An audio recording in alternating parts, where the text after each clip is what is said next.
think we'll probably start out with music today, just because I don't want to run into the same problem we ran into yesterday with yesterday's stream.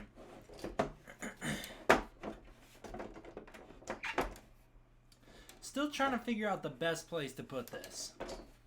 What's up, Brayton? What's up, Godzilla154? What's up, Isaac? What's up, Kevin? What's up, Lobel? I don't know how to say that name. What's up, Julius? The Toho Society. How's everyone doing? Can you play the Godzilla's Raids Again theme? Do I even know the Godzilla Raids Again theme? What? 2 streams in 1 week? What is this? 2016? Yeah. God, I've not been not had the time to work on videos, so we're streaming. We out here streaming. Yeah, I saw the Funko Pop stuff. I did.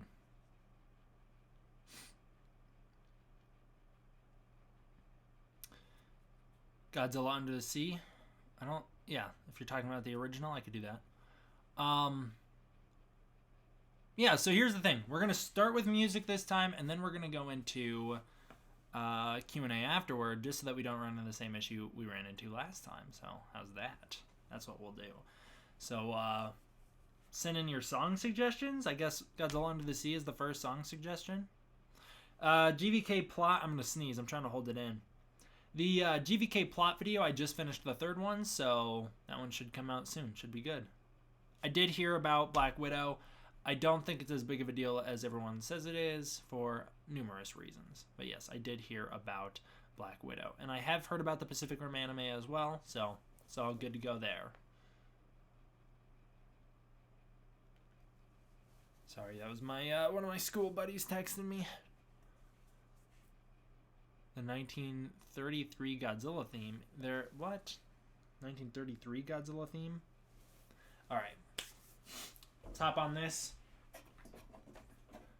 The first one I saw was Godzilla on the Ocean Floor, so I guess that's the one we're starting with. Kind of a downer one to start on, though, don't you think? I really hate this angle. I'm going to probably have to you're just going to have to see bits and pieces of the piano, if any of it, because I just hate being where I'm at. It's kind of a real awkward angle. I also don't like playing with these. Not sure you want to request that wouldn't just be repeats of yesterday. Not sure what to request that wouldn't be repeats of yesterday. Don't worry about it. Don't worry if they're repeats. Who cares?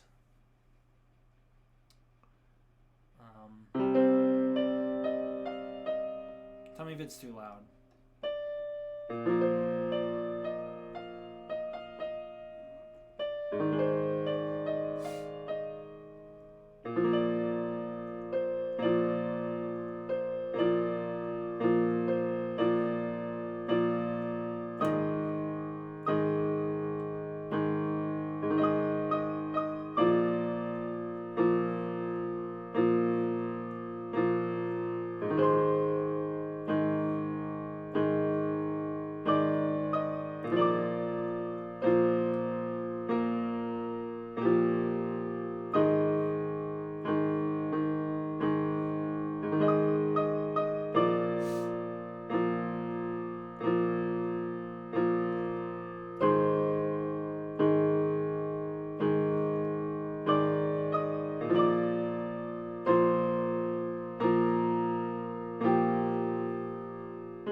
I'm a bit rusty on these, as I said yesterday.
I'm seeing a lot of King Kong, but I don't know hardly any King Kong music.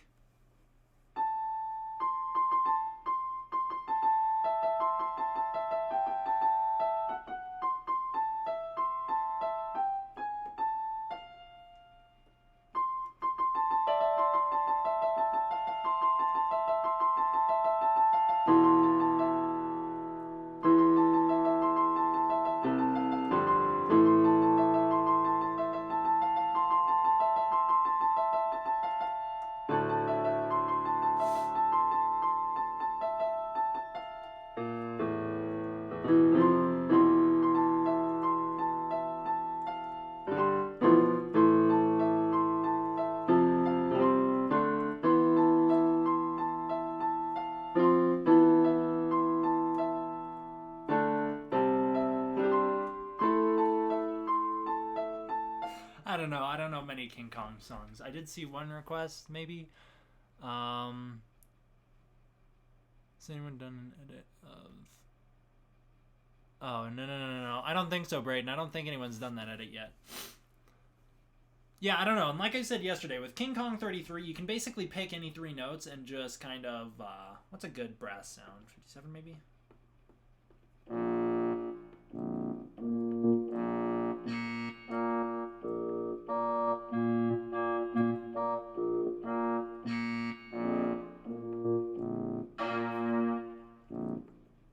Why not this one, right?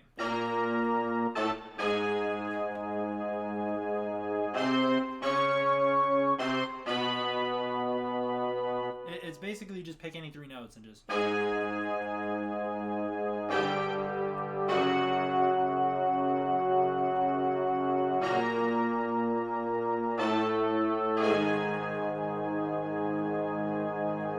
don't know. There is actual music, and I could try and learn it. It's hard, though. That movie has a lot of really difficult music to play because it's very whimsical, so it's kind of all over the place, and I'm not as skilled as I'd like to be. See one request that I can do.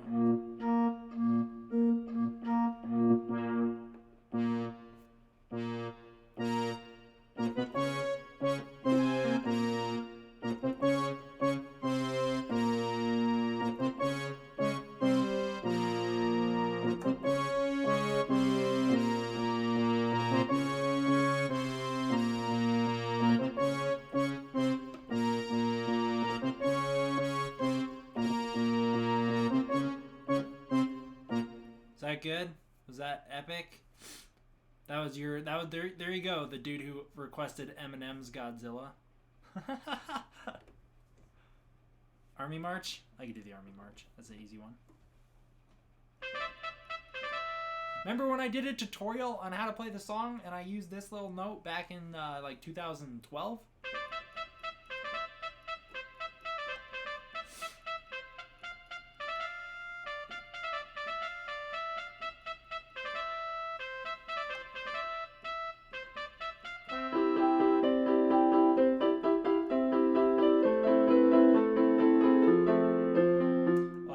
That up.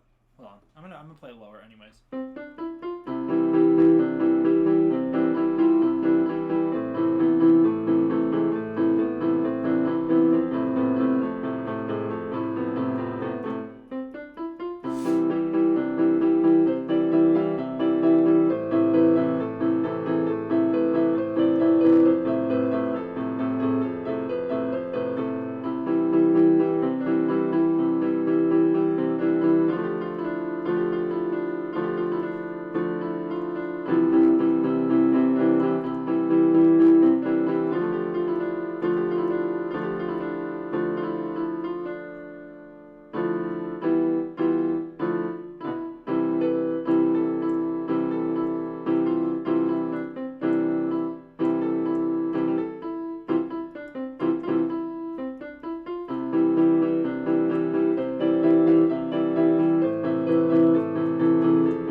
difficult because every time I play that, I really have to struggle not to play Battle in Outer Space, which I say I have a request for, which is easier. It's easier for me to play because it's one I'm more used to. So, pretty similar song, but fairly different once it gets into it.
else do we got?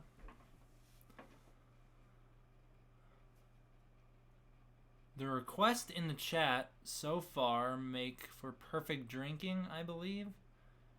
Due to just repetitive, they've all been so far. Okay, I guess everyone's just requesting the same song. Mysterians. I could do Mysterians. There is more to this song, isn't there?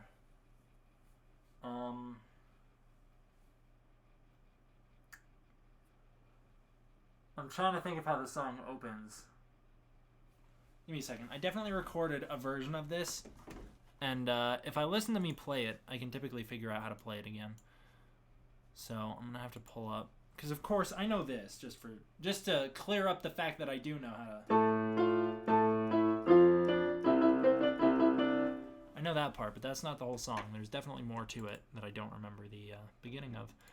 So let me check my recordings to see if I ever saved the recording. It's definitely piano. Godzilla.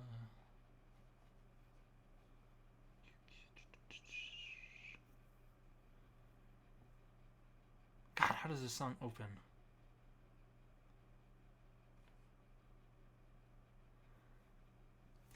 I think I remember. I think I got it.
is definitely this.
It's a bit rough, yeah.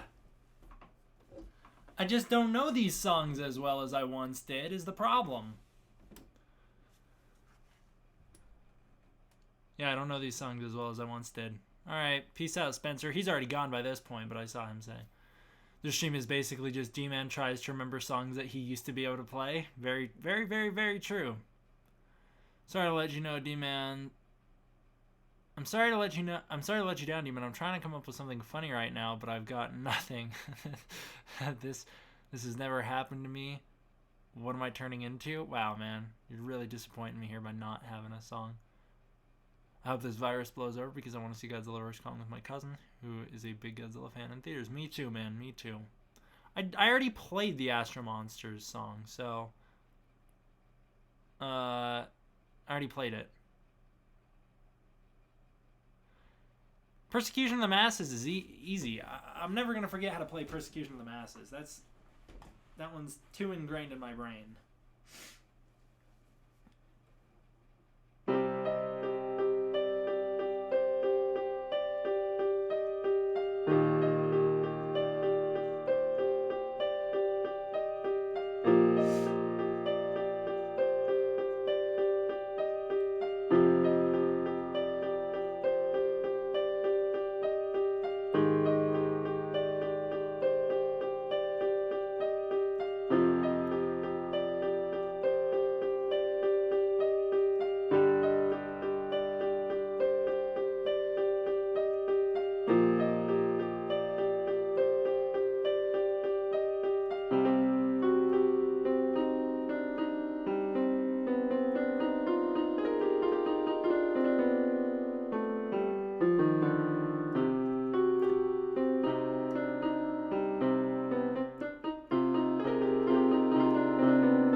Angel's Thesis. I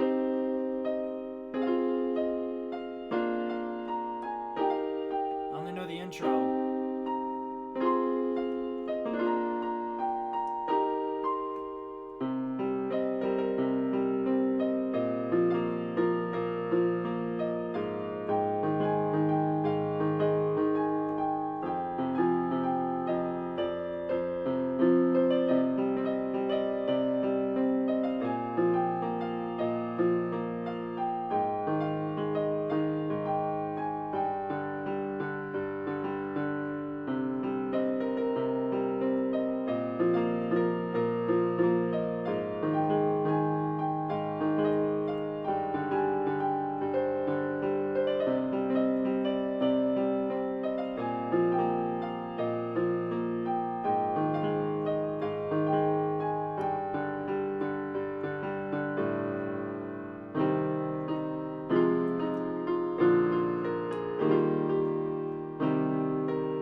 All right.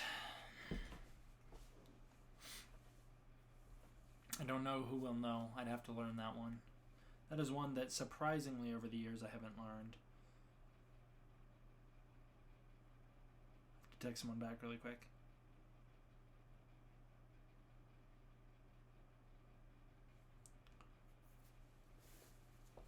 Okay, what are we looking at here? Oh, you guys know, I'm kind of learning this one. It's going to be really hard to play on this tiny piano. I'm basically not going to be able to play it. You need way too much down here. I'll give a dinky version of it.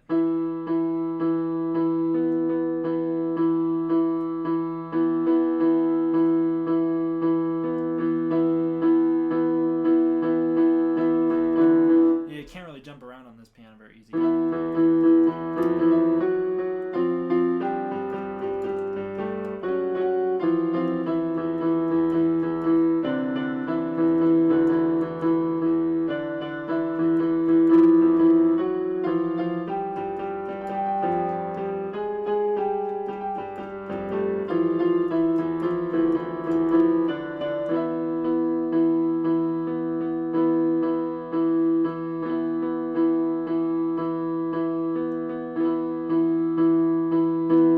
Yeah, exactly, the boardroom meeting montage song.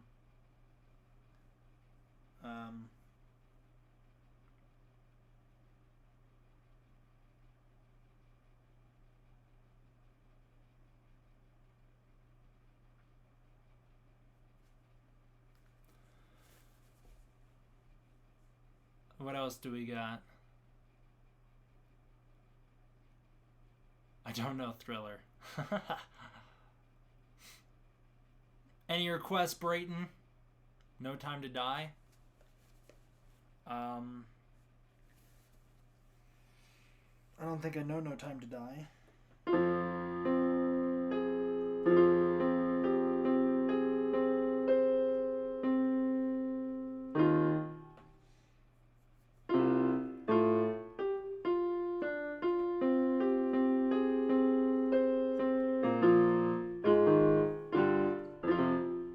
I'm trying to remember here.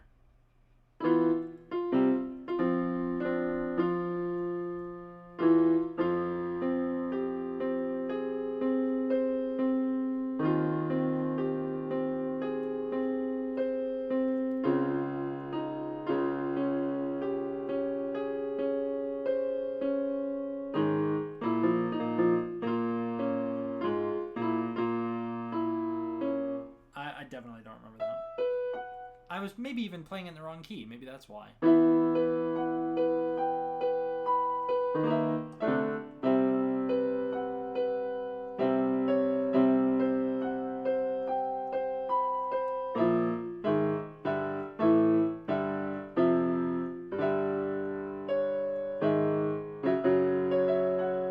don't know. I tried. I gave it my best shot.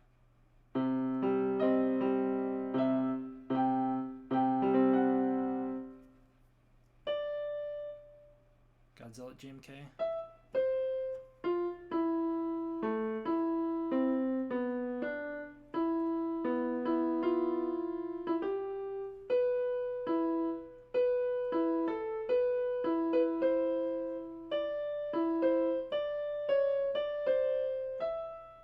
I'm trying to remember what key that one's played in either. I don't remember that either.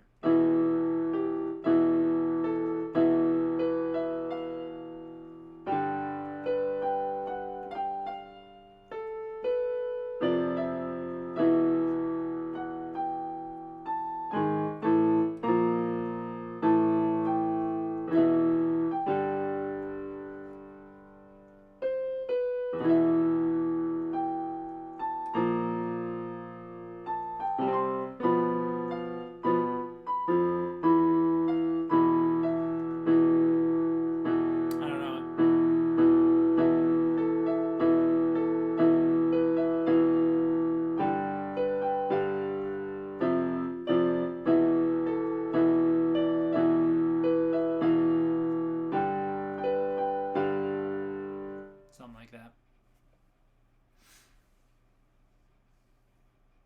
Mothra. I played Mothra a lot yesterday. Bro, why does everyone keep recommending Bohemian Rhapsody? Original 54 theme?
Mine Diamonds.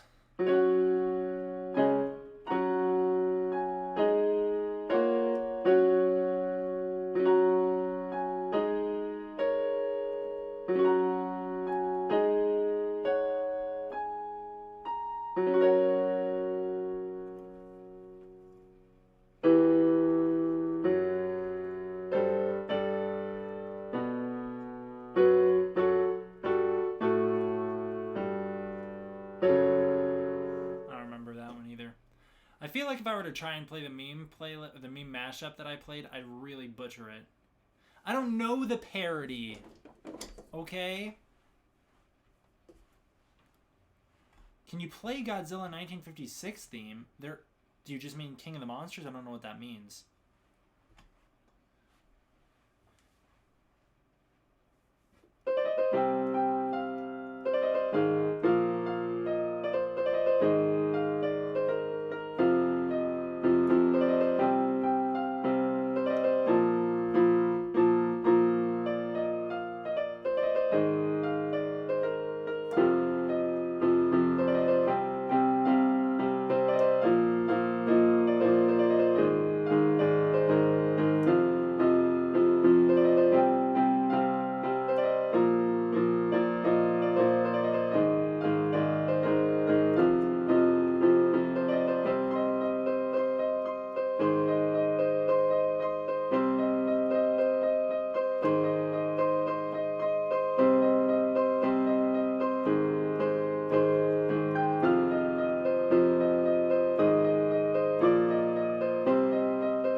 stuff up.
Does anyone know this song? I'm kind of butchering it.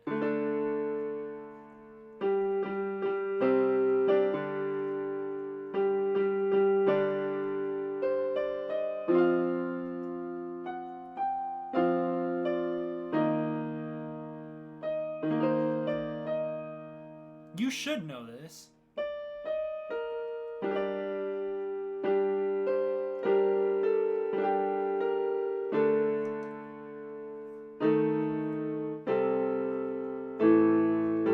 Mess up that note.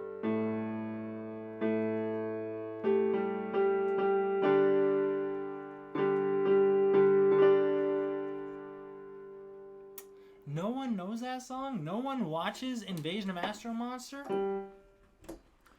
No one knows the ending theme to Invasion of Astro Monster? I saw a lot of All-Star. I don't remember how to play that. Oh, never mind. I definitely remember how to play that. Sort of. Does it go down? How does it go?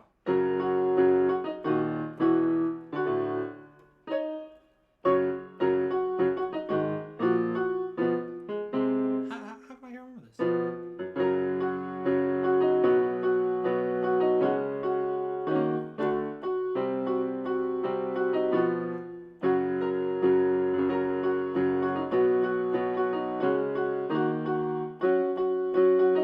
I don't remember that third chord, but there's the best I can do.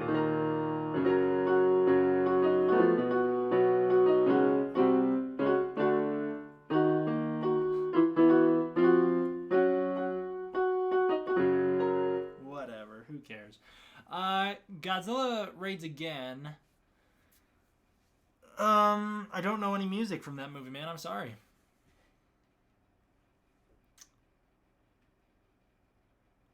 You knew the Invasion of Astro Monster one?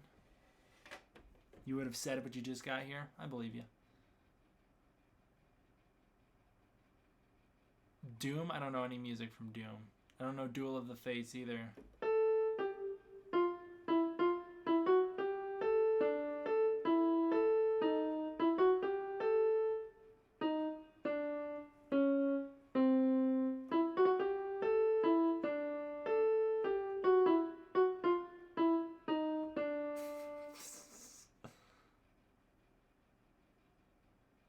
I don't know that song.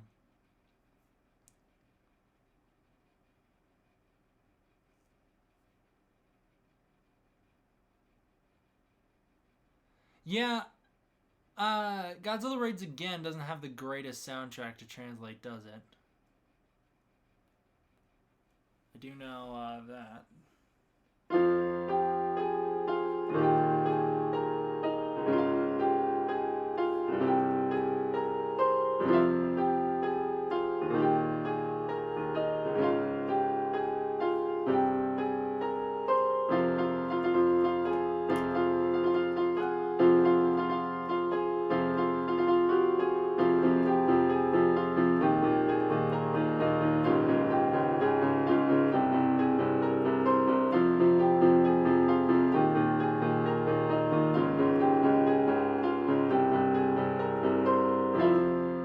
King Kong's theme from King Kong vs. Godzilla. That's one of my least favorite songs on that soundtrack. That is my least favorite song on that soundtrack. I don't know. It's real bad. I can't even emulate it. I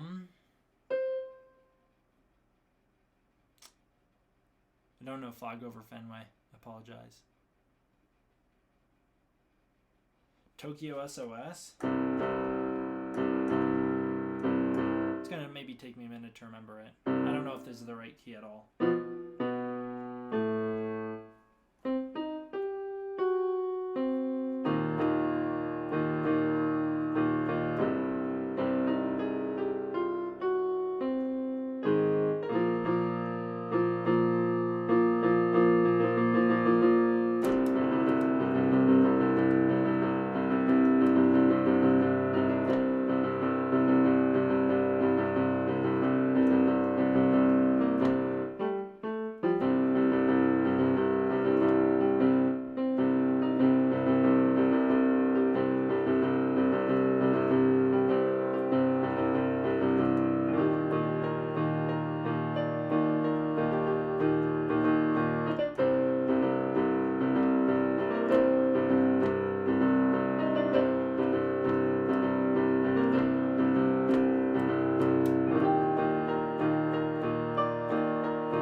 I don't know Bohemian Rhapsody. I don't know Ultra Instinct.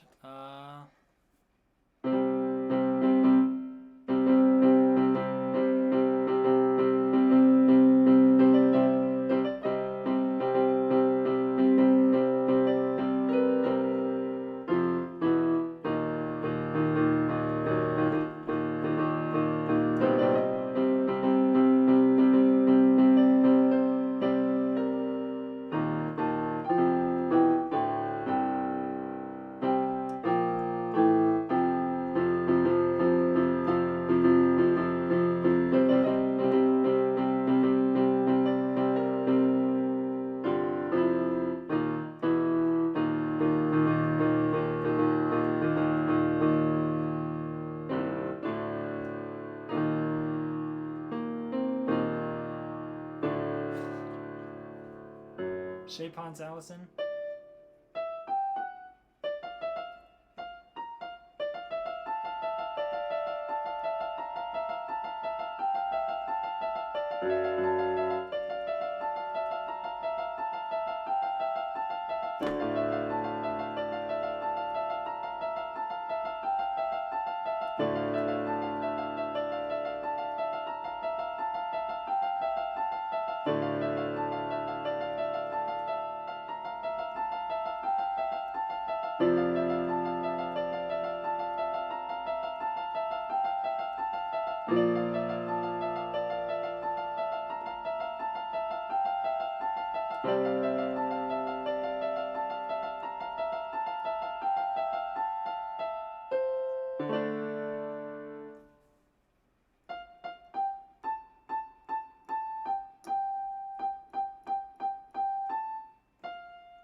It's probably definitely not in the right key.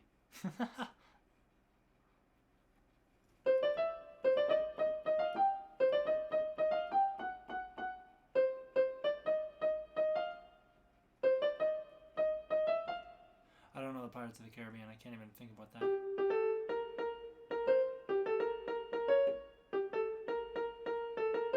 Yeah, I don't know it. I don't know it. I tried.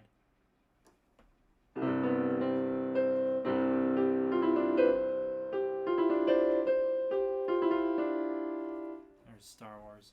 Just Military March, just any of them.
Ben 10 could beat the Avengers in a fight.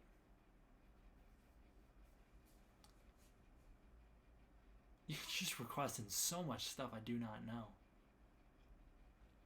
And I feel like you know that I don't know this stuff. Are these late night jam sessions while under lockdown going to be a regular thing? Because if not, they need to be. Probably not, Brayton. Ben 10 could turn into Thanos. He 100% could. All you'd have to do is scan him. Yeah, if anyone has any song suggestions, like actual songs that you think I might know, maybe send them my way. Bad Guy, I do know Bad Guy. Let's see if I have the same luck as I did last night where I couldn't make it through the song. I feel like I did this song such a disservice yesterday. I kind of want to give it a second shot. Which just means you're going to have to suffer through me attempting to sing. But I felt like I did this song such a disservice. I'm probably not going to do it any better tonight. But maybe I want to try. Just cause. This is a song called Life in Quarantine, written by my favorite artist, Ben Gibbard.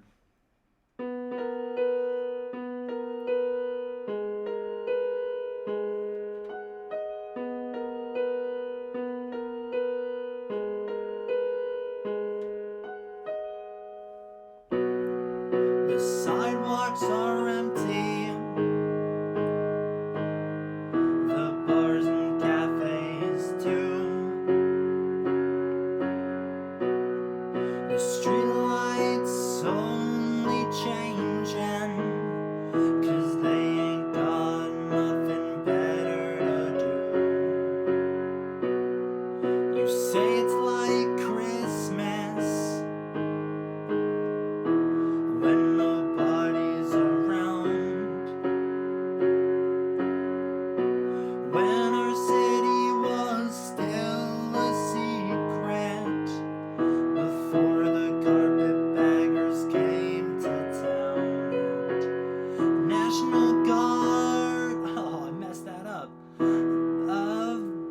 What are the lyrics right here? I'm gonna have to start over all over because I can't mess this song up, man. I messed this up last night too.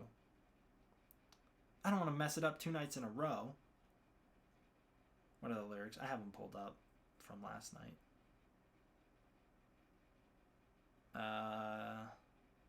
Get out of here, iTunes.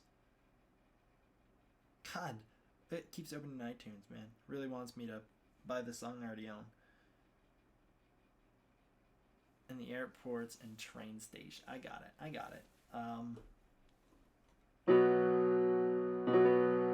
The sidewalks are empty. The bars and cafes too. The streetlights only changing 'cause they ain't got nothing better to do. You say it's like Christmas when nobody's around. When our city was still a secret before the carpetbaggers came to town. Airports and train stations are full of desperate people trying to convince the gate agent that not all emergencies are equal, but no one's going anywhere soon.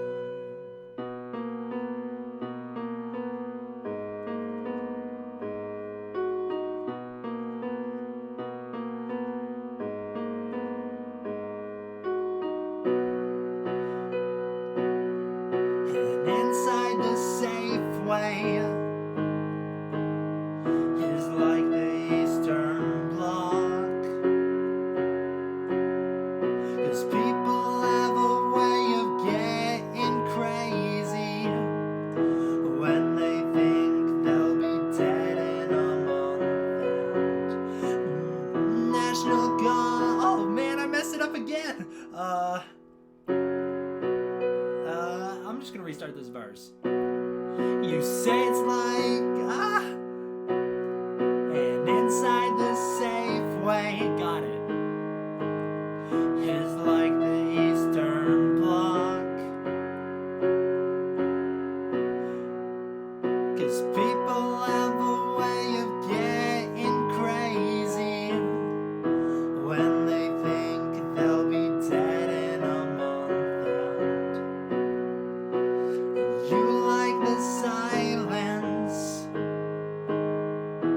of the wind through the trees, and I like walking beside you through these days of no guarantee.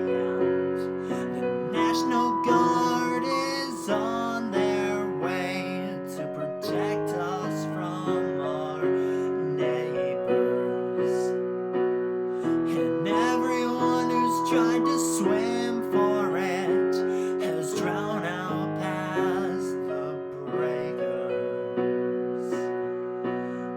The airports and train stations are full of desperate people, but no one's going anywhere soon.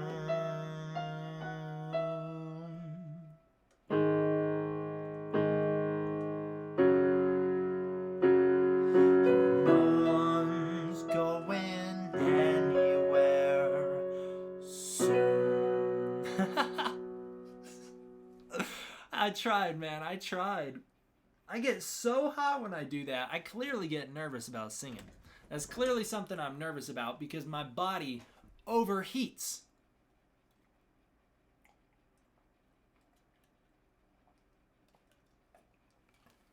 I don't know how musicians do that. My voice kills me. And it hurts so bad. Here's one that I don't know the lyrics to. Because of course not. I'll look them up quick. It's not going to help. I'm not going to memorize them here, but...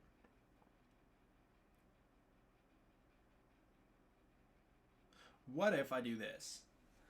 What if we do this? Maybe this will help? Maybe. A little bit.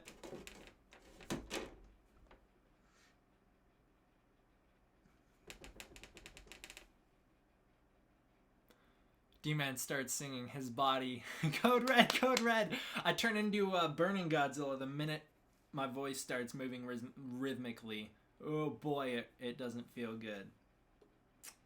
I love this song. Brayton, you might be the only one who knows this song. I hope you do, because this song's freaking awesome. And if you don't, you better look it up, because it's so good.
Something so fair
There's a song yet to be sung.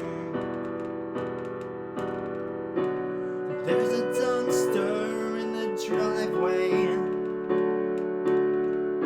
of all the plans that came undone. How could something so fair be so cruel when this black sun revolved around you?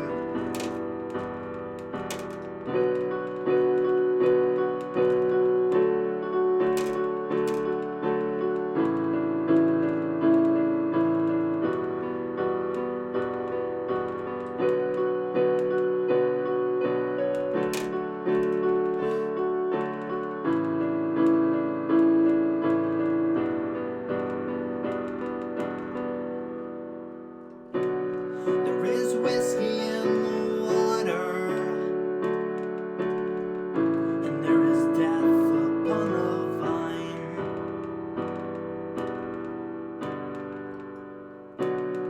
And there is grace within forgiveness, but it's so hard for me to find. How could something so fair be so cruel when this black sun revolves around you?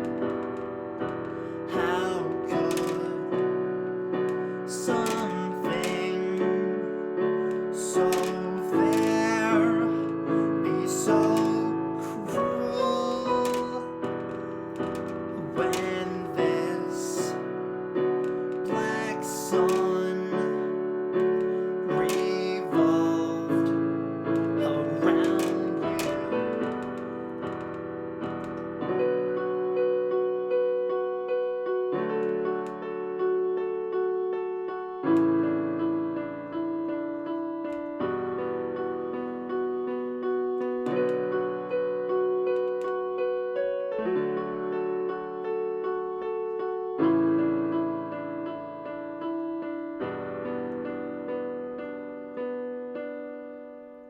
Is there really a dabbing emoji? I didn't know that, dude. That's pretty epic.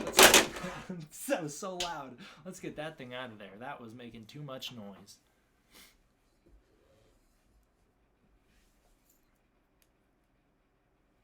Emo Peter dance theme? Yeah, zero chance I know that one. It's a sneezing emoji. It's a YouTube emoji. It's pretty epic.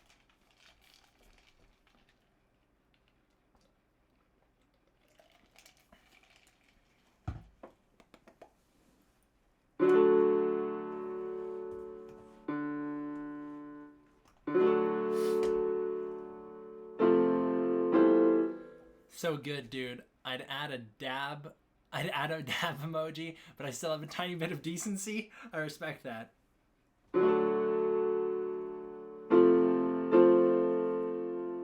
This is another one of my personal favorites.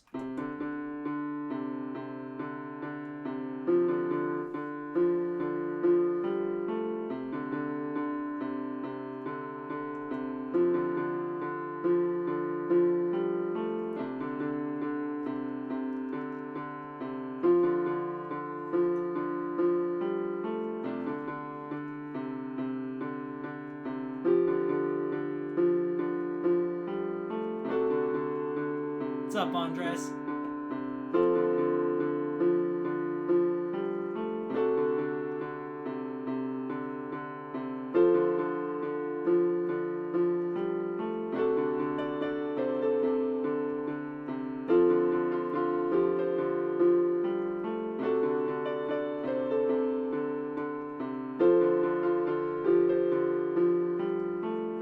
See you, Exilian, bro.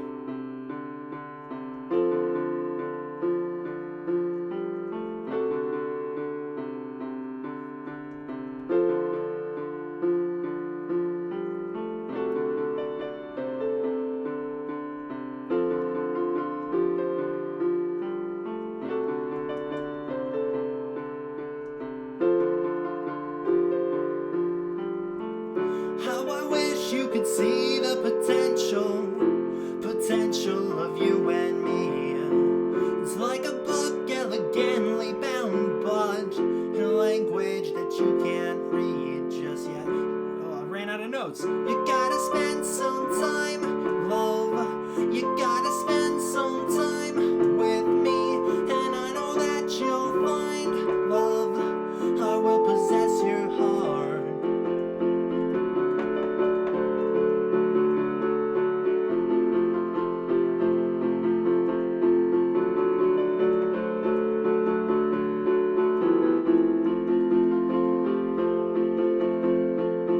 There were days when outside your window see my reflection as I slowly pass, and I long for this mirrored perspective when we'll be lovers, lovers at last. You gotta spend some time, love. You gotta spend some time with me, and I know that you'll find love. I will possess your heart.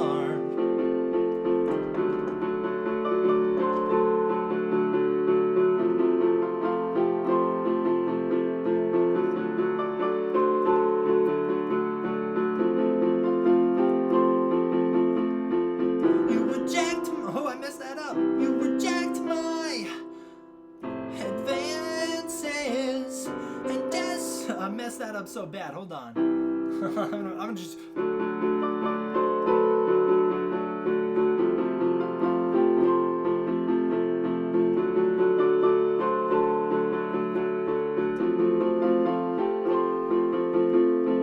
You reject my advances and desperate pleads. I won't let you let me down so easily. So easily. You gotta spend some time, love. You gotta spend some time with me, and I know that you'll find love. I will possess your heart. You gotta spend some time, love. You gotta spend some time with me, and I know that you'll find love. I will possess your heart.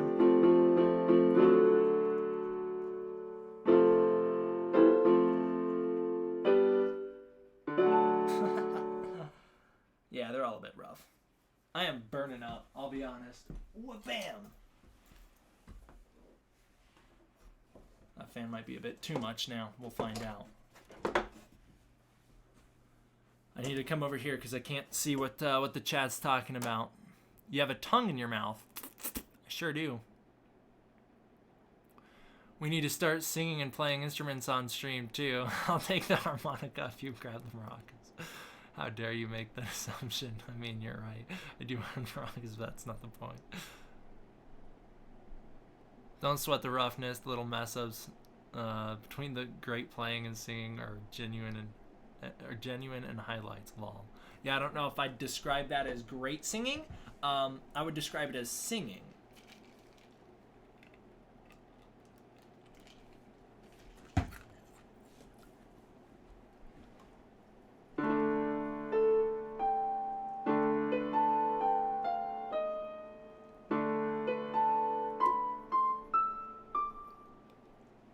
Hold on. I'm trying to figure it out so I don't mess it up.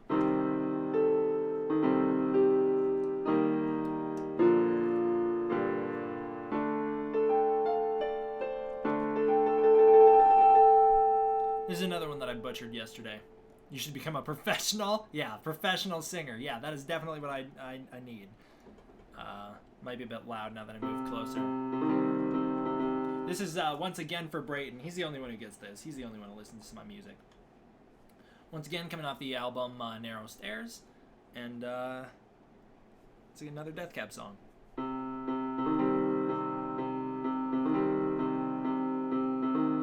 Hold on. When you pitch prayers for peace, you should sing it. That'll really impress Toho.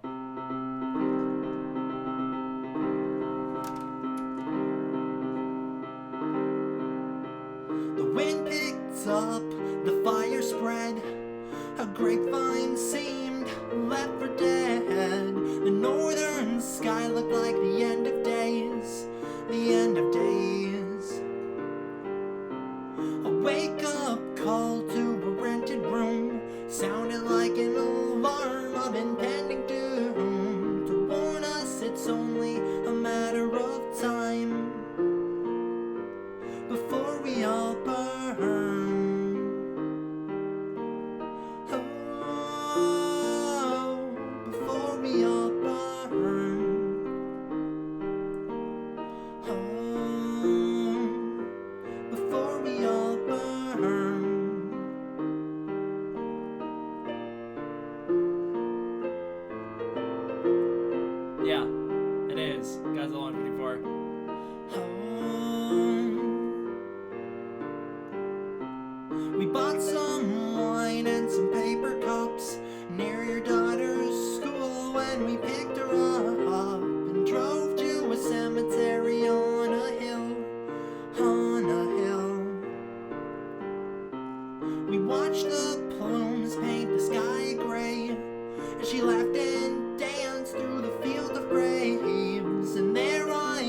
it all burn away.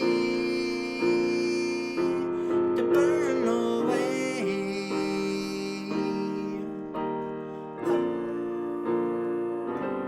To burn away.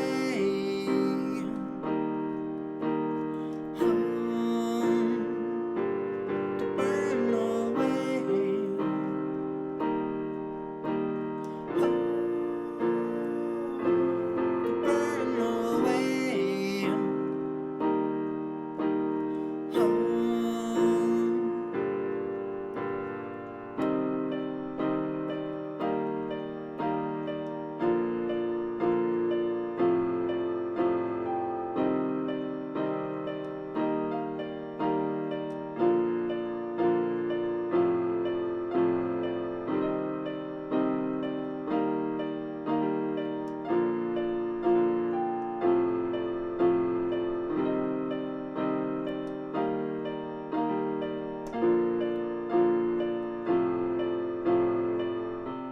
The firemen worked in double shifts with prayers for rain on their lips.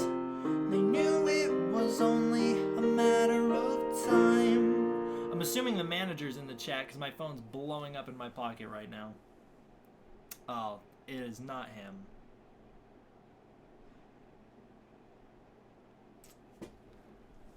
Whatever. It's people from my class texting about assignments, and I don't want to worry about assignments at the moment. I'm sick of worrying about school. I'm so over it.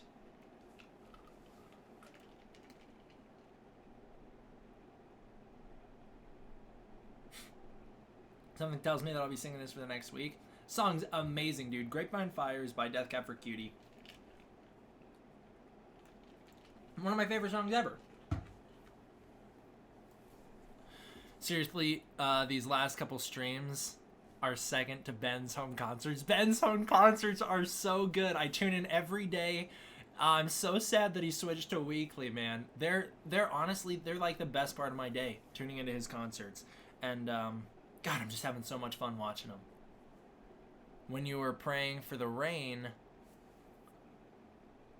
we were praying for rain, and then now we've been bombarded by it. Next week is supposed to be all rain. I heard about that, and I'm not hyped because I like to be outdoors. Not that you're supposed to be at this time, but just as long as you're not near anybody, as long as you're maintaining your social distance, I don't think there's a problem with it. This is my favorite song. Someone asked me earlier, what's your favorite song? And I know I played this yesterday, but this is my favorite song. I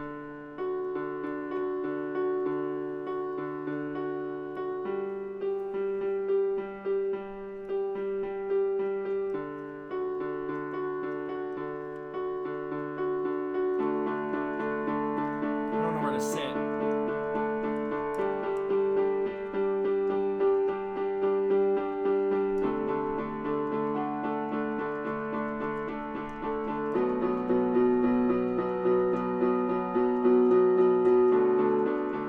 Can't expect you. Oh, there you go. I can't expect you to be honest, or to be faithful every day till the end. I just need you to be always a friend.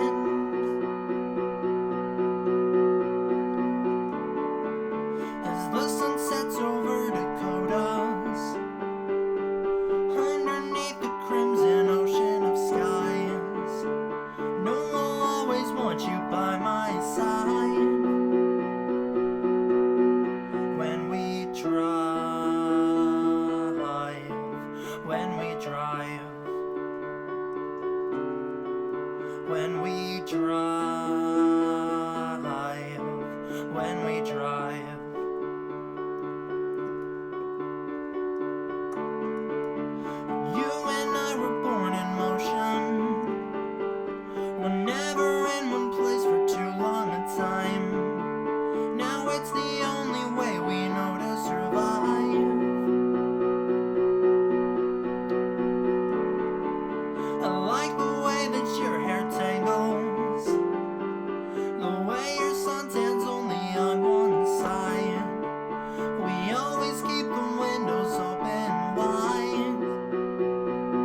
Yes, Andres, it is.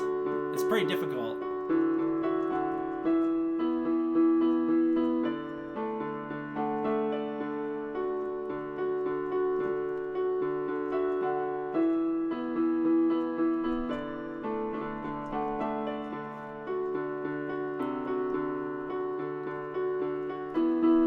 Climb into the backseat and close your eyes.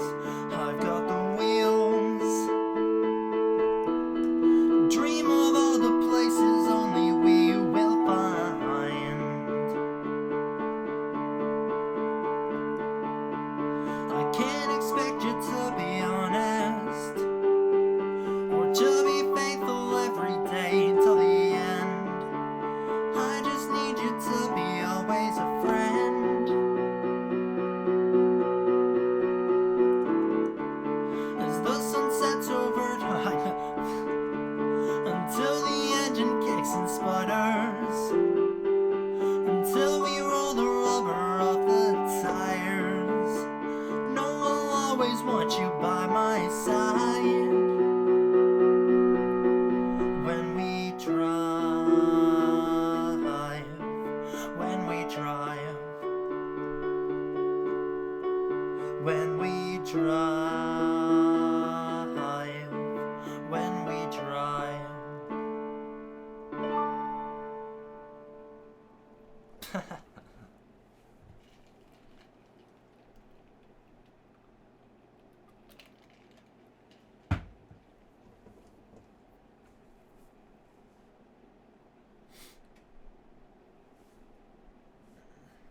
I'm gonna have to stop playing soon. So I'll try and fulfill my promise from yesterday.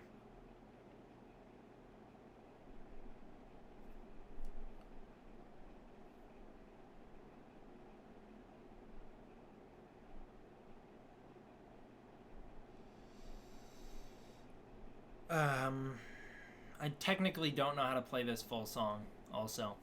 Interesting. Back when I was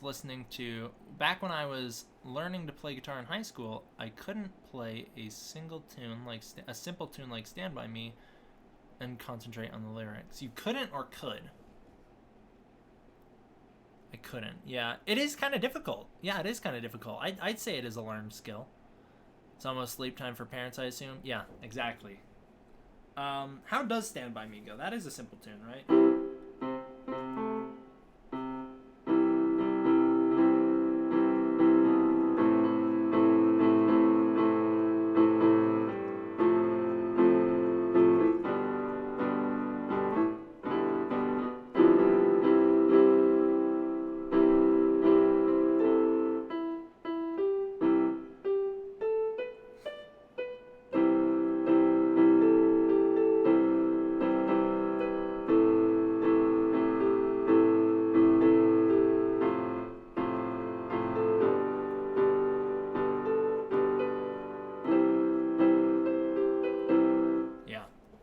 I'd have to actually try and learn that song. I might get stopped again. I might have waited too long to try and fulfill this promise. I really don't know where I could set this up that it could be helpful. I don't want to put that thing back on because it's too noisy. Whatever. We'll just kind of wing it and try and remember the lyrics maybe. Should we go synth again? Should we go the synthy sounds for this again? I think that's what got us busted yesterday. I think I could have kept playing, but once I switched to the synth, I think it was too loud. Where's the synth?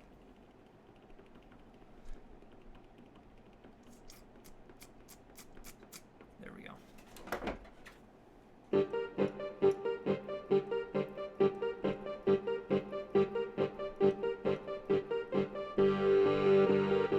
Definitely was too loud, I think.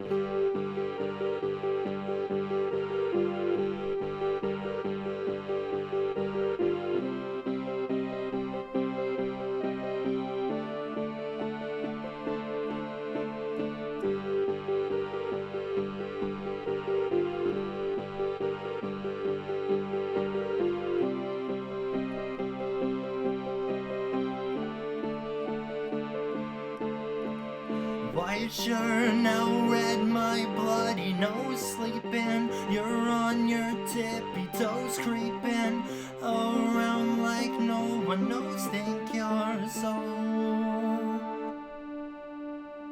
sin is criminal. Bruises on both my knees for you. Don't say thank you or please. I do what I want when I'm wanting to.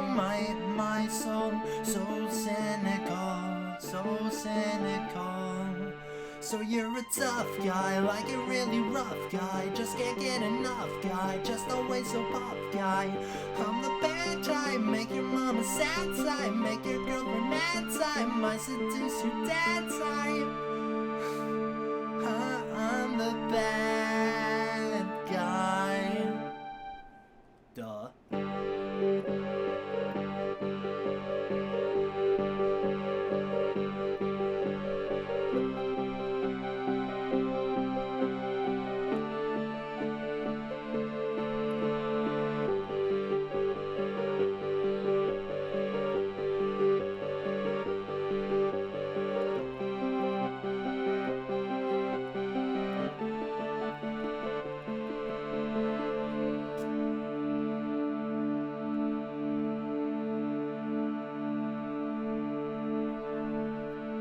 Sorry, have to learn the lyrics here. Have to take it in.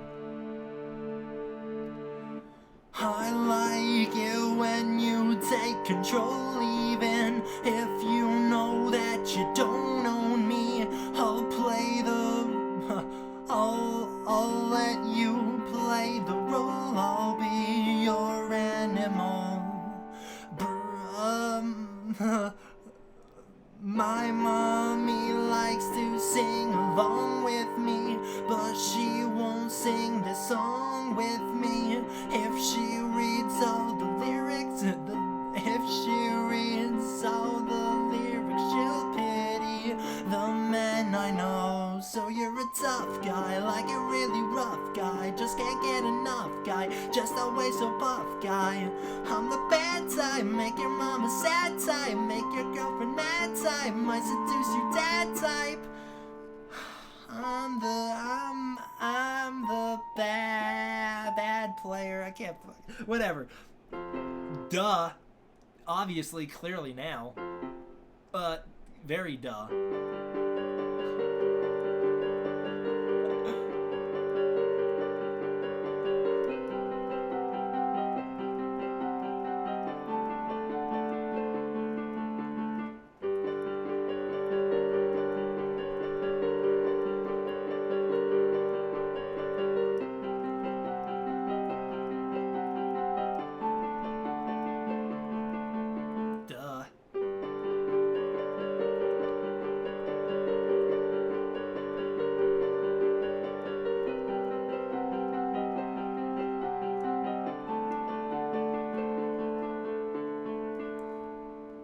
Yeah, this is the part that I don't know.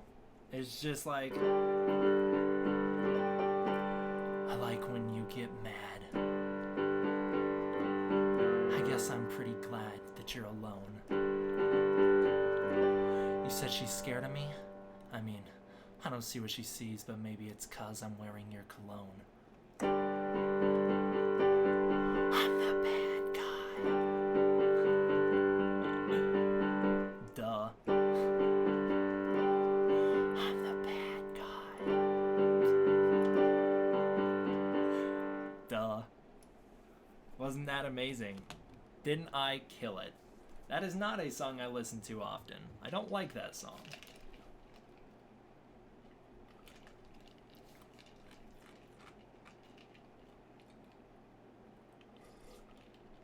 She's like my second favorite artist, and I do not like that song. She's got some good ones, though. She does. She's got a lot of good ones.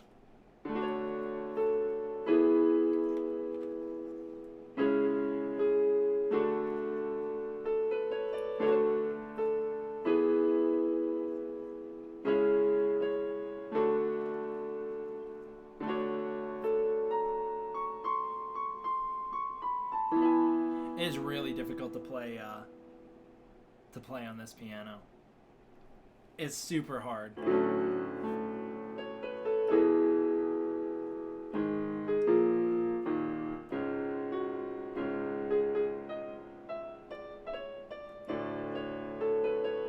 just gotta give me a second. Gotta give me a second to figure them out. Ironic, since that's the only song of hers I know.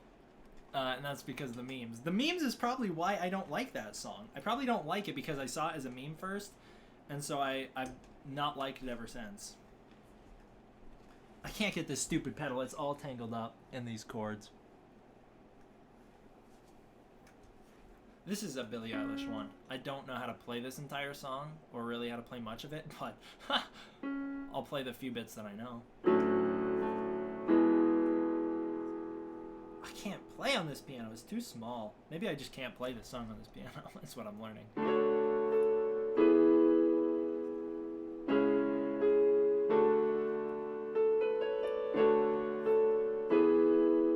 I don't have to sing this one.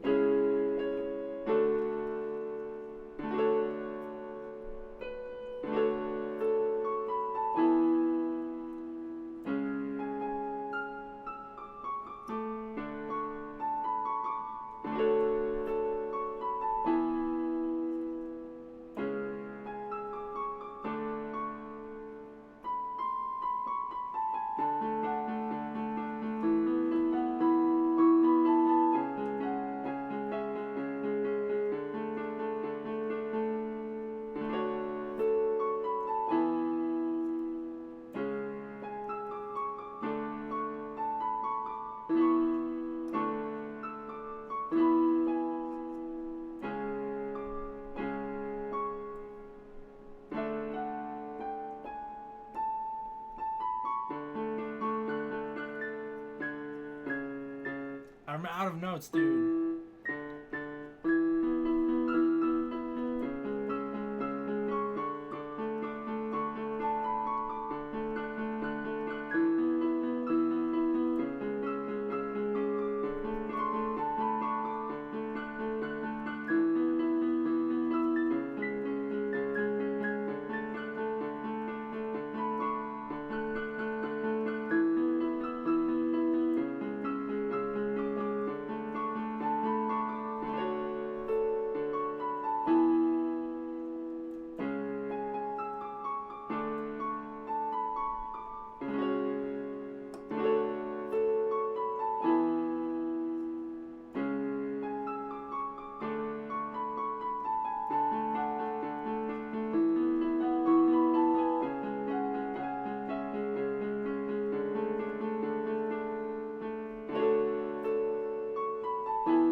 See, Horror Games gets it.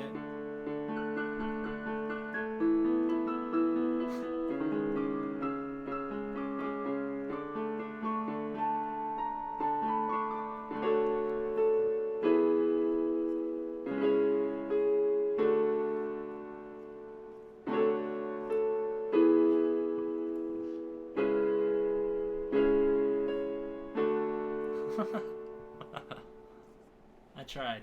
I told you I didn't know that one very well.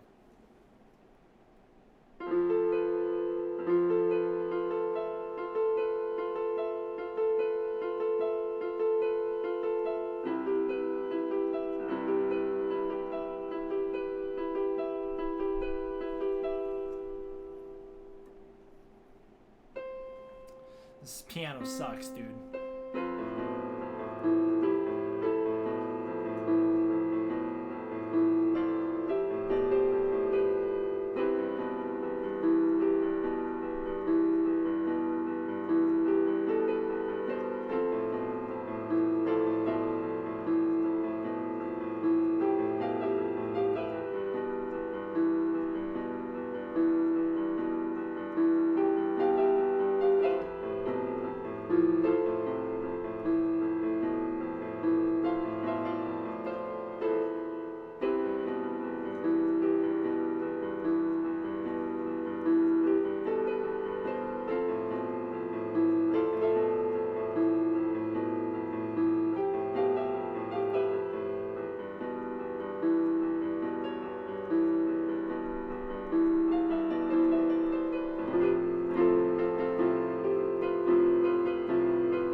reading the chat. I'm reading the chat.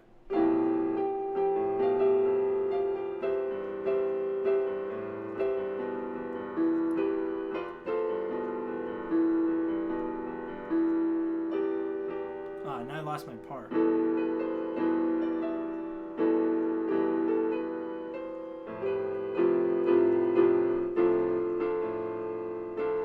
Whatever, dude. Now I lost my part. You killed it with your complaining. He's playing bad music. Who requested this? I requested this because your request sucked dick. y'all request a bunch of songs that you know I don't know. I've been reading the chat the whole time. I can read while I play. I'm very multi-talented like that.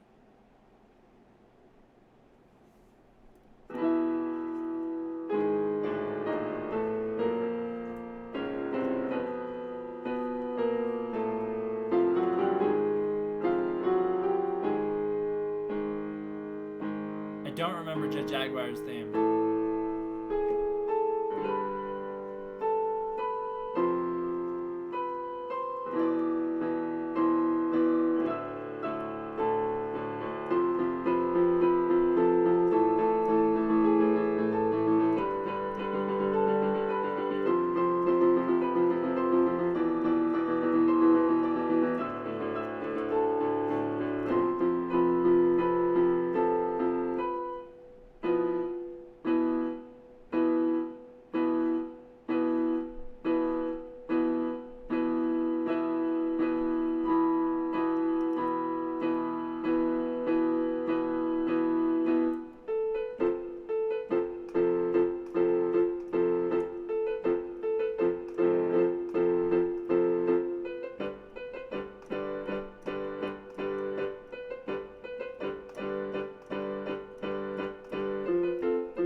I guess the last time you played it was in like 2015, so it's to be expected you don't remember it, but that version was fairly simple.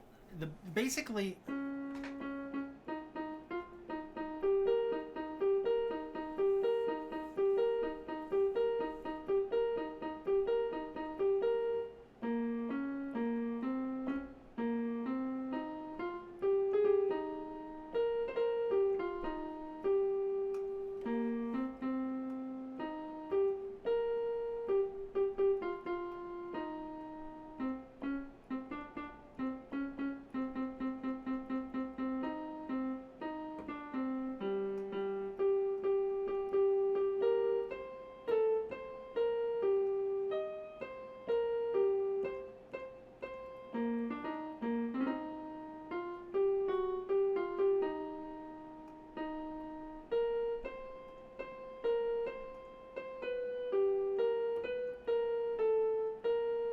something like that, man.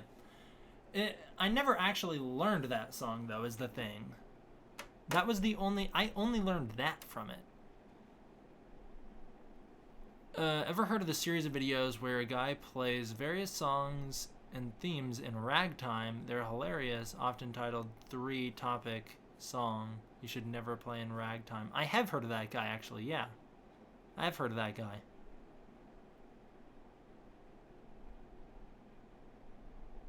Why is Rosie's light off for a few minutes? Because it was switching to the night light.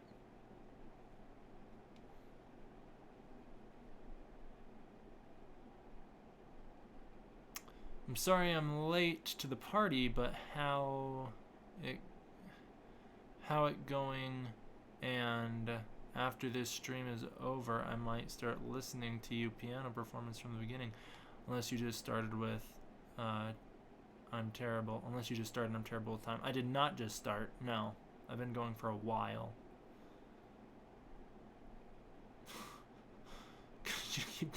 Jesus, this is all I know of the Minecraft song, my friends.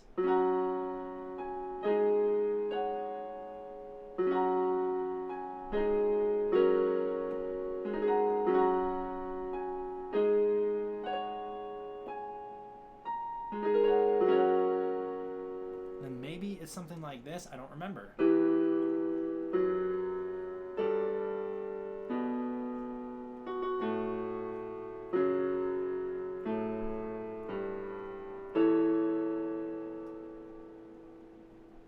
That's all I ever learned of it. That was all I needed to for the meme mashup.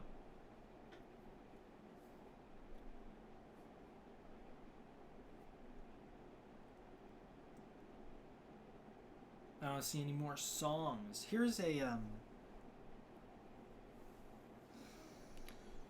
I don't even know how to. I'm trying to think of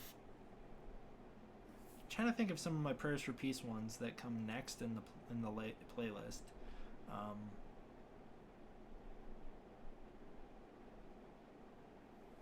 don't remember.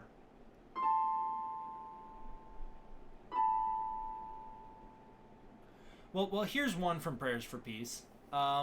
This one comes far later in the lineup than where we're at on the channel, but this is one of the ones from Prayers for Peace. If I were to give like a little description, this is the Resistance. This is the theme of the Resistance, if that makes any sense. This is, I don't know. I'm not even gonna play that song. I changed my mind. I'm not gonna play that song. I'll wait till we get there on the channel. This is also a Prayers for Peace one. I'll have to remember kind of how it goes, but this is a Prayers for Peace one as well. This one is like the military march of this is the military march of my story. And again, it's going to be kind of difficult on this dinky piano, but I'll give it a best shot I could.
So you can obviously tell which songs I mashed up there, right? There's a second variation of that. It's a little more elaborate. I could try and play that, but again, this piano does not give me the range to play that I'm used to playing with, so I kind of have to compress everything, and so it doesn't sound as good as it should.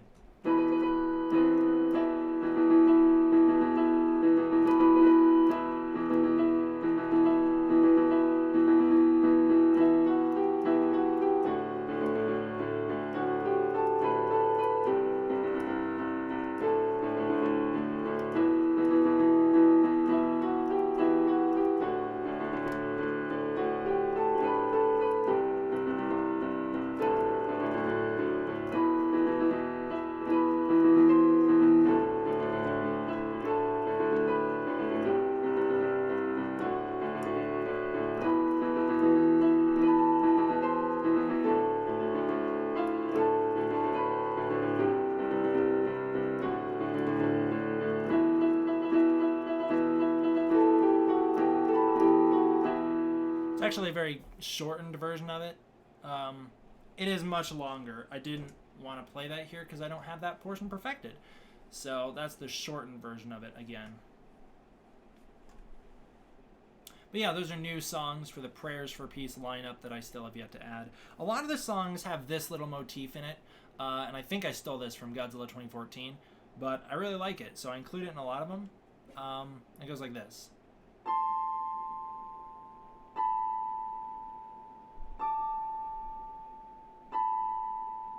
So you'll notice that's like a reoccurring motif when all the Prayers for Peace songs come out. That one comes up a lot.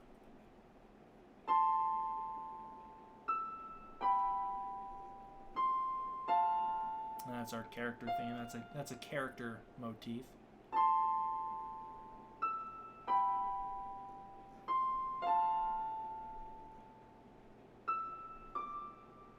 Mechagodzilla? You want Mechagodzilla's theme?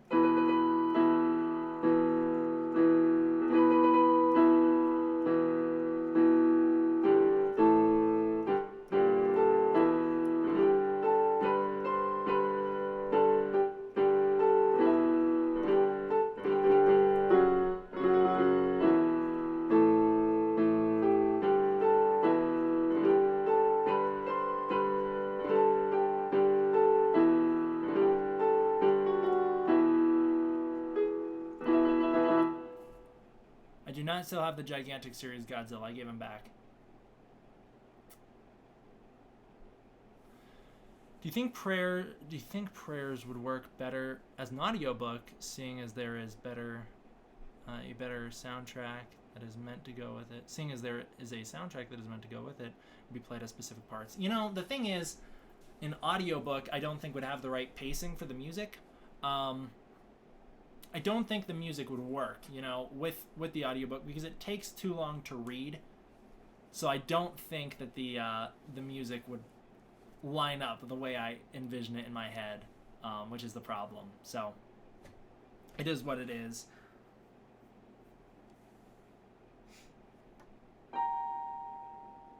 Yeah, I want to play some of the songs, but I do not have the range on this piano to be able to play it. That's the problem.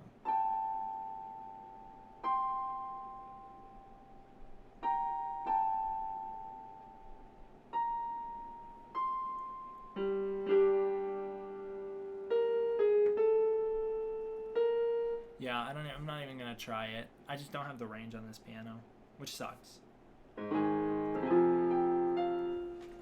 It's something like this. Oh, I say I'm not gonna play it, but I really want to play it.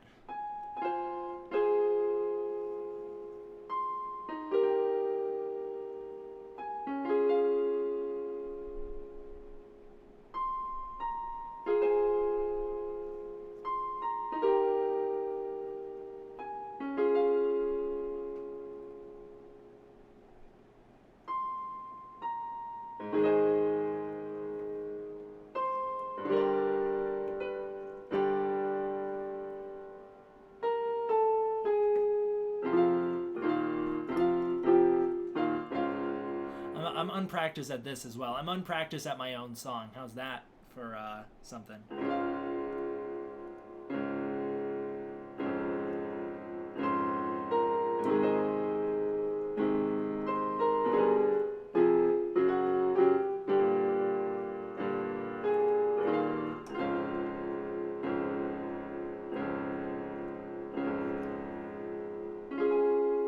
I just...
You're about to.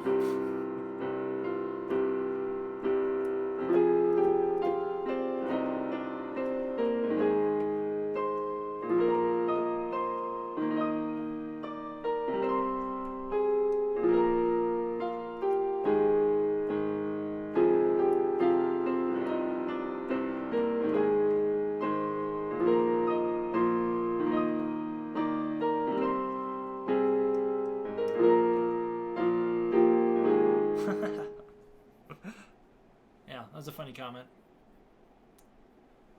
The context to that song is it would play when one of the characters finds out their loved one has passed, and he's there's the characters are standing in like a field of bodies essentially, and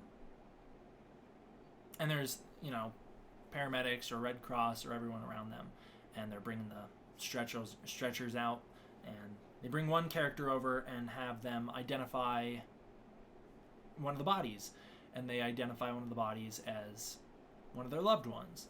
And then as they're standing there surrounded by this field of bodies, all of a sudden this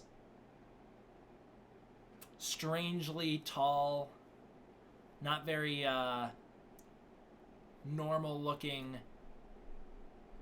Evangeline walks out, and that's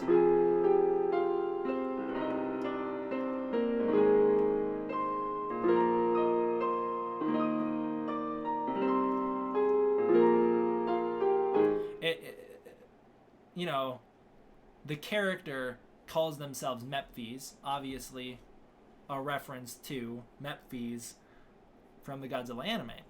And Mephies is a character who is kind of an antagonist. It's an evangelist for a religion that doesn't exist. Basically a doomsday religion. And this character antagonizes the main character of the story.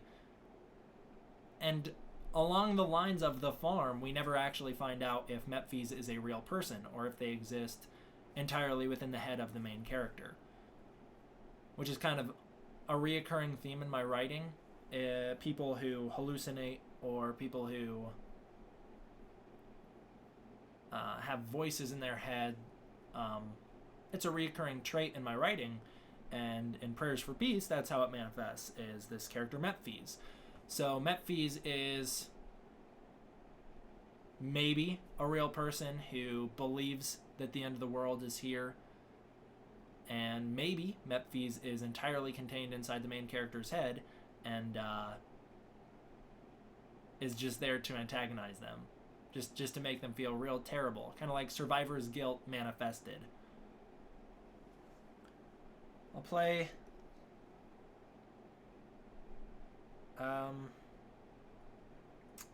what do I want to play? I don't know. We'll end it how we started it, okay?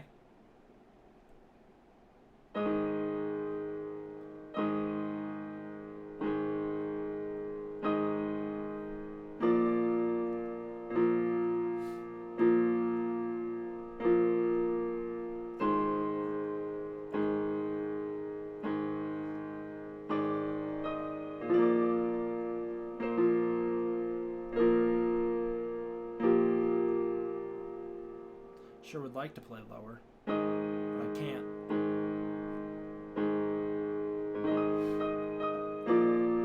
Yeah, I remember that Godzilla on 24.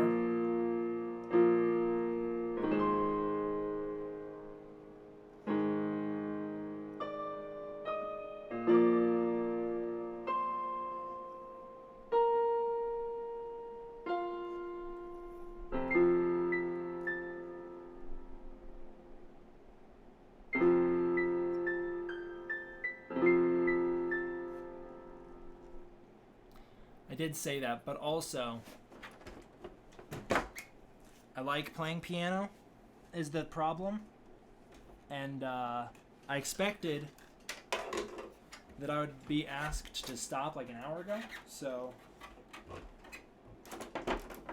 I did not think I was going to be able to play this long, and just kind of seized the opportunity because I don't get to play during the day because, we're all stuck in quarantine and I can't play while everybody's at work because that's disruptive to their work. So, yeah, I guess we'll do a brief Q&A. I saw you had some questions about Prayers for Peace I could answer. Also, is the fan too loud? I feel like it's very noisy. It's super loud on my end, so I'm wondering how is the mic dealing with the with everything. I'll pull up Prayers for Peace here really quick, just so I could give you some slight details on it. I'm not going to tell you much, because again, this is going to be a thing. I'm committing to Prayers for Peace. It's my life's legacy, hopefully. It's 160 pages in. I'm 160 pages in. So that's where we're standing at with Prayers for Peace. Can't really hear the fan? That's nice. That's good. Yeah, I know it kind of sucks that I can't play during the day, but whatever. What kind of piano? What do you prefer, piano or keyboard? Definitely a piano. Definitely. What's the intro for Prayers for Peace? Like, how does it start? The book? I could read you chapter 1 because it's a page. Actually, Prayers for Peace starts out with this. Page 1 says, the title, Prayers for Peace. Underneath it, part 1, Nature Has an Order. That's what part 1 is. And then I started with 2 quotes. So here are the 2 quotes that kind of drive the essence of part 1 for Prayers for Peace. That's another Stephen King thing. I pick and borrow from many different people. Stephen King is definitely a primary inspiration for me. And so not only did I steal the 3-act structure of Prayers for Peace from Stephen King's novels, but I also stole the quotes. He, a lot of the time, will have quotes introduce his sections. Specifically in Pet Sematary is the book that I most enjoyed of Stephen King's. So that's the one that I'm trying to emulate a little bit. And the quote starts out with, "A myth is a way of making sense in a senseless world. Myths are a narrative pattern that gives significance to our existence." From Rollo May. "When we lose our myths, we lose our place in the universe." From someone whose name I can't even begin to pronounce. Medellin Legal.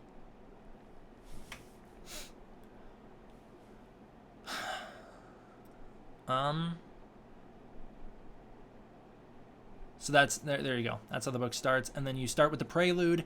Before chapter 1, the prelude is set on March 1st, 1954. So we all should know what that day is. It takes place in the South Pacific at 6:45 a.m. We should all know exactly what that means. Do you think that Black Widow will try to beat Godzilla vs. Kong in the My Friends Are Worried About It? In the box office, you mean? Yeah, obviously, movies compete against each other. That's what they do. But I don't think it's going to be the biggest problem because, it comes out 2 weeks before. People are starved of movies. I can't read the chat, otherwise I'm going to get distracted. It comes out 2 weeks before. People are starved for movies. I think it's just impossible to tell without the Godzilla vs. Kong marketing. I think the entire thing is reliant on Godzilla vs. Kong's marketing. I can't answer that question. I think Black Widow is going to do way more damage than Eternals would have, but I don't think we should run because we can't run. We can't afford to. Not that we can't afford to, but if we run, we've got to run far because every movie is delayed. The only reason we can't afford to is because every movie is delayed.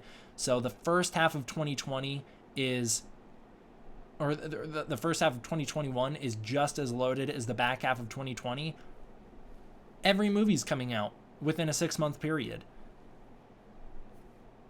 I don't know. I think they should stand their ground.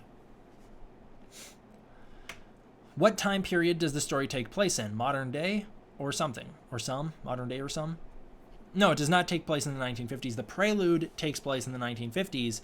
The main majority of the story is currently set in 2022, but for every year that goes by, that date will get bumped up a year. So it will always stay between 2 to 3 years ahead of us. It's supposed to be 3 years ahead of us. So technically I should go back and update it right now and make it 2023. The main story. It's supposed to take place just barely in the future from where we are.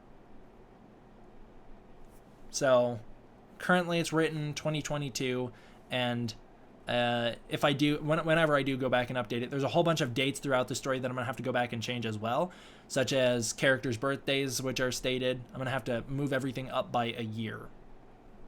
But yeah, the majority of the story takes place starting on October 28th, 2022, and that's what we're working with. I wonder if the marketing is gonna start, or if they decide not to delay. I wonder when the marketing is gonna start if they decide not to delay Godzilla vs. Kong. I'm gonna assume it's. I really want to say April, May, but I'm gonna assume anywhere between May to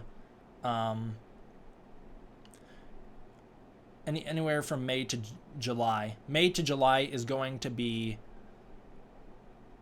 when the marketing starts for the film. I'd think May, because July gives us a 4-month period, right? And remember when we hit December and we were like, oh my god, we have 4 months before Godzilla's supposed to come out in March? No way can they do an ad campaign that quick. I still believe that. I still think, and it is a modern trend for movies to do about 6 months. So what is it? November's 11, 10, 9, 8, 7, 6, 5, May. May would be the 6-month mark, right? So I think May is going to be when we're going to start that ad campaign. While they haven't put any money into marketing, they have put a ton into products and toys, going off what's getting leaked and said, yeah, at the press release, for sure. Yeah, Godzilla vs. Kong just got canceled a few hours ago. Did it really? Crazy. You know, it happens. Oh, so in the near future? Yeah, exactly. It takes place right in the near future.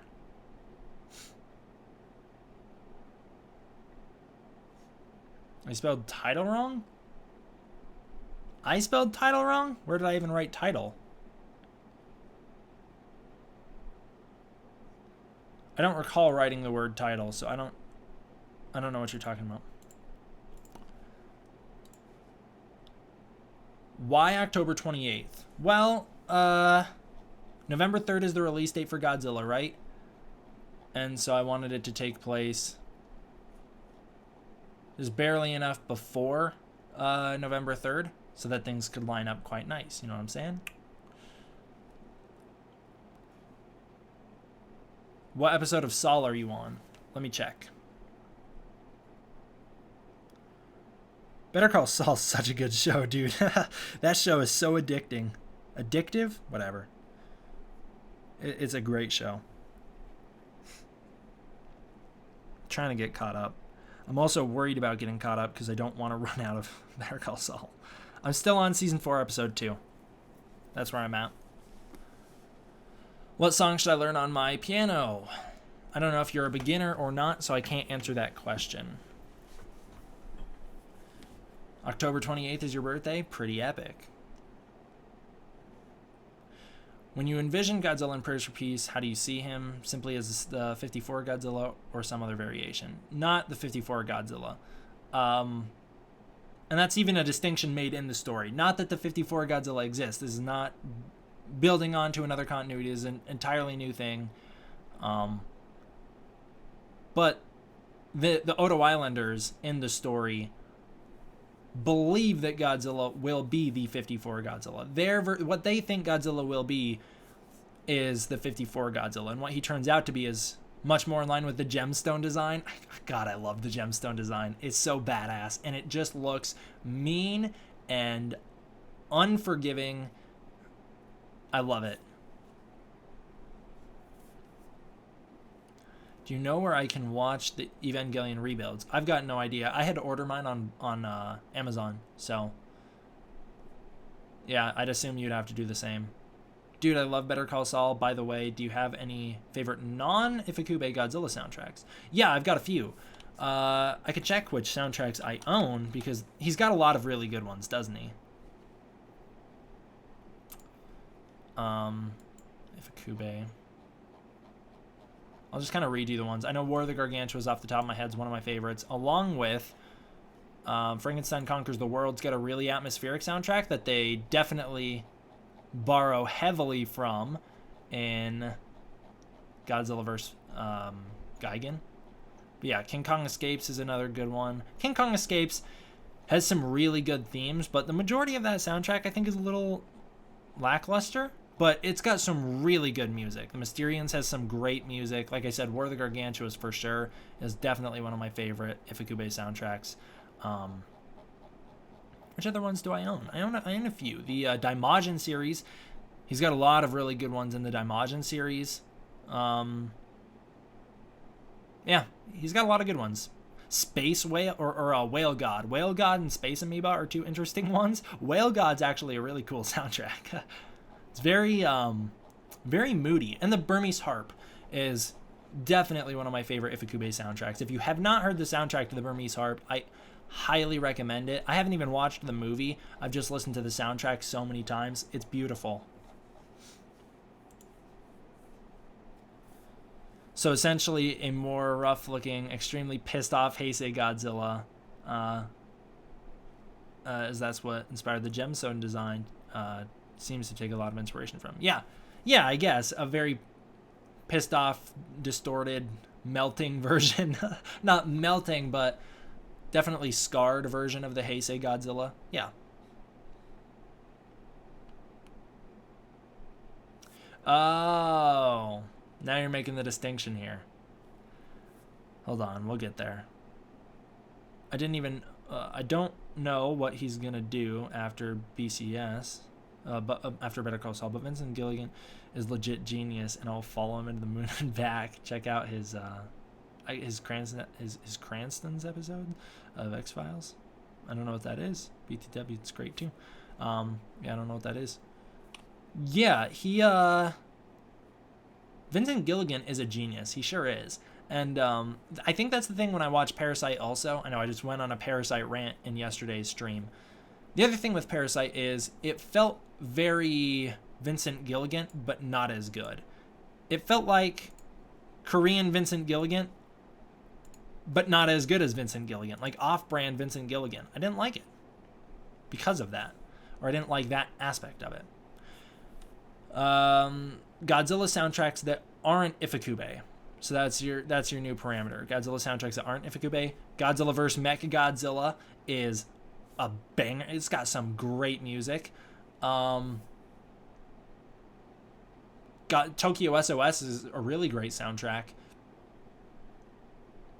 And then there's some others. It's hard to say like just Godzilla versus Mechagodzilla, because Son of Godzilla also has great music, and then at that point we're just going down the who is that, Masaru Sato? Is that his name? You're just going down the Masaru Sato route. Yeah, but a lot of his soundtracks are awesome. So I don't know. Cranston is in Bryan Cranston is in the X-Files episode he wrote years before Breaking Bad. Oh, cool. I used to watch Bryan Cranston in Malcolm in the Middle, and I could just, for the longest time, I could only ever see him as Hal from Malcolm in the Middle, and it was like everyone else on Earth was viewing him as Heisenberg, and I was still viewing him as Hal from Malcolm in the Middle up until Godzilla 2014, and then once Godzilla 2014 hit, then all of a sudden it was Bryan Cranston, then all of a sudden he was at every role that he plays, he owns. The Varan the Unbelievable soundtrack is awesome as well. You're right. That's a great one. I did watch Sonic the Hedgehog 2020. I thought it was great. I thought it was a real fun movie. I meant to say violin. What music should I learn from my violin? Godzilla. Ba-da-bum. Do it. Hey, dude. Hey. Lil Club fan.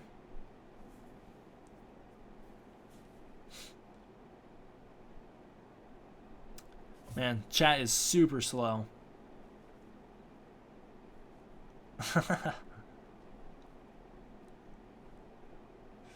Do you think you would have liked Sonic if they'd used the original design?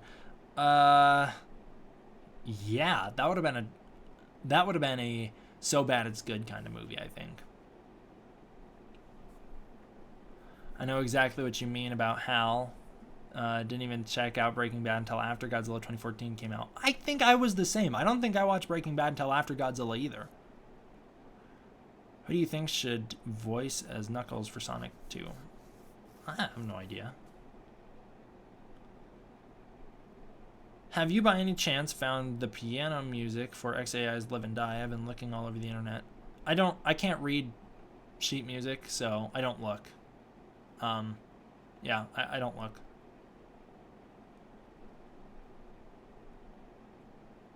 Yeah, you want to see a trailer for Godzilla vs. Kong? Everybody does. We're all in the same boat there. If you have a question, if you have a real question, Geiergan,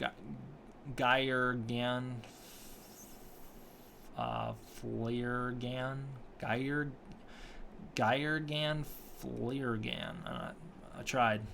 You should ask a real question. Maybe I'll answer it.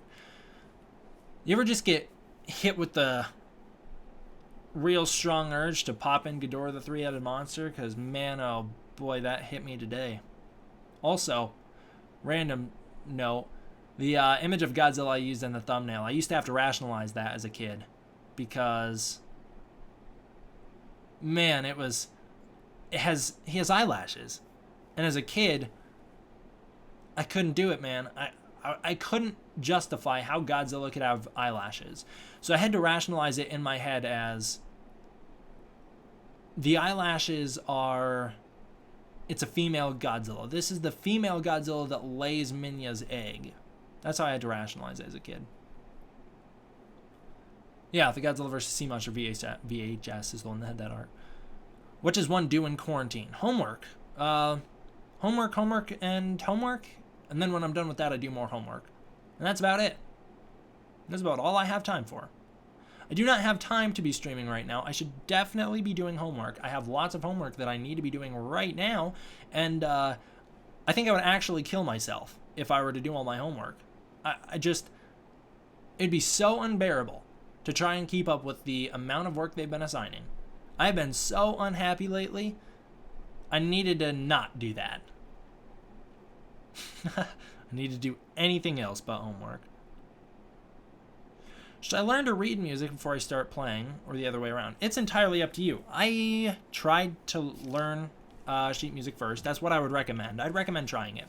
I think the fact that I'm basically dyslexic makes it impossible for me to actually read sheet music. I just can't keep up with it. My brain doesn't process sheet music right, so I just could never do it. And I had 2 different teachers try and teach me in formal lessons how to read sheet music, and I just was never able to. So, I don't know. I would recommend learning it if you can, but if you can't, maybe you could be like me and learn by ear. Man, that sounds like a lot of your time. Even when you're not in quarantine, your school seriously sucks. I feel that. Yeah, very true. It's good you have this outlet to blow off steam and take your mind off of it, for sure. I can't do it, man. I can't keep up with school. I legitimately can't. It's not even like I don't want to. It's just that they assign so much. Gotta skedaddle, take care, and stay safe, my dude. Much love. Thanks, Braden. Thanks for tuning in, man. I appreciate it. I'm about to end here soon, so you're not leaving that far before the end. You should upload your piano covers to SoundCloud. I've thought about it. I've always thought about SoundCloud as more of like a place to post cover music of me actually singing, but I don't think I'm a good enough singer to justify that. I have thought about it many times because I love music. I love playing music. I love covering music. I don't try and write lyrical music, but I love writing music for things like Prayers for Peace. I like writing custom themes. I write some original music that you've never heard, but for the majority of it, I like writing custom themes. I love music, man, and I've thought about SoundCloud many times as a place to post original music and covers where I sing, but I don't consider myself good enough to do it. So that's why I haven't.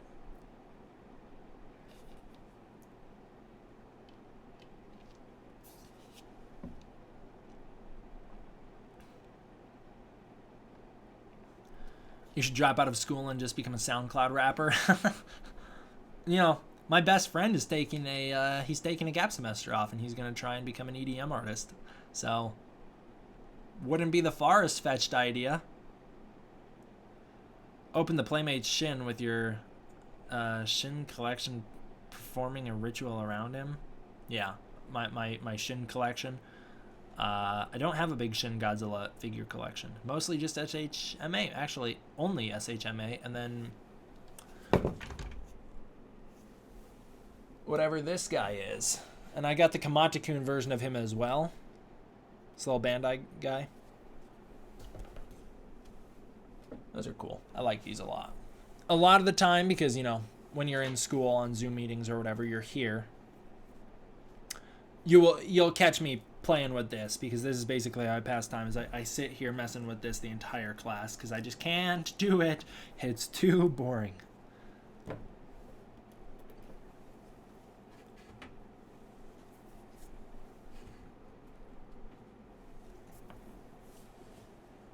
Oh yeah, you're right. I do have the NECA. Yeah, I do have the NECA Shin Godzillas. I totally forgot about that. Oh, I've got some bad news for you, stream. I've got real bad news. Ad rev. So here's the stats, right? And this is accurate. I'll check the number one more time because it's crazy to think about. And it hurts. Every single time I check, it hurts so goddamn bad.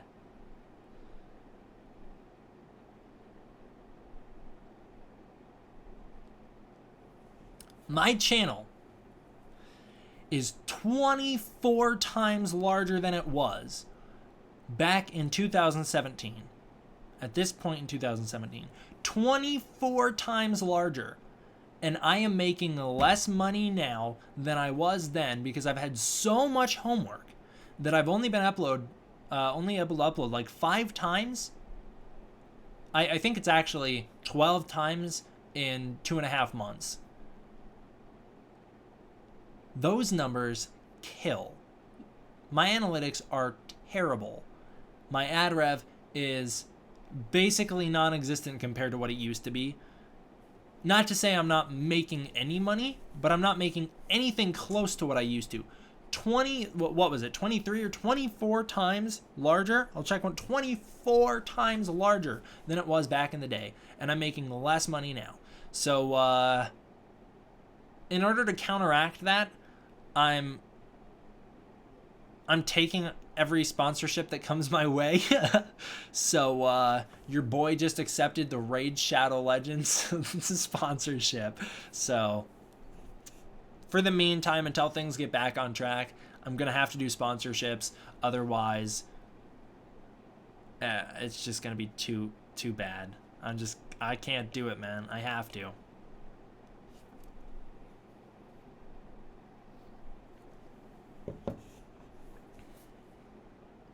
School did this to me.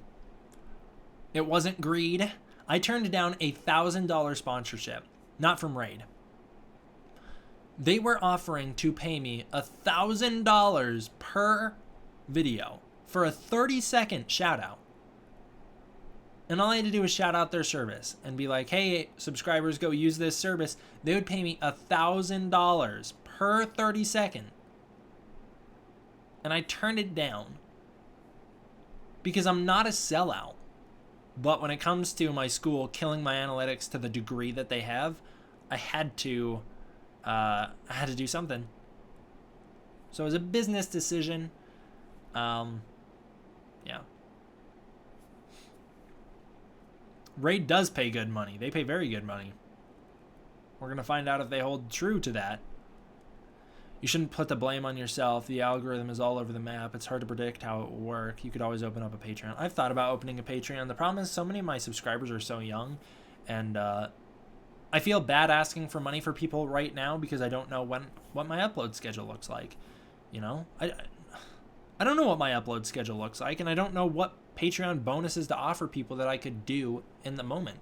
You know? I can't. It's not like I can give them content early because I can't even produce content. Right now, everyone is taking every sponsorship they can. Well, then at least it's not me. Not just me. I'll support you on Patreon all on my own. Well, I appreciate that, but still, I feel bad. If I don't have content to offer at the moment, I can't ask for you to support me on Patreon. Not until I can get things back to normal. Not until I can get this semester over with. And that's not happening for another 6 weeks. I still have 6 weeks left of school. Hey, D-Man, do you want a girlfriend? I guess. Yeah, sure. I don't have one at the moment, so might as well.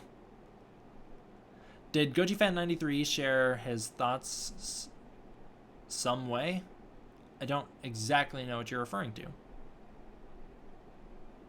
In that case, you could always treat Patreon like a tip jar and not promise regular content similar to how Super Chats work. I suppose I could.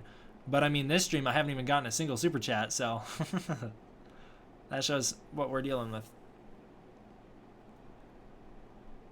With the virus that is going on, everyone is just trying to find every way just to get money, just like opening Patreons and taking sponsorships.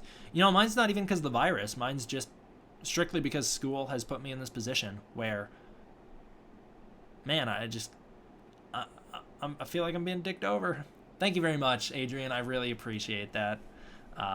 It really means a lot, man. Do you do voiceovers for your vids? Not entirely sure what you're referring to. Yeah, I record the voiceovers for my videos. Yeah.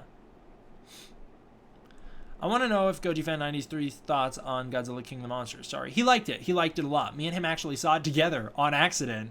He was in town, and he showed up. You know, we somehow wound up in the exact same auditorium, like 2 rows apart. What?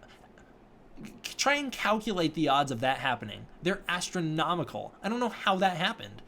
But him and I wound up in the same theater, in the same auditorium at the same time, watching Godzilla King of the Monsters. And it was awesome. I mean, we didn't sit next to each other, but what the hell are the odds, dude? That's so cool. And thank you so much, Gyrax. I really appreciate it, man. I genuinely, truly, really do. Are you challenging me? JK, here's a small tip. Thank you so much, man.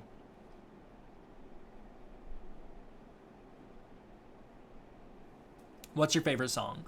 When We Drive by Death Cab for Cutie, coming off of the album Thank You for Today.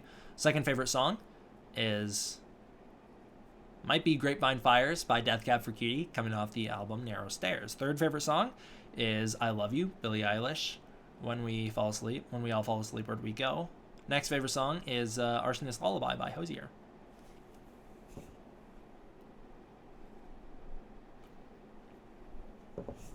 I've been watching you since 2014. I support you. I almost don't want to believe you, but I kind of recognize your name, so maybe I do believe you. Because 2014, you would have had to get here within 3-4 videos that I uploaded that year. I only uploaded like 4 videos in 2014 that are public. I actually uploaded a lot more in 2014 that I deleted. I'm pissed at myself for deleting them, but if you were genuinely have been around since 2014, then you're a legend. There's only 2 people on the channel that I know actually have, and those are Oscar Hernandez, or I totally messed that up. David Hernandez. No, what the? David Brown and Oscar Hernandez. That is it. David Brown and Oscar Hernandez. God. Do you record a video and add audio later? No, I record video and audio at the same time. Release the unreleased vids. I deleted them, so I can't. I have videos from years ago that I planned on editing and uploading, and I never did. My very first unboxing, I never edited or uploaded, and I still have the footage. And I've thought about potentially just for fun releasing it, but the problem is, when am I going to get the time to edit that? Have you ever owned the same figure 7 times and counting? No, just me? Yeah, just you. Just you.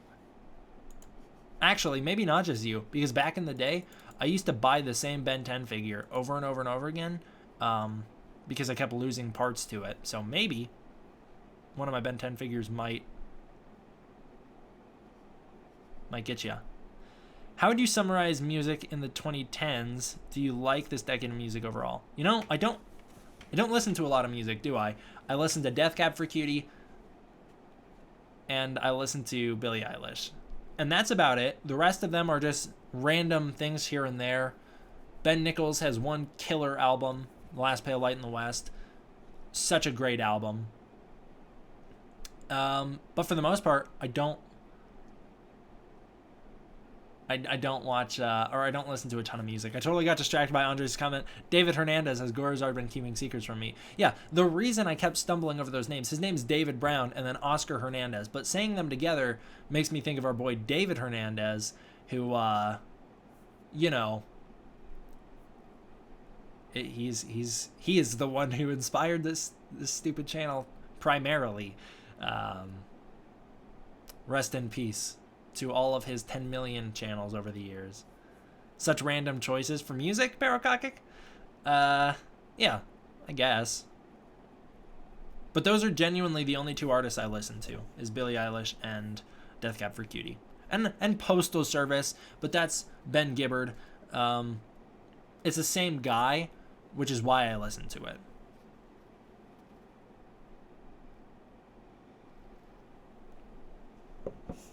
It may have me beat, but not for long, especially once I get commissions more sorted out. Yeah, you're going to buy so many of those figures. Do you like 60s music? Not particularly. 70s has some good music. All the music on the Kong Skull Island soundtrack slaps. I like all of it. The 50s actually is an era of music that I really like. I can just pop on 50s music and listen to it all day long. I don't have to love the song. It's got a nice feel to it where modern day music just doesn't have that feel. I really like 50s music. I don't have any particular standout 50s music songs outside of the songs on the Stand By Me soundtrack, but 50s music itself, I really like it for some reason. I don't know why. Like Diamond City Radio. Oh, I like it. Yeah, the Kong Skull Island soundtrack's got a lot of great music. Has NECA sent you 84 yet? They are not going to send me 84 because it's not... I already own it. They know which figures I own, and they don't send me the re-releases. Even if they make tweaks to them, they don't send them to me. Do you know of Nirvana, D-Man? Yeah, Nirvana used to be my favorite band back when I was in 5th grade. Nirvana and Your Favorite Martian. That's another band that I've listened to. Your Favorite Martian is the band that I've listened to most consistently throughout my life because I've been listening to it since I was in 5th grade until now I'm a freshman in college. And I still listen to their music frequently, even though they only released one set of music back in 2011-2012. So... yeah, but Nirvana, used to love Nirvana. Don't listen to them as much anymore. I'm currently trying to get into Cage the Elephant. They have a lot of great music that I'm trying to get into. Final Wars got you into Sum 41. I only like the one song. What editing software do you recommend, Sam, for simple reviews? VideoPad Video Editor you can get for free, and you can do a lot with it. So that's the one that I used for years before switching to Adobe Premiere Pro. Don't switch to Adobe Premiere Pro unless you are willing to fully commit to editing. Thank you so much, Omnidoll. I really appreciate the donation. You guys have no idea how much it helps, especially right now. And especially right now, it means so much because not only am I in a hard position financially, I know all of you guys are too. I know a lot of people are going through a lot, so... every donation means so much to me. I really appreciate it. Thank you so much. I'm new to your channel and enjoying it, so here's a little something to say hi. Well, thank you so much. I really, really appreciate it. Gorazard's channel never dies. It's simply reborn like a phoenix. That is probably the most accurate comment I've read all night. Thank you so much, Liam Gray. Conquest Comics. Is that part of your name, or I don't know what? Okay, I think your name's Liam Gray Conquest Comics. Thank you so much. He says Xenotype is now on Indiegogo. If you're a fan of manga, monsters, and kaiju, this won't be something you want to miss. Thank you for the great content, DGM. Well, thank you. Okay. Just get a nice little advertisement in there. Is this like a sponsorship? This is basically a sponsorship. He paid me to read that. You think they would send you 85 as a figure as only a reissue with... You would think... You think that... Why can't I read that one? What the hell? You think they would send you 85 as that figure is the only reissue with major apparent changes, and that figure is the one a lot of people have been looking forward to. They might send it to me. They send me stuff late, right? You guys, every time they always release stuff in Target like a month before I get it, which I'm not knocking them for. I'm just saying I just get stuff slowly. But you guys all get it before I do, so maybe it's on the way. I highly doubt it.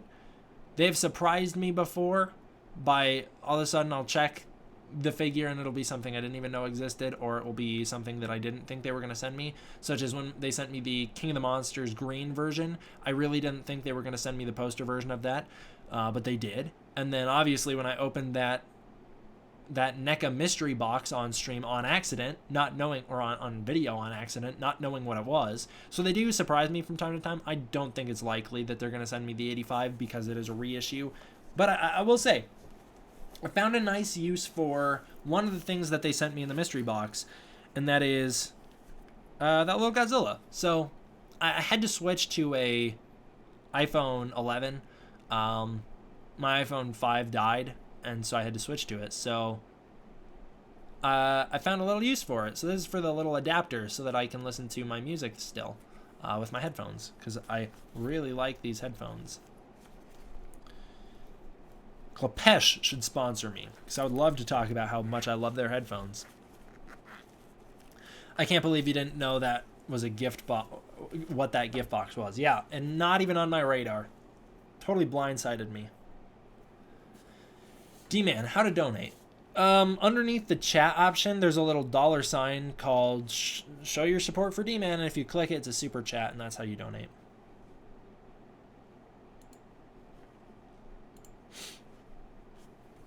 What are your thoughts on Ultraman? It's all right. It's fun, turn your brain off, kind of enjoyable content, right? Ultraman's fun. Hey, when the frick they releasing Godzilla vs. Kong trailer? Dude, don't we all want to know? NECA will be happy so they can make their figures for them. Yeah. And SHMA has also been put on delay, which I feel bad for guys at SHMA.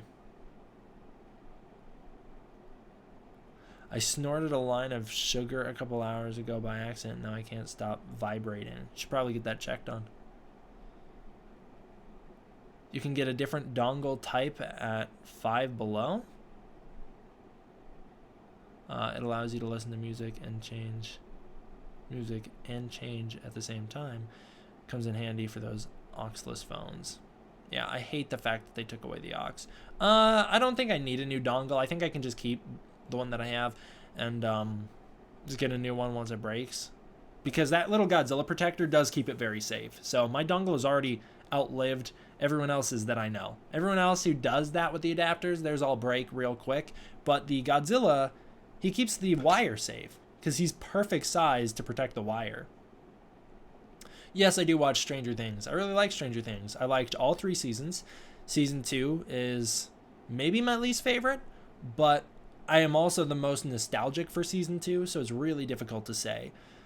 I freaking love Stranger Things, though. I know a lot of people had a problem with season 3, and once you get over the fact that season 3 isn't a horror, a horror show, because Stranger Things season 1 and 2 I would classify as 80s horror, and season 3 is very much 80s action. And I know a lot of people didn't like that, but I really liked it. Dude, your bed looks very comfortable. You see that gray thing on it? That is a weighted blanket, so that is, it's nice. It's like full of sand or something. I don't know.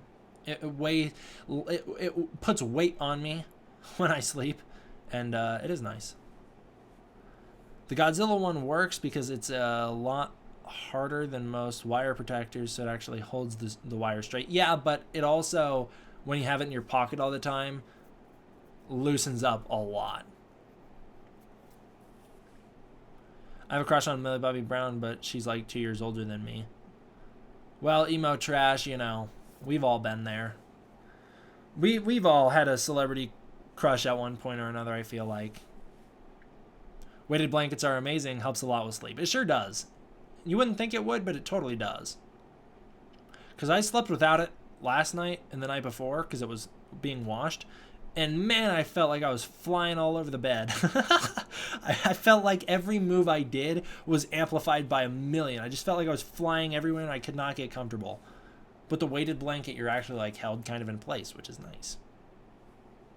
You have hermit crabs, that's pretty sweet.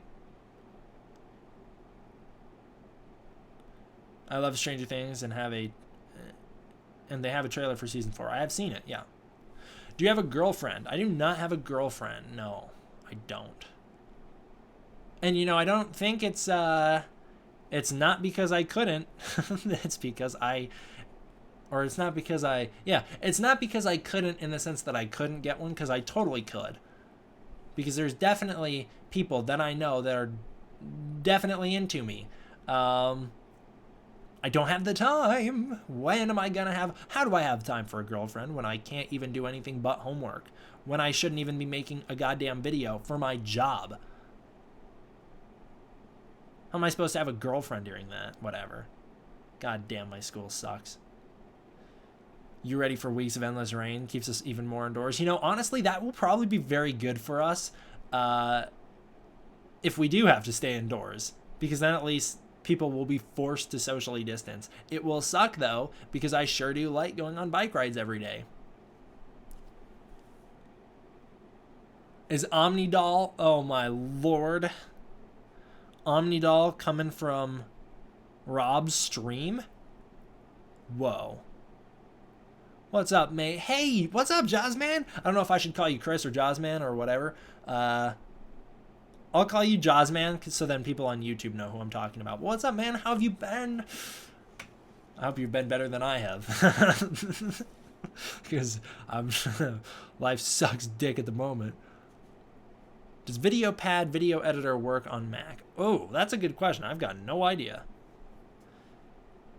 Hey, D-Man, you gonna talk about the Mayana and Hero thing for a minute? I'm confused. I sure wouldn't like to talk about it. I had a full-on debate with someone recently.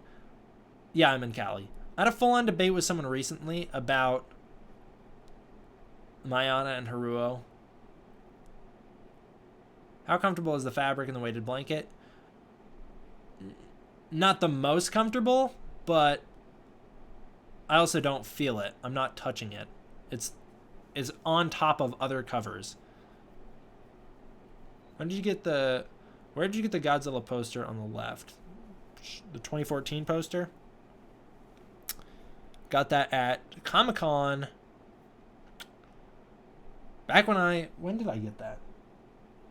I think I got that back in like 2012, maybe? No, couldn't have been 2000. What am I talking about? It had to be 2014. Right? Or 2013. Had to be 2014. 1,000,000% had to be 2014. I got that at Comic-Con in 2014. D-Man ain't no simp. JK. So you're saying I am a simp. If D-Man ain't no simp, just kidding, that means I am a simp. God damn it. I don't want to be a simp.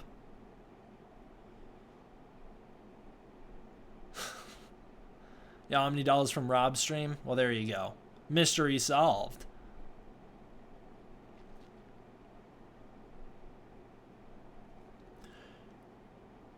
Do you go to community college or overnight college? I go to a university.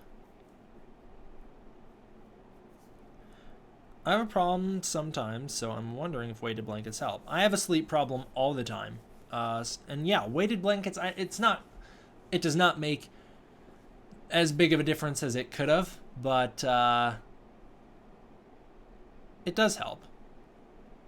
I still remember browsing the internet looking for 2014 leaks and stuff. I definitely did too. I don't think I knew they were leaks at the time, but I definitely was looking into like all the leaked footage that I didn't know was leaked. Or I didn't really know what the concept of leaking footage was. I didn't know it was a bad thing. Yeah, Insomnia Gang. Welcome to the Insomnia stream.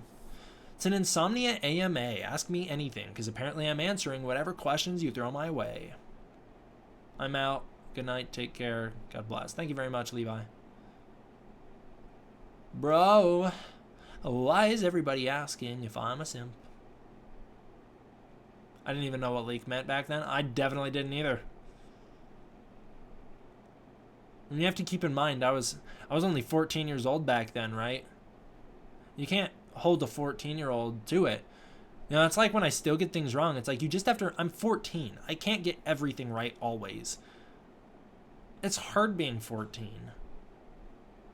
You sometimes mess up.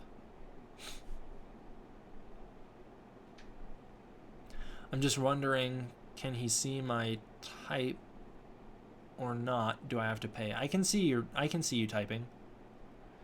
Man, the world of Godzilla 2014 hype feels like a world away. How crazy will it be when the movie turns 10 years old? I'm going to feel like such a boomer when that happens, but it's coming. Yeah. That one's going to hurt. I'm going to feel that one. I thought you were wrapping up the stream, lol. I was supposed to wrap up the stream, wasn't I? I might as well hit 3 hours again because I'm almost here, and then I'll wrap it up at 3 hours. I was younger. I'm 17 now. Gotcha.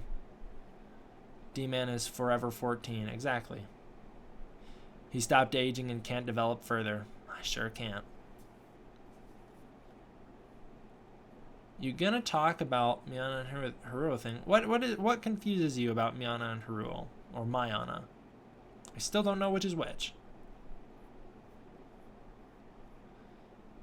D-Man, what Toho Godzilla movie would you want to see remade with modern special effects? Does it have to be a Godzilla movie, or can I say War of the Gargantuas?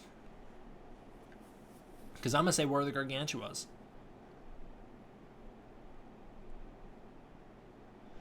Do you see my Kong Skull Island vinyl record? I don't see yours, but you might see mine right there, behind Ghidorah. Can you follow me? No. I only follow people I want to follow. Just realized there were people, younger kids, who never got the meaning of Connect Life. Yeah, my little brother got it. He was 8 years old when we watched it, or something like that, and he got it. He knew what Connect Life was immediately, and then it became a meme. Then, like him and I, that's what we refer to now, is Connect Life. So there was a lot of life being connected in the end of Evangelion. Holy cow, there was a lot of life being connected. I'm 16, and a year ago, I didn't know what leaks were. I'm a dumb person. I don't know if that considers you dumb. Just because you didn't know what leaks were. I don't know. I probably didn't know what leaks were until I was 14 years old. Probably took me until after I turned 14 to figure out what leaks were. Are you 19? No, I'm 14. I got it. Didn't expect that. If you're referring to me shooting down your follow request, I apologize if it was rough or too harsh, but no, I don't follow people because they ask me to follow them. I remember the early 2000s where the only Godzilla toys were at Kmart and stuff. Though that good days. I'm 7. I don't know if you're actually 7, Christopher, but if you're actually 7, dude, you're up past your bedtime. No, he's 12. Andres, if you're trying to tell people I'm 12, everybody knows I'm 14. Can you play the Jaws theme on piano? Yeah, I've been playing the Jaws theme on piano since I was 14. I've been playing the Jaws theme on piano for years.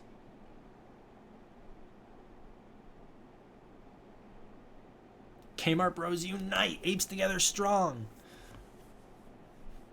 I don't know what this was, but this is what I meant to do. Living in a world where Godzilla was on indefinite hiatus sure was interesting. I didn't even realize it at the time. Yeah, I didn't realize it at the time. You look 18? Oh, you think I look 18? Well, thank you very much. I've been trying to grow the beard out to try and make myself look a little older. I hear that a lot. Yeah, I look very old for my age. I'm behind on my D-Man lore. Andres, I have not been 12 since before I started this channel. I've been 14 forever. The minute D-Man was born, he was born as a 14-year-old and has always been a 14-year-old. Occasionally I'll be 9 and sometimes 19 when I need to be for PewDiePie, but outside of that, your beard is almost translucent. It's the mustache that makes you look different. I know the beard is basically translucent, and a lot of it has to do with the lighting because it kind of washes it out. I'm very washed out with this light. Without that light, I look dark like a serial killer. Like the shadows under my eyes become huge, and I look very grim and gritty. But yeah, the beard... I feel like the beard is somehow getting shorter over time. Does that make any sense? Maybe the long hairs are just falling out. I feel like the beard is slowly getting shorter over time. Unless, like, people are secretly trimming it without me noticing. I'm still, you know...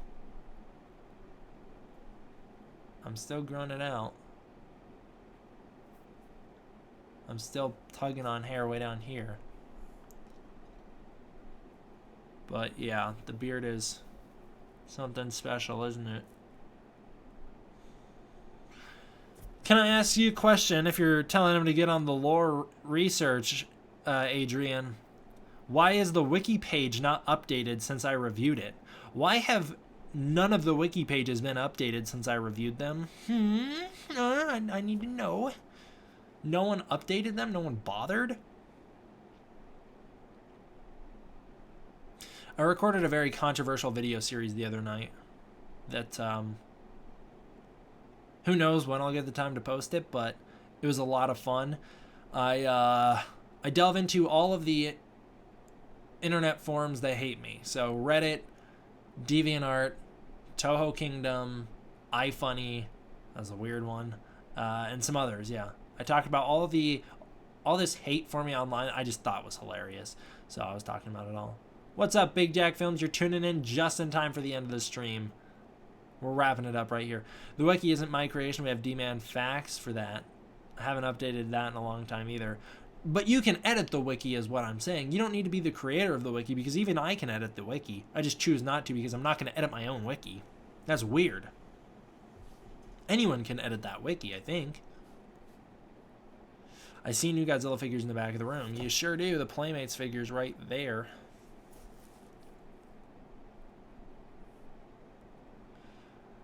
Hi, I'm going on a date to... That message got deleted. Would you rather get Shin 2 or the MonsterVerse continue? I'd rather the MonsterVerse continue and then after that get a Shin 2. Shoot me a message on Facebook. I want to send you my first parody cover. I will do that whenever I log on Facebook next. The longer hairs are probably falling out. Hair only grows for a certain amount of time before it sheds. Yeah, and varies from person to person. Yeah. Should I read? Do you guys want me to read the first chapter of Prayers for Peace, which is one page, or the prelude? I'm not going to read chapter 1. Do you want me to read the prelude for Prayers for Peace? Because I know I said I'd do that earlier and then I never did. So, if you want it, let me know, and then once we're done with that, I'll end the stream. Hell year. Sure is a hell year.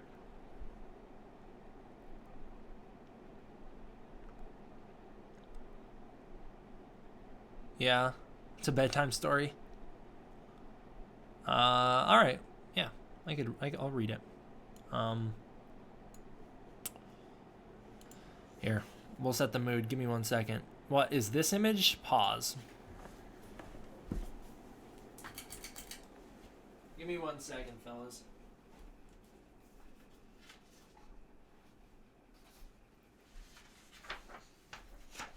All right. Thoughts on Shin Ghidorah's design? What monster would you like to see the most as a Shin design? And yeah, I'm down to hear the first chapter. Shin Ghidorah's design was pretty interesting. It's probably my second least favorite Ghidorah design after the anime Ghidorah. Not counting Kaiser Ghidorah because I don't like that design either.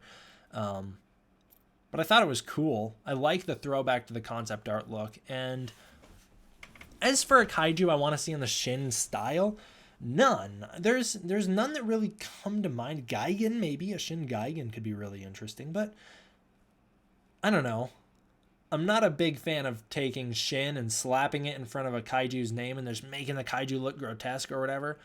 So I don't know. Shin Gigan, maybe. But here's some prayers for peace. Very rough concept art.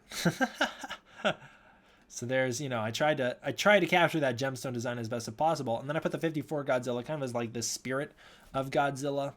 Yeah, there's some. I'm still working on this. It's not very put together at the moment, and I have some character sketches, but those are probably gonna stay private because I'm not in love with them. The Shin design really like to harken back to the original illustration of the characters, which is the main reason Shin Ultraman looks almost the same. Yeah, for sure. I've talked about that before on the channel. But yeah, we'll read the prelude to Prayers for Peace. Not the best chapter, but I was really trying to hammer home a point. And so it's a little repetitive because I repeat one thing 4 times in one page, and I don't know if it comes off too redundant, but the people that I shared this with didn't have a problem with it because they understood that the reason it's repeated so many times is to try and get that name to stick in the reader's head so that hopefully the reader can look into it and go, oh, that is an actual thing. This chapter 1 actually happened, sort of. Whatever. Well, you'll see. I'll read it. Should I don't know what I should put on screen. Should I put Godzilla on screen? Just cuz? We'll add Godzilla. Just cuz. Just so that I'm not the one you're staring at while I read. Where's a good Godzilla picture? Also, for the record, he's never once referred to as Godzilla in Prayers for Peace. Not one time does a single character call him Godzilla. He is Gojira. The entire time, the entire story, they only refer to him as Godzilla.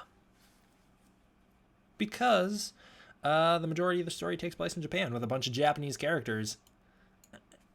So, yeah.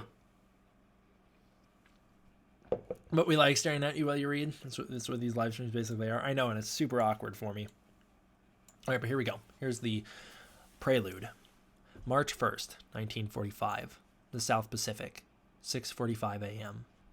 The ocean waves crashed against the white-painted wood exterior of the 28-meter-long Japanese fishing vessel, the Daigo of Fukumaru. I'm going to mess up that name whenever I say it. But, so just be prepared for that, because that is the name that's repeated. The Daigo Fukumaru. I hope I'm saying that at least somewhat right. I'll restart just so that we get the mood. Prelude. March 1st, 1945. The South Pacific. 6:45 a.m. The ocean waves crashed against the white... The ocean waves crashed against the white-painted wood exterior of the 28-meter-long Japanese fishing vessel, the Daigo Fukumaru. A pale, foamy... All right, hold on. I'm sorry. I'm going to have to turn the chat off. I can't read. And this is also epic because I'm ultra dyslexic, so I'm gonna fuck this up a million times. All right, let's try this one more time now that I can't see the chat. Prelude. March 1st, 1945, the South Pacific, 6:45 a.m. The ocean waves crashed against the white painted wood exterior of the 28-meter-long fishing vessel, Japanese fishing vessel, the Daigo Fukumaru. A pale, foamy tail grew behind the ship as it glided across the Pacific waters. The boat's wake interrupted an otherwise tranquil ocean that stretched infinitely. The few clouds in the skies reflected off the water along with the white, shining glimmer of an ascending sun. While sailing home, the members on deck sat and enjoyed the misty, salt-flavored trade winds that seemed to only complement the hot summer's weather, making this day an ideal one to be out on the open ocean. The young men abroad looked out into the horizon, dreaming of their futures as accomplished fishers upon their return to the motherland. This was not the crew's first voyage either. Being out at sea for long stretches of time in search of tuna was nothing new to them. The journey back to Japan may have intimidated some, but the hardened crew of the Daigo Fukumaru, I can do it, viewed it as a golden opportunity to ensure they would honor their country with a great haul that would help feed and strengthen their nation. One of the crew members, a kid just 22 years of age, sat in the cabin, enjoying the morning as a blinding light erupted in the distance, drowning out the rising sun and all optimistic thoughts with it. The men rushed to the edge of the boat to watch as a second sun rose from the east. The skyline slowly turned red as mankind's greatest scientific advancement reached towards the heavens, challenging the gods and proclaiming humanity the true rulers of Earth. The fireball stretched into oblivion, puffing out and collapsing in on itself as it arose thousands of feet above the clouds. As the water vapor in the air became compressed by the immense shock wave, a vortex formed around the fireball. The crew of the Daigo Fukumaru stared in amazement at the distant image of mankind's first formal contest against nature. Their amazement was consumed by fear only 8 minutes later, as the shock wave collided with the ship, shaking the foundations of the men and the rest of the world along with them. The mushroom cloud grew to 130,000 feet in the air before slowly returning to the forever changed earth below. As the fallout returned to the ground, a soft layer of white ash snowed down from the heavens and covered the surface of the Daigo Fukumaru and its crew. The initial explosion tore a 250-foot hole into the earth. Mankind stabbed into their home and left a scar that would never heal. As the crater was instantaneously excavated, an old tomb was opened. One of Mother Earth's secrets, one of her mistakes, was exposed. It was God's answer to mankind's challenge for the title of Champions of Creation. That's the first page. And that, goddamn, that was a bit rough. I told you I'm not the greatest at reading, so I kind of stumble over myself a lot. It's like listening to an audiobook as I lay in bed trying to finally get tired. Well, I hope you enjoyed the little audiobook experience, Omnidoll. I can't tell if Omnidoll is actually a woman or not. I don't know if that sounds weird, but I just have this weird notion in my head that not a single person who watches my videos is a female. So seeing a female profile picture really throws me off. All right, that's enough with the shines. I don't know what that means. That was fantastic. Damn, bro, that's amazing. Thank you. See, someone says this is new. Someone's honest. This sounds great. That was rad. Dude, I'm writing a book, and it's the second book in my Godzilla book series. It's awesome. Dude, that was amazing. Now I really want to read the rest of it. Well, I hope to someday share it with you all. You are a woman, Omnidoll? Well, I guess I stand corrected, or I sit corrected, I should say. Sounds like a great start, man. Very atmospheric. Well, thank you very much, Andre. It's coming from you. Not that it doesn't mean a lot coming from everyone else, but coming from you, it means a lot.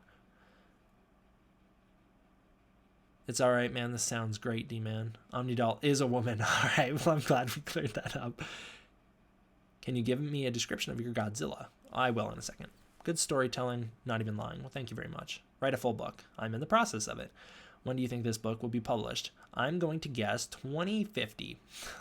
It's going to be my conservative guess. The moment when you're so dyslexic you can't even read your own story. Yeah, isn't it awesome? It was a good start. Keep it up. Thank you very much. I have to see you later. God bless you. Thank you very much, Godzilla Or. Thank you for tuning in. Well, that's good to know. I shared this part on Twitter a long time ago. If any of you recognize it, I shared this on Twitter. The initial explosion tore a 250-foot hole into the earth. Mankind stabbed into their home and left a scar that would never heal. As the crater was instantaneously excavated, an old tomb opened. One of Mother Earth's secrets, one of her mistakes, was exposed. It was God's answer to mankind's challenge for the title of Champions of Creation. I shared that on Twitter a long time ago, back in 2018, and God, that was like the greatest day ever because Michael Doherty, out of nowhere, liked that tweet. And that was way before he was following me on Twitter. That was way before I knew I was even on his radar. And to see him like that tweet, the tweet of me sharing that final little bit of my story, it was like a seal of approval to go for it. I don't know. That was like the greatest thing that could have happened. Hold on, BRB, my dog is eating my pasta. Well, that's a turnaround from my book. The book would be so great that Toho would make it into a movie. Wouldn't that be awesome if Toho made that into a movie? It's definitely a good start to the story. Very good. Keep up the great work. Thank you very much. Yeah, I remember that. It's almost like a 54 prequel. Not exactly. It wasn't an oof because of the writing. It was an oof because of you slipping over words. Yeah, of course I would. The writing is good. Thank you very much. It was very metaphorical and poetic. Everyone get ready for 2050. Thank you guys. I really appreciate it. Like I said, I am 160 pages in. Chapter 1 starts out very similar. It's supposed to be ultra reminiscent of what you just read because it's trying to draw a parallel. There's a thesis of this book that I don't think I will include, and I don't know if I want to state it. If I were to put the thesis into the most simple terms possible, and this is definitely oversimplifying it for the point of making this reference, but the thesis of the book would be history shows again and again how nature points out the folly of man, which is, again, a massive oversimplification for the sake of trying to make the reference to the Blue Oyster Cult song. But I wrote out an extended thesis for what the book is trying to say, and that is one of the things that it's trying to say. So chapter 1 starts out incredibly similar to the prelude because it's trying to draw the connection of this event that happened in 1954 is now being mirrored in 2022 with a different event. And I don't know if I've ever talked about what Prayers for Peace actually is, but Prayers for Peace isn't necessarily an original story. It's a modernization of the 54 story. A very different modernization, but the 54 story sort of happens in this version of the story. So it takes place in 2022. It's a modern update on the original 54 story. So you have all your original characters. You have Emiko, Yamane, Ogata, Serizawa. They're all there. But they're not the main characters this time. You're following a different character and his family. They're the characters you're primarily following, them and then their coworkers, and it hits general plot points of the original Godzilla 54, but it doesn't stick to those plot points. Their part 1 of the story is almost entirely focused on the investigation on Odo Island. What they're trying to figure out what's going on with these fishermen who are dying of radiation sickness, a new form of radiation sickness that no one's ever seen before. And then they're also trying to figure out what the hell's going on with these trilobites. So that's yeah, that's what we're talking about at the start. That's what part 1 is. What's the word count so far? From my experience, that tends to matter more than page count, since that always changes depending on how the text is formatted. Yeah, and this is a long story. It's very long, which is why I think any studio would be reluctant. I think Toho would be reluctant to make this a reality because it is so long, and it could definitely be condensed, and I would be okay with a condensed version of the story, so long as that we can have I don't know, would we call it a director's cut of a book, the author's cut? We could totally make a producer's cut and then make a print by demand extended cut of the book, which is the version I'm writing right now.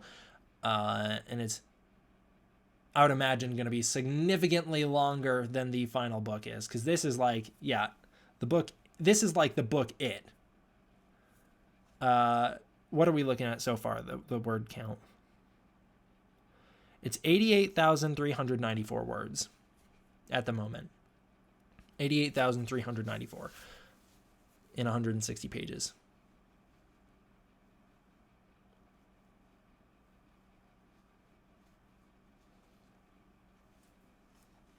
Yeah. But the book is littered with... I had this whole conversation with my brother Kyle yesterday. Yeah, 88,000 words, yeah. Well, I've been writing it since 2018. I've been writing it consistently since 2018. I had this whole conversation with my brother Kyle the other day where we were talking about if Prayers for Peace qualifies as fan fiction. And I was saying that I would kind of consider Prayers for Peace a fan fiction because it is a fan, me, writing a story with characters that I do not own, and it's filled with fan service. So every single character's name, except for like 3, is a reference to someone who either worked on a Godzilla movie or who was in a Godzilla movie. Sometimes they just straight up have the same name as a character from a Godzilla movie. Sometimes they have the name of a crew member. And sometimes they have combination names, but there's so much fan service in it. And it's not to bog down the story. I do have beta readers currently reading it who have never read Godzilla or have never seen a Godzilla movie. I've only given this book to people who have never seen a Godzilla movie. And the people who have read it so far, they all say it works on their own. They don't know that it's a Godzilla story. They have not gotten to the part where they find out it's Godzilla yet, or if they will even connect the dots that Gojira is Godzilla. I don't know, but they have not made it that far, and they say it works on their own. So I know I'm not overdoing the fan service, which is what I'm trying to keep in mind, is I don't just want to beat people over the head with fan service and hope that that's what sells them on the story. Yeah, so I had this whole conversation. Kyle was arguing that it is not fan fiction. He is arguing that this is just a story with that character because of a number of factors, because of my goals with it, because I do plan on this being my end game, because I do plan on seeing this book through to the end, and also because, and I don't know if I'd necessarily consider this, but because I've already worked for Toho, so I've already worked for the studio. It's basically just like someone under the studio writing something, hoping that someday the studio picks it up. And I guess I could see that standpoint. The way he said it was like, Jordan Vogt Roberts has this idea for Kong. Is it a fan fiction? And then he gets to make it? What do we call it? We call it Kong Skull Island. And that's how Kyle puts it. But again, I'm as much as I am ambitious with this project and as much as I am going to fight for it, I don't actually anticipate this will ever see the light of day. I just don't realistically think that it will ever be bought.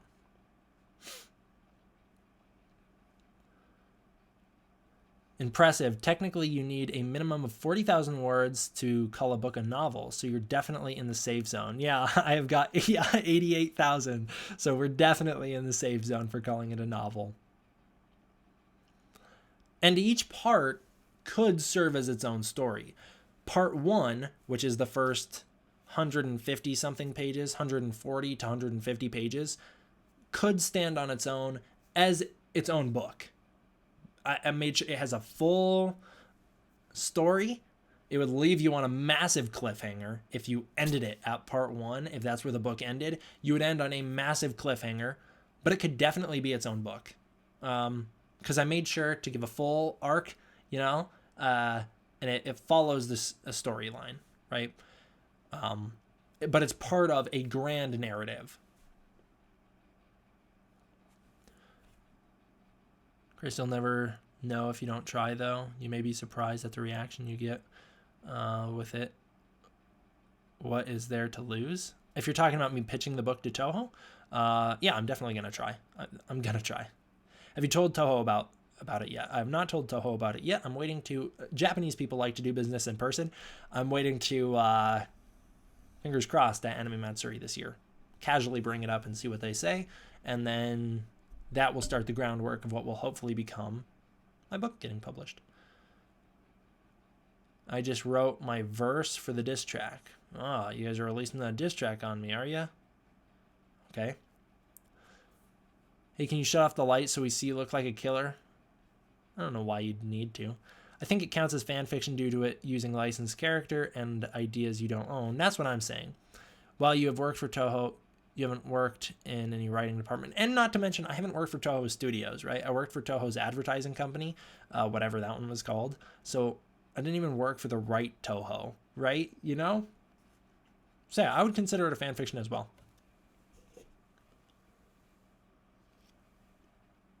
Who cares if it's fanfic or not? It's good. Well, thank you very much. I appreciate that. What are your ideas for the new Godzilla game? For the new Godzilla game? I have no idea. I don't have any. It's like my Godzilla vs. Kong story pitch. That is a fan fiction, right? That's never going to be real. So, you worked for a Toho, but not the Toho. Exactly.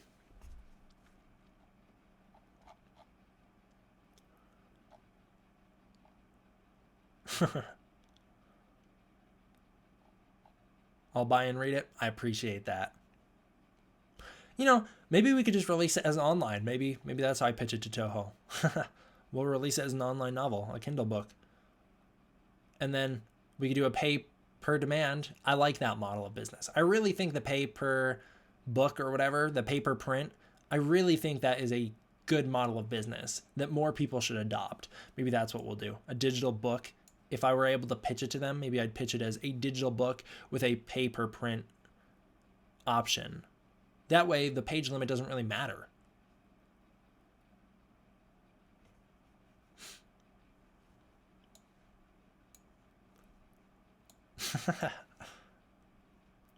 Will you make a graphic novel version of it? I will not. I will not make a graphic novel version of this.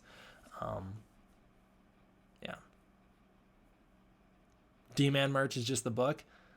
That'd be pretty epic. Feel like that would undersell it, though. I have faith. I have faith that I can fight for this book to become real.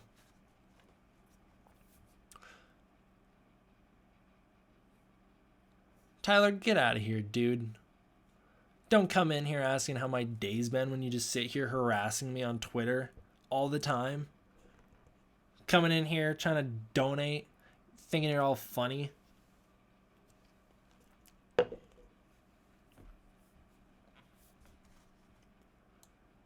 Playing both sides like crazy.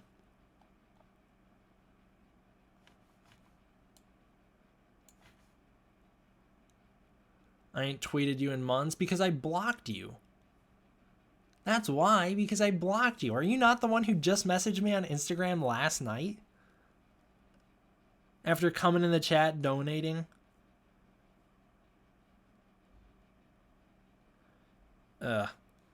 Whatever, dude.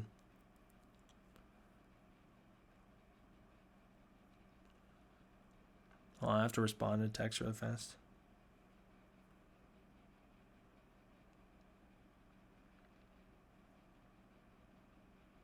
Epic. I'm just trying to support. Oh, sure feels like it, man.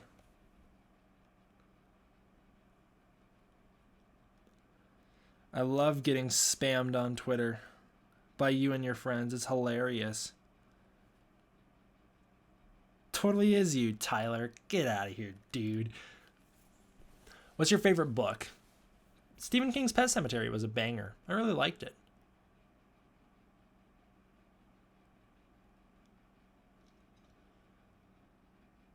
The most evil guy is the guy who ends the Godzilla franchise. Never will that happen. That'll never happen. Yeah, bro, you ain't spammed me because I blocked you. That's why. You can't say, oh, well, I haven't spammed you because I took that ability away from you.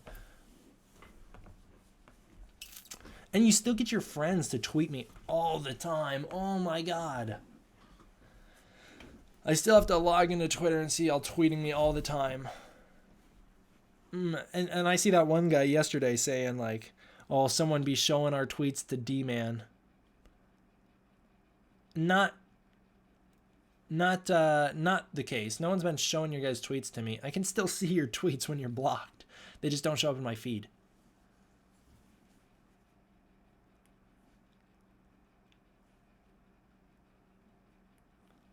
It's not been only 3 people, unless you just keep making new accounts. Whatever. I'm done with this conversation.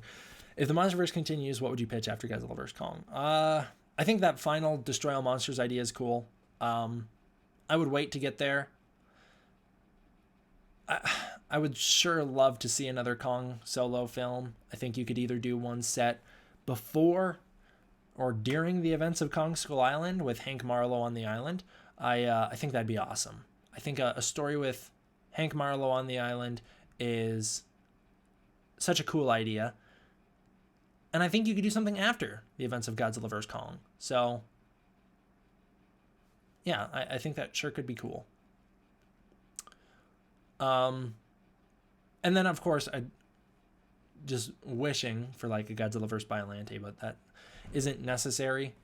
I would do one more Kong film, and then I'd do one final Destroy All Monsters movie. I'm reaching out and you slapping away. Well, bro, can you blame me? I mean, you didn't start off on the greatest foot, did you?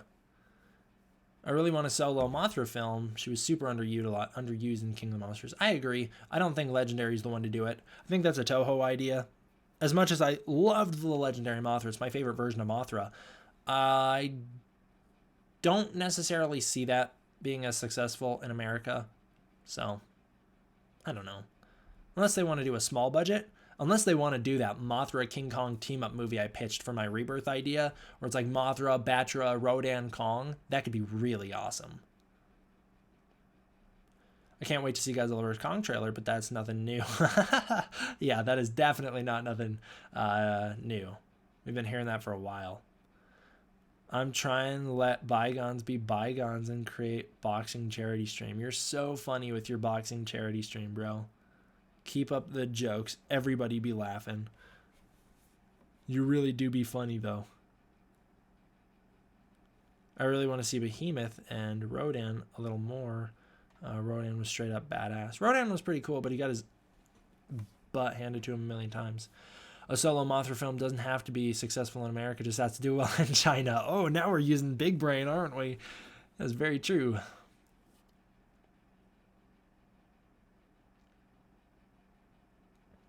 At the end, the Godzilla should go to the airport and breathe airport and atomic breath some buses. He doesn't atomic breath the buses, he atomic breaths the shuttle, and the shuttle blows up, blowing up the buses. But I get you. I catch what you're putting down. I totally realized today that I never did Godzilla-thon for the anime movies. What the hell? How did I never do Godzilla-thon for the anime movies? I made the art and everything. I need to do that. But a Kong Mothra team up would be amazing. It sure would. I so badly want to see those two characters interact on screen. I can't believe we never have. All right. I'm about to end the stream. I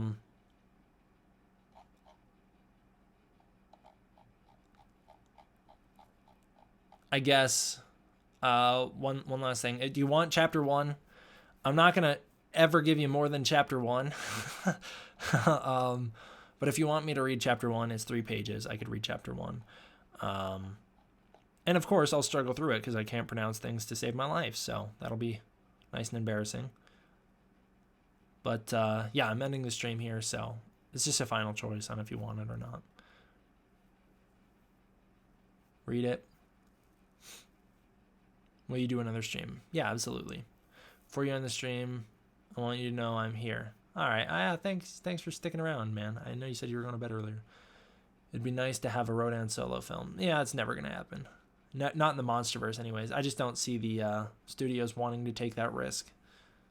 I'm down. All right, next time. What kind of snake do you have? It's a rosy boa.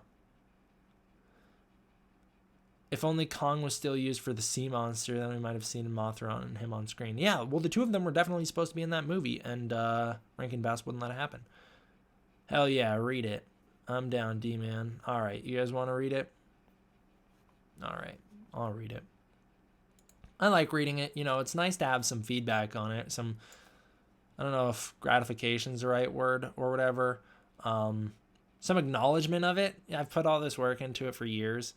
And you know, never been able to share it. And that's probably the most disappointing part, is knowing that I might never get to share this story, but at least I can share it with the few people who I can. Thank you very much, Tyler. I appreciate the thought. I appreciate you trying to make bygones be bygones. If you stop being annoying, we can water under the bridge it. But you gotta get your buddies to quit being annoying. Amen. Good night. Yeah.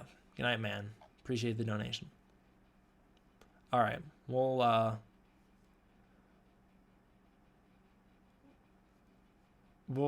read the chapter 1. Here's Godzilla. He'll be on screen again. And you should notice the similarities. I've been wanting to read it for years. Hearing chapter 1 would be fantastic. All right, so you heard the prelude. Here's chapter 1. You're going to very much recognize chapter 1 because chapter 1 is, and I will say, the story does not start out as my original story. It takes until about chapter 7 for things to really become my story.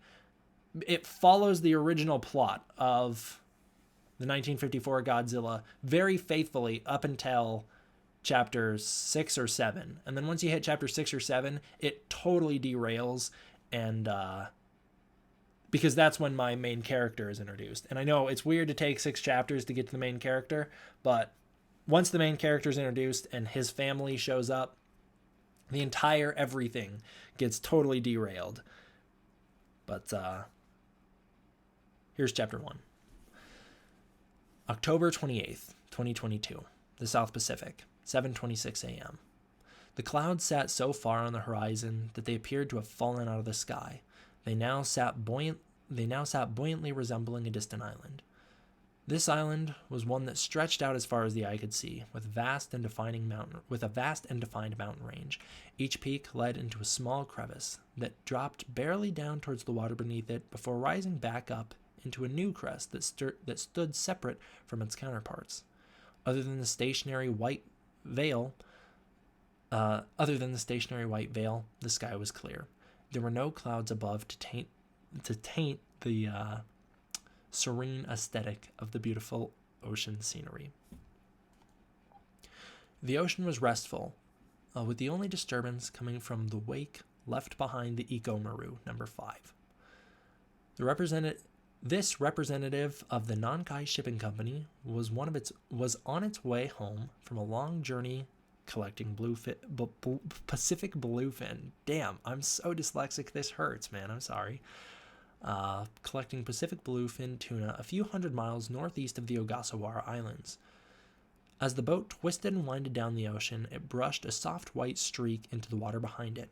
The bubbles eventually subsided into a faint tail that traced the vessel's movements. A few of the crew members gathered on the ship's stern for some fresh air and relaxation after a long 2-week voyage. 2 of the men, both in white tank tops and hats, sat playing cards with one another. Behind them sat 5 older men who were sharing stories about their home lives. The oldest of the storytellers was a man named Shoji Okawa, who sat on the edge of a boat, shirtless, soaking in the intense Pacific sun. His skin was coarse, like leather, after years of sun damage. Next to the man were 2 kids in their early 20s. They both leaned against the ship's hull in deep thought about their respective sweethearts who awaited them back in Japan. After a brief period of much-needed silence, the ship's band gathered on the deck and started playing a quiet tune. If you're wondering what that quiet tune will sound like, I could cue it up nice and quick, because that is a song that we definitely have access to, because it 100% exists in the real world. I just need to find it. I could totally search for it right now and have it right here. This is the song. I'll turn it up.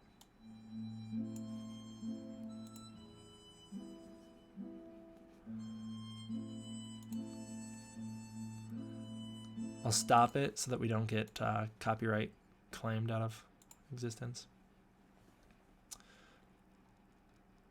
The soft song was led by a harmonica before being joined by a guitar that strummed a simple set of chords. To accompany that, 2 fishermen gathered around and joined in with makeshift instruments.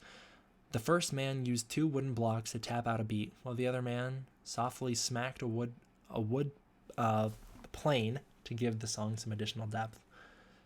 More crew members joined the band on the top deck to listen to the hauntingly beautiful theme. As the song progressed, more people exited the ship's hull so they could listen clearer. Soon after gathering almost the entire crew on the deck, everything went silent as an audible rumble started from beneath the ocean's surface. The men all froze in place and listened as the ship started to vibrate. The wood panels on the ship's hull started to tremble while the screws came undone. Just as Okawa stood up, ready to take action, all movement ceased. Shinkichi Seiji, the first mate, looked down upon his frightened crew from the balcony. He tried to think of the right words to calm the men down, but before anything came to mind, a blinding light erupted from the water just left of the Ikomaru. The men on deck rose to their feet in unison and rushed over to the port side. The sea boiled as a massive underwater explosion forced water to burst above the surface. The blinding white light subsided into a dim glow as the fountain mellowed. In a panic, one of the men shouted, "What was that?" Just in time for the ocean to erupt into flames. Everyone started shouting and running for cover, trampling everything in their paths. In the commotion, the small table that housed the peaceful card game moments before was thrown to the ground, spilling the deck alongside the band member's guitar. The guitar was tossed to the ground before landing next to some old chains and spilled checkers. Seiji started to tension with fear and anguish as the crew, his friends, hugged one another for comfort. Tears filled his eyes as he watched the boat become consumed by the flames of a burning ocean. The ship's radio operators, oh man, I'm gonna mess up these names, Fumio Nakita and C. Ikino, called in the incident as fast as they could, in hope that help would arrive in time. As they were transmitting their SOS, the wall in front of them collapsed under the pressure of breaching water. Fumio raised his arms to push against the radio equipment, exerting all his energy in the process, as it was forced into the ship's interior. His futile effort was thwarted by the water jetting into the small room. The flood slammed the radio operators into an adjacent wall before crushing them to death. Flames soon engulfed the crew as the ship was overtaken. The men clutched each other for one last bit of human contact as they succumbed to a painful death. Seiji looked on in agony as the fire gripped his friends one by one, scorching them on contact, melting their clothes to their now charcoal skin in a sight that reflected off his eyes while simultaneously staining them permanently. Once it was done claiming the crew, the fire turned and started climbing towards the broken man. He closed his eyes and sat down on the balcony, absorbing the sounds of the screaming damned around him. God, I'm messing this up bad. along with the insufferable heat, ready to surrender himself to an inevitable demise. But to his horror, Seji's eyes would open again the next day. I'm trying to quickly glance at this name so I don't totally mess it up. How do I not know this name? It totally is a name I should know. Ide Tekenoche, a young Coast Guard dispatcher, listened in horror as a startling frequency was received. ... Pause. ... Pause. ... Pause. ...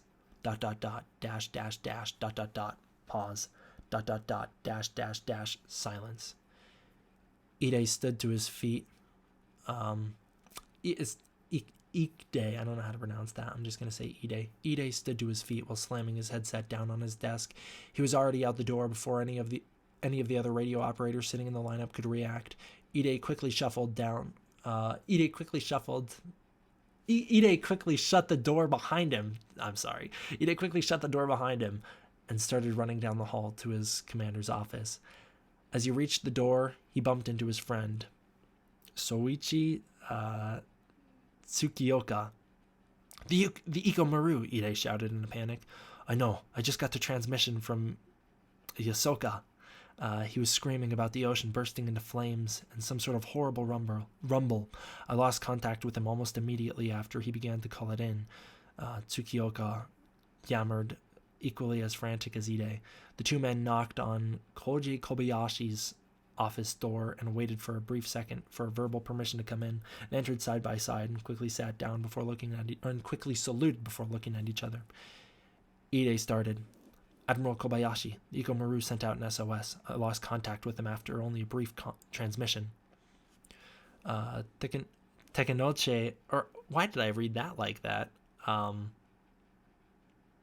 Tekenoche, I guess that's his name. Tekenoche continued.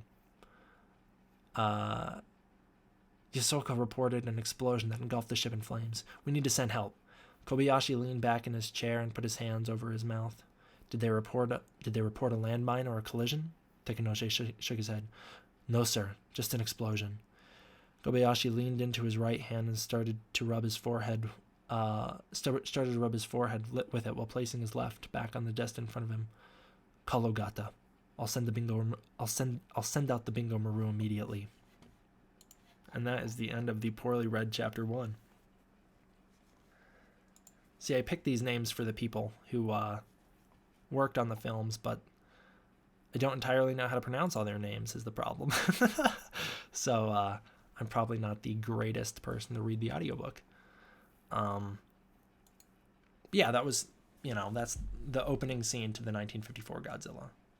If you've become intimately familiar with that film as I have, you will recognize that it's fairly faithfully adapted, with the slight addition of them busting into their commander's office at the end. And if you were very clever, you picked up on the names of the officers who got the distress call. And the people who got the distress call, they shared the same names as the main characters from Godzilla Raids Again. So you got Kobayashi and Tsukioka, who I definitely said Tsukioka wrong, but given the context of Godzilla's Revenge, I can 100% remember, or Godzilla Raids Again, I can 100% remember that their names are Tsukioka and Kobayashi. That's how you pronounce them. But yeah, that is the opening to the 1954 Godzilla, just with a slight tweak to it to make it fit the modern day and to also give us some introduction to Ogata and the Bingo Maru, which is going to be also adapted from the 54 film. Like I said, it starts out as a pretty faithful adaptation, not exactly scene by scene, or I should say not exactly bit by bit. It is scene by scene a faithful adaptation, but the scene contents themselves have changed slightly up until, like I said, about chapter 6, when you're introduced to an entirely new cast of characters who are going to be involved in this adventure. All I ever want from a book is for it to feel transported to whatever world I'm reading about, and that's what was happening. Well done. I'm hella impressed. I'll do the read on your audiobook, lol, JK. Well, thank you very much, Omnidal. I appreciate that. I'm picturing how this would work in a modern day head, and yeah, it's perfection. Thank you so much. I definitely remember that in the Godzilla 1954 movie. Hell yeah. I totally remember that scene. Do you write fan-made Godzilla novels? Yeah, pretty much. Now I really want to read this book. Yeah, it definitely gets very different. But I can't wait for 2054. Yeah, 2054. That's when we should release this book. You said that you hate Godzilla Raids Again. I do. It's not a movie that I hate, but it's definitely one of my least favorite Godzilla movies. I think I would say I kind of hate it as a Godzilla movie, but I love it as a film because I view all Godzilla movies as better than all of other movies, for the most part. Yeah. I don't know. I try to pay respect to as many Godzilla films as possible, while not beating you over the head with fan service. Such a good job. Thank you so much. Such a good chapter. Great job. Team Godzilla, Team Kong, Team Kong. Yeah, there is slight tweaks. What would you do if you had a genie lamp? First thing I would probably do is get the book published. That's not a joke. That's probably the first thing I would do with a genie lamp. And then I'd probably make some private wishes just for me that I wouldn't share publicly.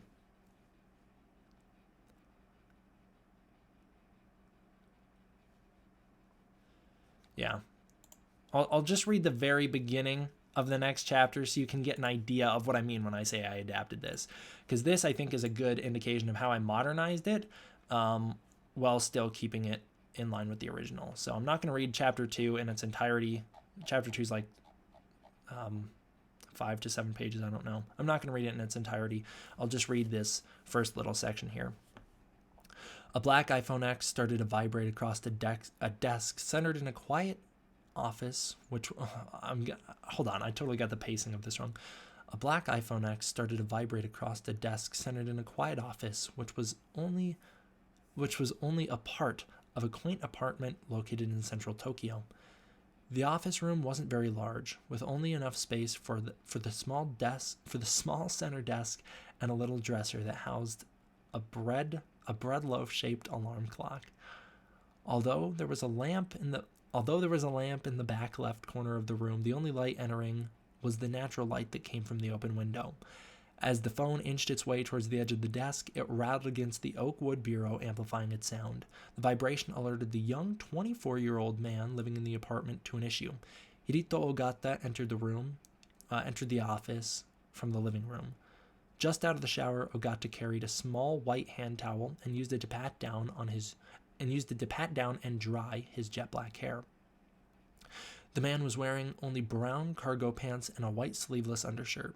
Throwing down the towel, the man grabbed the phone and held it up to his ear. The sun glistened off Ogata's still damp skin, creating a partial reflection of the shades obscuring the sun's entrance into the room. Yes, Southern Sea Salvage, Ogata speaking. After a moment of pause, Ogata looked up, surprised. His heart rate increased. Another one? There's the first paragraph of chapter 2. So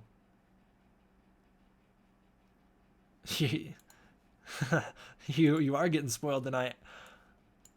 It's fun to share this. You know, it's been something I've been working on forever. I've really wanted to share it and I can't. I'm not letting myself, so that I can hold off to hopefully someday do something with it. Small bit more, yeah. We found our modernization. You're going to have to update the modernization every few years. It's going to be outdated. Yeah, the iPhone X is already outdated. He's supposed to have the most up-to-date phone, so now he has to have like an iPhone 11 whatever because this is the phone his work supplied. Yeah. An ad should come on about some coffee, those Japanese coffee soda things commercials.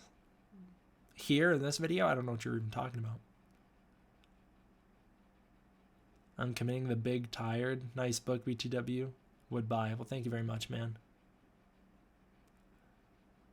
Don't specify the phone? You don't think I should just say a smartphone? Do you still like Godzilla PS4? I love it. I'm going to head out. All right. Thank you very much for tuning in. I'm not going to stream. I'm not streaming for much longer. That's like final statement. I'm not streaming for much longer. Send me your final thoughts now. Can't wait for Raid Shadow Legends sponsor halfway through the book. Oh, man. I hate that I have to do that, but I have to. Yeah, so that's an idea of how I try to modernize it.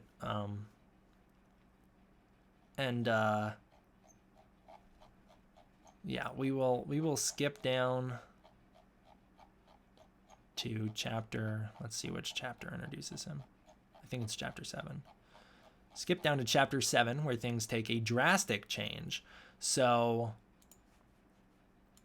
again, like I said, the story progresses very similar to the 54 story, where it's kind of a scene by scene adaptation of the 54 film with a lot of new additions. Shinkichi is not a major character in Godzilla 1954. He is only seen about 3 times in the film. But in my version of the story, Shinkichi is a very prominent character in part 1. He is not as prominent following part 1, but he's a very prominent character in part 1. You already got his introduction in the first chapter. He is the first mate on the ship who has to watch his crew die. And then he will be the sole survivor of that incident. Spoiler alert. Not that it's dissimilar from the original film, but it's certainly a new origin for him.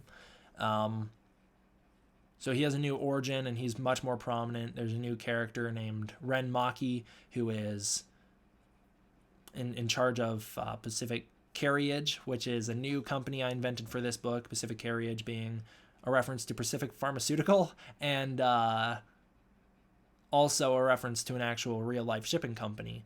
And he's in charge of this shipping company, and he's Ogata's primary human antagonist in the film. They don't get into like a fist fight or anything like that. He is just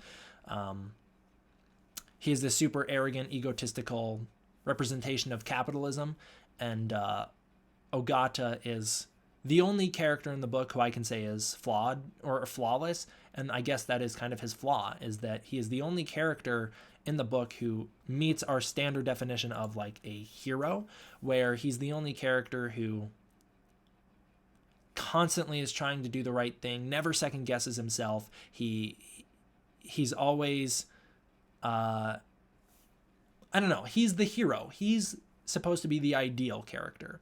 And the main character who we meet, Stephen Prescott, is not that.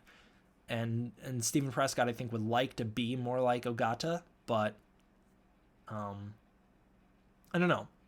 Yeah, so Ogata has to deal with this arrogant stand-in for capitalism, right? And of course, Ogata wants to save lives. And so he works for Southern Sea Salvage, a flawless character. I can't wait to see how it's handled. It's definitely not like a flawless, look at Captain Marvel, she can do no wrong and she's the most powerful Avenger. He's flawless in the sense that he's morally flawless. He's a morally flawless character who gets stonewalled at every single turn. He's never able to accomplish what he wants to accomplish because people are constantly putting up roadblocks for him to work around. And he has to fight this kind of fight morally, this stand-in for capitalism. And so the idea is like, Ren Maki, he's got a business. Or is that, yeah, his name's Ren Maki. I totally didn't mess that up. His name 100% is Ren Maki. Ren has he's got a business. He's the most profitable fishing or shipping company in Japan, and he's got a business to run. He doesn't want to lose money by not sending ships out into the ocean. But Ogata has noticed that all the ships that sail through this one particular area sink. And so you can't send ships through that area, but they need to send ships through that area to profit. And so that is their primary debate in part 1 of the story. And then by the time we get to so everything progresses up to I wonder which scene in Godzilla I left it off on, because there is an additional portion with okay, yes, exactly. I know exactly which scene. So everything progresses fairly similar, but a lot more fleshed out. There's new characters like Ren Maki, who I don't know. The relationships and dynamics between characters are significantly more expanded upon. But it progresses similar all the way up until when Shingshi and I have to check what Masaji, Shingshi and Masaji, when they come ashore on Odo Island. Do you know what scene I'm talking about? When all the fishers are lined up on the beach, and they're looking out on the hill, and then they see the thing in the ocean, and then they run to it, and it's Shingshi. In Godzilla, it's Shingshi. In my version, it's Shingshi and a guy named Masaji, who I actually think, if I'm not mistaken, it's Masaji in the original Godzilla. And Shingshi is my addition to that. But Masaji in the original Godzilla is the one who washes up on shore, and Shingshi is his brother. So, in my version, they're not brothers. They're two different people, two unrelated people who washed ashore together after a series of events that I won't spoil. But everything goes the same up until there, right? And then all of a sudden you cut to chapter 7, which, just to give you a quick little glimpse of chapter 7, this will be a nice introduction here to the main character of the story. So now we're in America. We originally started out in Japan, and we go up until like October 30th or something, and then we cut back in time to October 28th, 2022, Los Angeles, California. I wonder why I picked that location. 8:56 a.m. Stephen Prescott walked through a well-lit hall until he reached room 606. He stood at the door for a moment, allowing himself to assess the situation. After pulling out his iPhone X and stopping Alive by the Werbly Jets, Stephen took the headphones out of his ears and folded them into a small pouch before placing them into his right pocket.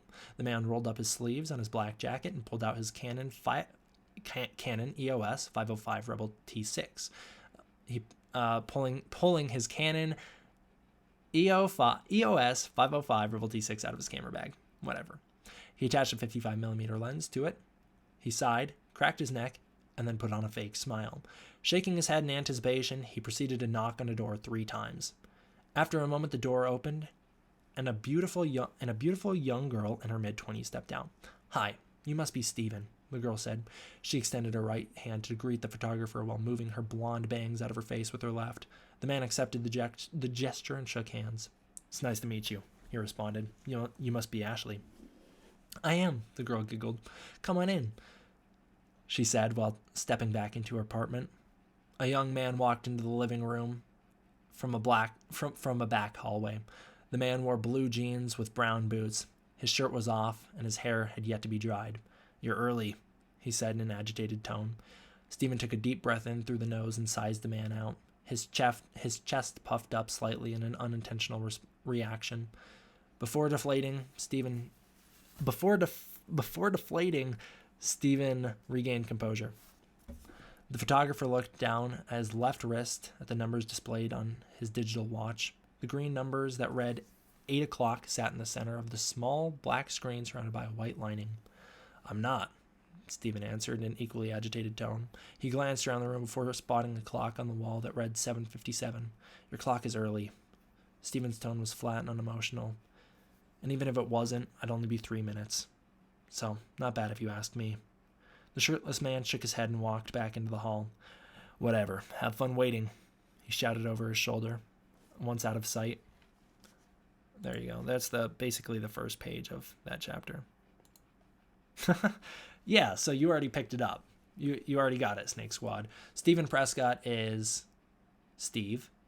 That's what the characters who know, like his wife will call him Steve, and the characters who know him call him Steve, aka he's our version of Steve Martin from Godzilla King of the Monsters, although instead of being a reporter, he's a photographer.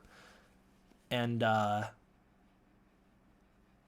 Prescott is Jack Prescott from King Kong 1976. So I'm actually very surprised someone picked up on that reference, of all things.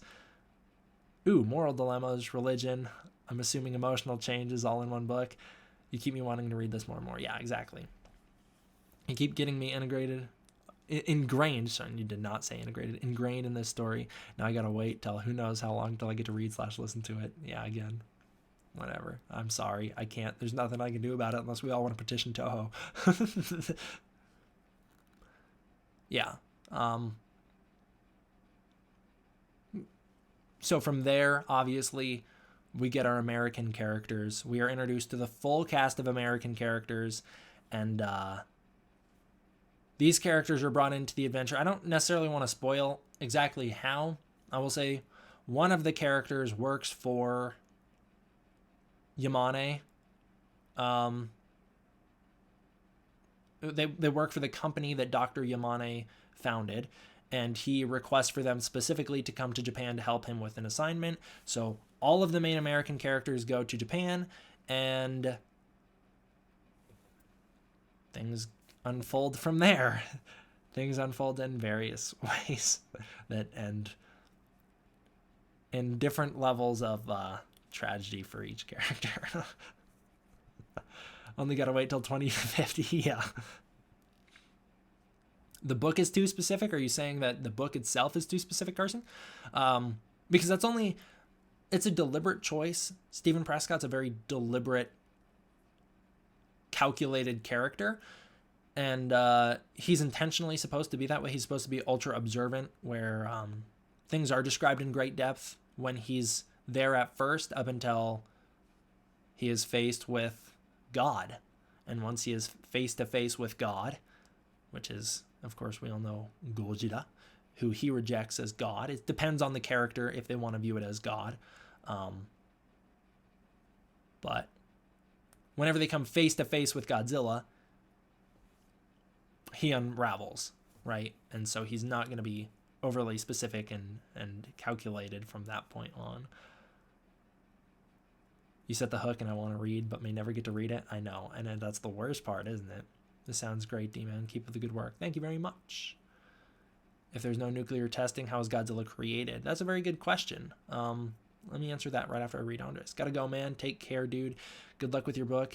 Keep at it with your studies. Keep the dream alive. Thank you very much, Andres. See ya, man. I'm assuming you're going to work. I hope you're safe. I hope you're doing it online. And, I hope you're staying safe out there, man. I feel for you. Yeah, so it's kind of up to the character to decide if they interpret Gojira as God. And a lot of the characters do view him as God. And our main characters are kind of conflicted. All of them are kind of conflicted on whether to view him as God or what. Stephen Prescott views it as nothing more than a monster. Godzilla is nothing more than a monster and will never be anything more than a monster. Yeah. But there's all sorts of weird... I'm telling you, Stephen Prescott is an outlet for a lot of weird shit to happen. Because he's a character who I would not... he's got a lot going on in his head. So if you read the bio for The Farm... You like to think as D-Man as God? Well, I am.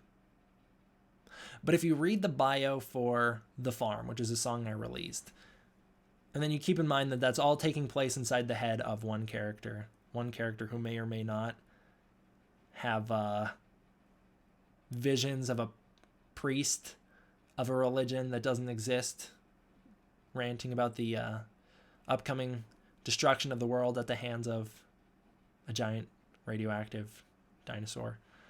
A lot of weird things are explored through his psyche in the story, and it's just kind of an examination of what happens to people when they're faced with trauma. And he's a character with a very troubled backstory, or a very troubled background. And that's something that slowly gets revealed as the story goes on. And he's dealing with all this trauma, and then Godzilla shows up. And so his whole world falls apart all around him. And yeah, so it's an exploration of basically falling apart mentally and trying to come back from it. So there's that end of the spectrum, and then there's my version of Serizawa, who is the opposite end of the spectrum. I know in the original version, in the original story, Serizawa is a very tragic character. He's someone who is also haunted by traumas of the past, and he's not over it. My version of Serizawa is a character who is on the same journey as Stephen Prescott. They're on the same path. They're parallels of one another. And Serizawa's further along in that journey than Stephen Prescott. And so, I don't know. It's just something I find interesting to explore. The idea that people are deeply troubled and the way they cope with that.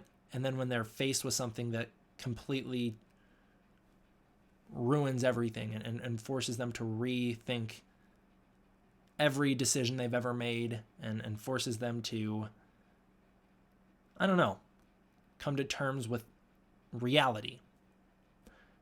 Something I find very interesting.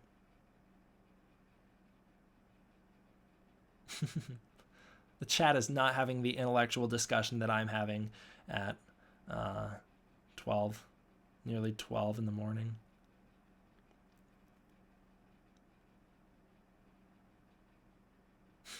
Yeah, chat is not having the intellectual discussion that I'm having.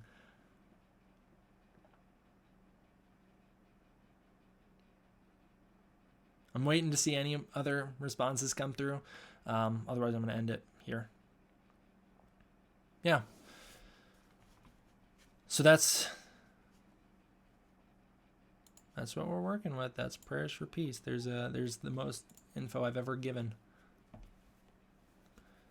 There's Mothra Easter eggs in it, although I will say Mothra is not a character. Mothra is not someone who's interacting with Godzilla, nothing like that.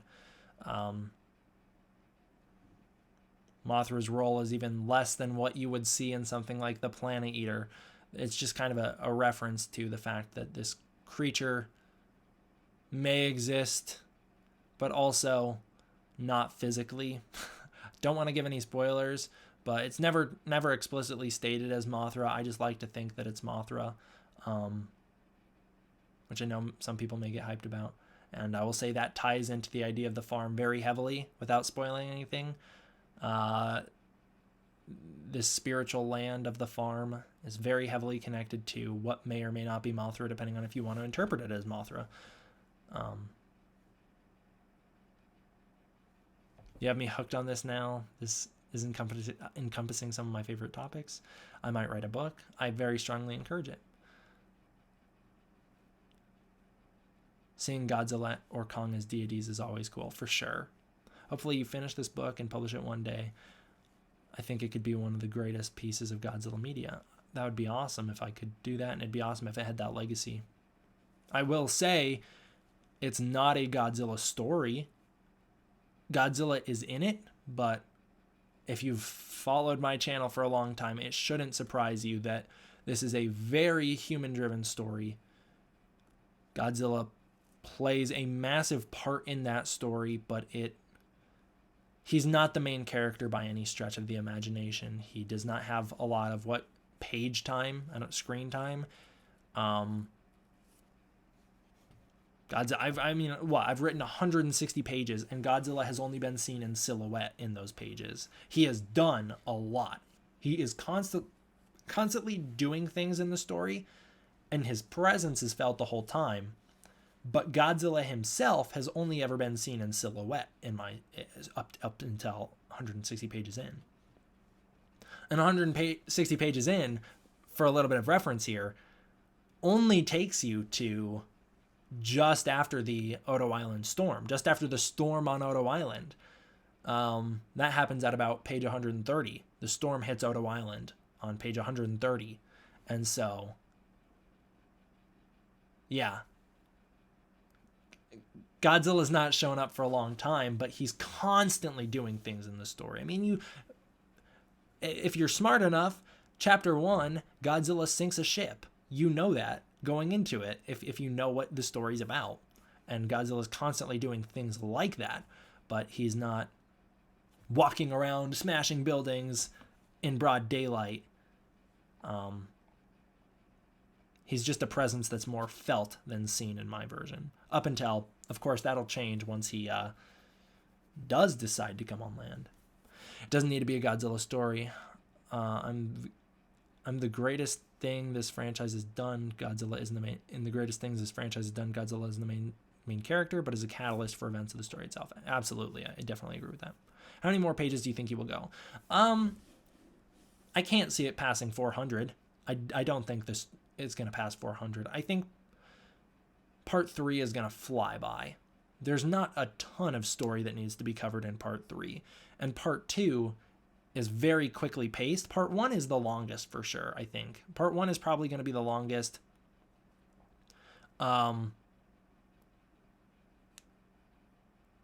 Yeah, part 1 is definitely is the longest. Part 2 is going to be long as well. But I don't think it's going to be as long. And part 2 is significantly more action-packed because part 2 is, when Godzilla's going on his rampage. And that doesn't happen right away in part 2. That's the very end of part 2. But the story moves incredibly quickly once you get to part 2 compared to how it moved in part 1. And, yeah, I don't know what I'm trying to say. Part 3 goes quick. I have a feeling part 3 will go quick because part 3 is just going to be the aftermath. Godzilla's destroyed Tokyo. People are recovering, rebounding, and what are they going to do from here? How do they respond? I'll tell you, they don't respond the way they do in the 54 movie. If you're going into this expecting, oh man, we got all the principal characters, Serizawa, he's going to go kill himself to sacrifice his life to stop Godzilla, I wouldn't bet on it. Like I said, it doesn't strictly follow the original film. Things are definitely changed in my version. Can you even kill Godzilla? Who knows? He's a god, right? Some of the characters view him as a god. Maybe you can't kill him. Or maybe you can. Depends on who's, I don't know. I'm trying to be cryptic here. It's you're just going to have to wait 50 years to find out. Godzilla is just a side character.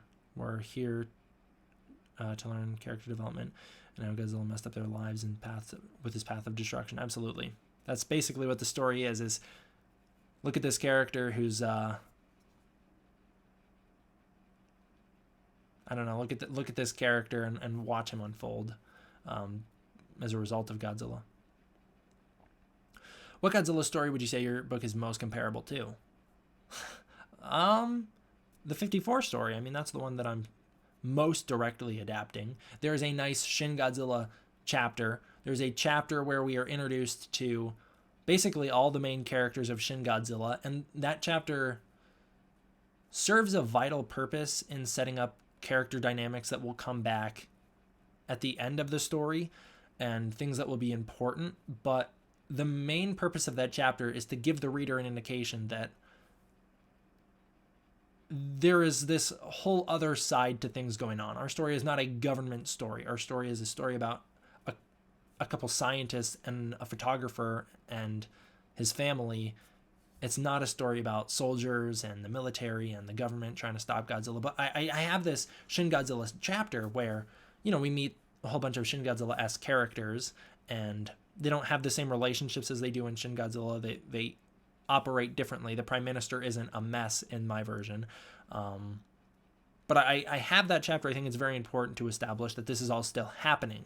All of this same sort of stuff that we watched in Shin Godzilla, it's still occurring. We're just not reading about it. So that's why the characters are introduced there.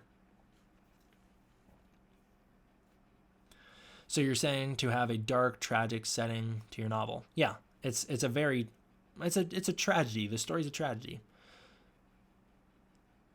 Do you think figures are a main highlight of G-Fest? I didn't buy any figures at G-Fest. Can I DM you on Instagram to ask you very detailed character description of your human characters? I'm not going to share very detailed description. I'm not going to share very detailed description. Love how you talk about this like not even what truly happened, and even you are waiting to see what happens. Well, I'm trying to be incredibly vague about it, and of course I butchered reading that comment, but I'm trying to be incredibly vague about it so that if this ever does come out someday, you guys don't just know what happens. So of course I'm going to talk about it like not even I know what's happening. And maybe I don't. Maybe it is up to your interpretation. But I have answers of my own, and you could have totally different interpretations that you could think are right. My answers don't necessarily need to be right. But I'm also trying to be incredibly vague on purpose so that I don't just give spoilers, so that I don't say, oh, by the way, the book ends with this happening, because I don't want that to be revealed. You know, I don't want you to know. I don't want everything to be clear.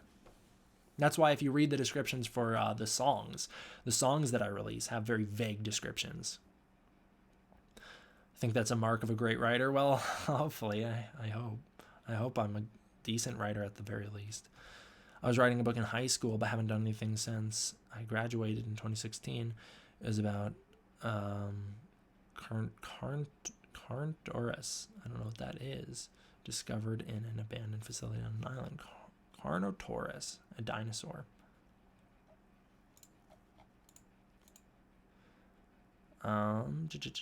Just took and School of the Arts drawing test to hopefully get in. Wish me luck. I wish you luck, Carson. I hope you get in, man. Classic Godzilla setup.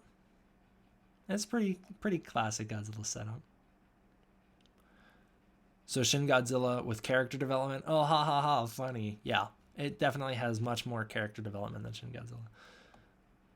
Will this kind of act like how City Shrouded in Shadow went? No. It's going to act like the 54 movie. Our characters are going to be spectators to the events, primarily, with the exception of one of the main characters who will be... I don't want to say anything spoilery. I'll let you speculate what I mean. One of the characters who will be forever physically scarred by not being out of Ground Zero during the events of everything. But outside of the incident on Odo Island, our main characters are able to steer clear of disaster, and it's mostly about them responding to it, and they kind of stand in as a surrogate for the country as a whole and for the world as a whole, because of course they're not from one country, they're from Japan and America, and so they stand in as a surrogate for the world as a whole. Will it be from that perspective of a civilian? Yeah, I mean, he's a photographer, right? The main character is a photographer. People make the stories along the way. I have this full story planned out. I've had this full story planned out from day one. I'm watching you on VR right now. That is super freaking weird. What is that like? Sorry, I haven't been here for a while. Do you ever plan on releasing this story? If you do get licensed from Toho, absolutely. If I can get this license through Toho, I will absolutely release it. Where do you get the Final Wars blanket? It was a gift. It was a gift from my grandma. Streaming at 3 in the morning? Yeah, whatever. It's about 12 for me. You sound like a pro. You are an author. Well, thank you very much. I appreciate it. I imagine I'm going to have to build my resume before I can get this done. I'm imagining this is not going to be my first work. And if it is, I peaked at my first work. So yeah, I'm imagining I'm going to have to build my resume. I'm also working on a comic story. I'm not really scripting it out in depth, but I'm working on the story so that I could hopefully work with another more talented writer on fleshing things out. But I've got the full broad strokes of the comic I'm planning out. So everything would follow the broad strokes, and then we just flesh out the details together, me and some other more talented writer. And then hopefully that's an introduction work along with, well, maybe not an introduction work. Hopefully that's one of the things I can do. And then film. The film stuff I'm doing is basically to build my resume so that I can get the credibility to someday release Prayers for Peace. Even though I've been a Godzilla fan my whole life, I want Kong to win. Me too.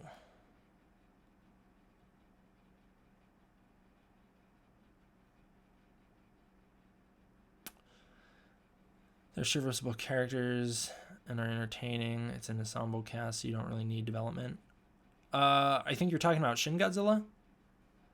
Yeah. I've tried VR and I'll tell you it's very disorienting. I agree. I get super motion sick. Dude, hell yeah. This story sounds dope from what I've heard. Well, thank you very much. I appreciate it. It's like seeing you in a movie theater with VR, seeing you at the big screen. That's freaking weird, man. I'm staring right into your eyes right now. Right into your VR eyes. Are there many spiritual aspects? Are there many spiritual aspects like in GMK? Absolutely. Yeah. Yeah, there's a lot of spiritual aspects in my story. Yeah, I'm staring right into your soul. Yeah, I mean, look, you've got a spiritual realm that may be real, may be a dream inside the head of the main character. You've got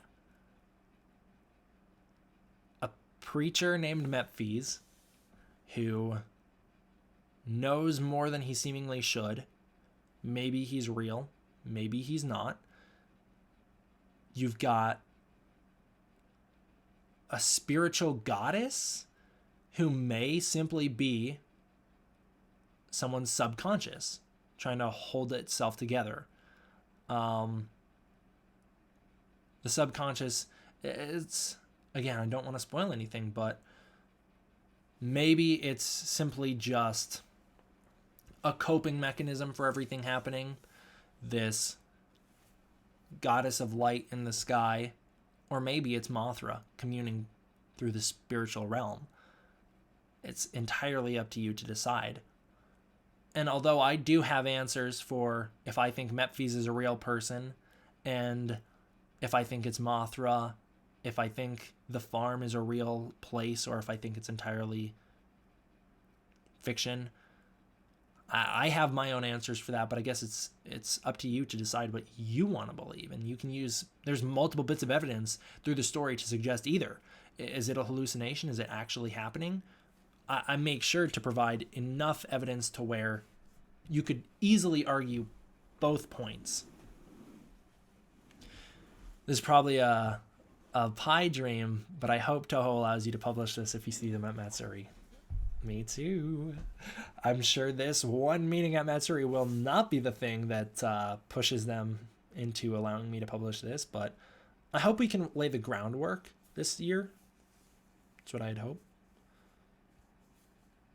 Mothra from the power of your ancestors. Not necessarily ancestors, and I will say there is no twin fairies. Nothing like that. Like I said, Mothra isn't Mothra. You can decide if it's Mothra. And if you decide it's Mothra, there's no twin fairies. If you're going to try and use that as an argument that it's not Mothra because there's no twin fairies, there's your argument. There's one of your arguments. There's also other arguments that you can make, but whatever. I have to admit, I was expecting to be staring at the back of my eyelids right now, but alas, here I am. No complaining, though. Well, I should also be asleep because I definitely have lots of homework to do tomorrow, and I think the reason I'm staying awake is because I'm trying to run away from my problems. If I'm here with you guys talking now about this thing that I'm very passionate about, that's very close to me, and this book is incredibly personal to me. It's a very cathartic experience. I pour a lot of my heart and soul into it. A lot of my actual emotions are on the page. And so I kind of feel very vulnerable about the book. But also at the same time, that's why I'm talking about it right now, is because I'm trying to avoid the real problems that I have to deal with in the morning. I have a lot of schoolwork that I need to do, and I have taxes that I need to do, and I should be asleep right now.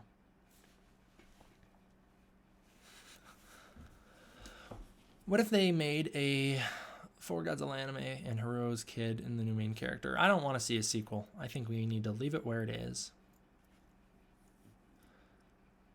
Will Godzilla himself have a very spiritual background? Kind of. Godzilla himself is a creature. He is the perfect organism. He was the 54 Godzilla. And in the prelude that we read together, when the bomb goes off at Castle Bravo, in real life, it created a massive crater underground. That massive crater unearths one of God's mistakes, right? That's what it says in the prelude. That mistake was Godzilla. It unleashed him, and it released him into the world. And there is a spiritual aspect to it with the people on Oto Island who view Godzilla as God. They view Godzilla as God. And they've seen this 54 Godzilla who has now forever been ruined by the bomb. The bomb went off. It's Godzilla is essentially dying of radiation sickness, but not dying. He's eternal. He's withering away, but he's not dying. He's decaying, but not dying. So he looks kind of like the gemstone design. Over time, he's morphed into something not like what he was. And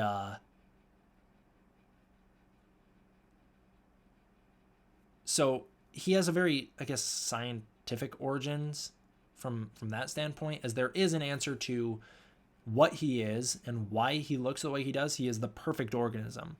And some of the characters view that as he is supposed to be the thing that is sent out to put us in our place. Other characters view that as, oh, this is just the perfect organism, like kind of a Shin Godzilla idea. But the reason he looks and acts the way he does is because of what he went through in 1954. And there is a catalyst event in my story with a country that doesn't actually exist, but is a stand-in for a country in the real world. If I'm not mistaken, I used Relishika from Mothra. That is my stand-in country in my book as well. So there's a catalyst event with Relishika that we can view as the reawakening of Godzilla. And that's why Godzilla is back in action in my story. No, the 54 story is not canon, to the people who asked. This will be the first time Godzilla shows up. Mothra is an idea or a symbol, I'm assuming. If you believe Mothra, if you believe it's Mothra, that is. Yeah, Mothra is a symbol, and there is something she equates to. You could easily point to Mothra and say, that's not Mothra. That is 100%. I'm not going to spoil it, but you could easily point to it and say, that isn't Mothra. It is 100% a manifestation of blank in this individual's subconscious. Or you could say, no, 100%, that's definitely a spiritual moth god communicating through this person's psyche. If this becomes a book and there's no movie, I'll make a stop motion film. That'd be awesome. Sure would love to see that. Want to run away from your problems? East remains. Why? Because reasons. East raisins. Eat raisins. I read that so wrong multiple times. You definitely need to take breaks when using it. It's messy with... Oh, your VR. I'm totally talking about something completely different.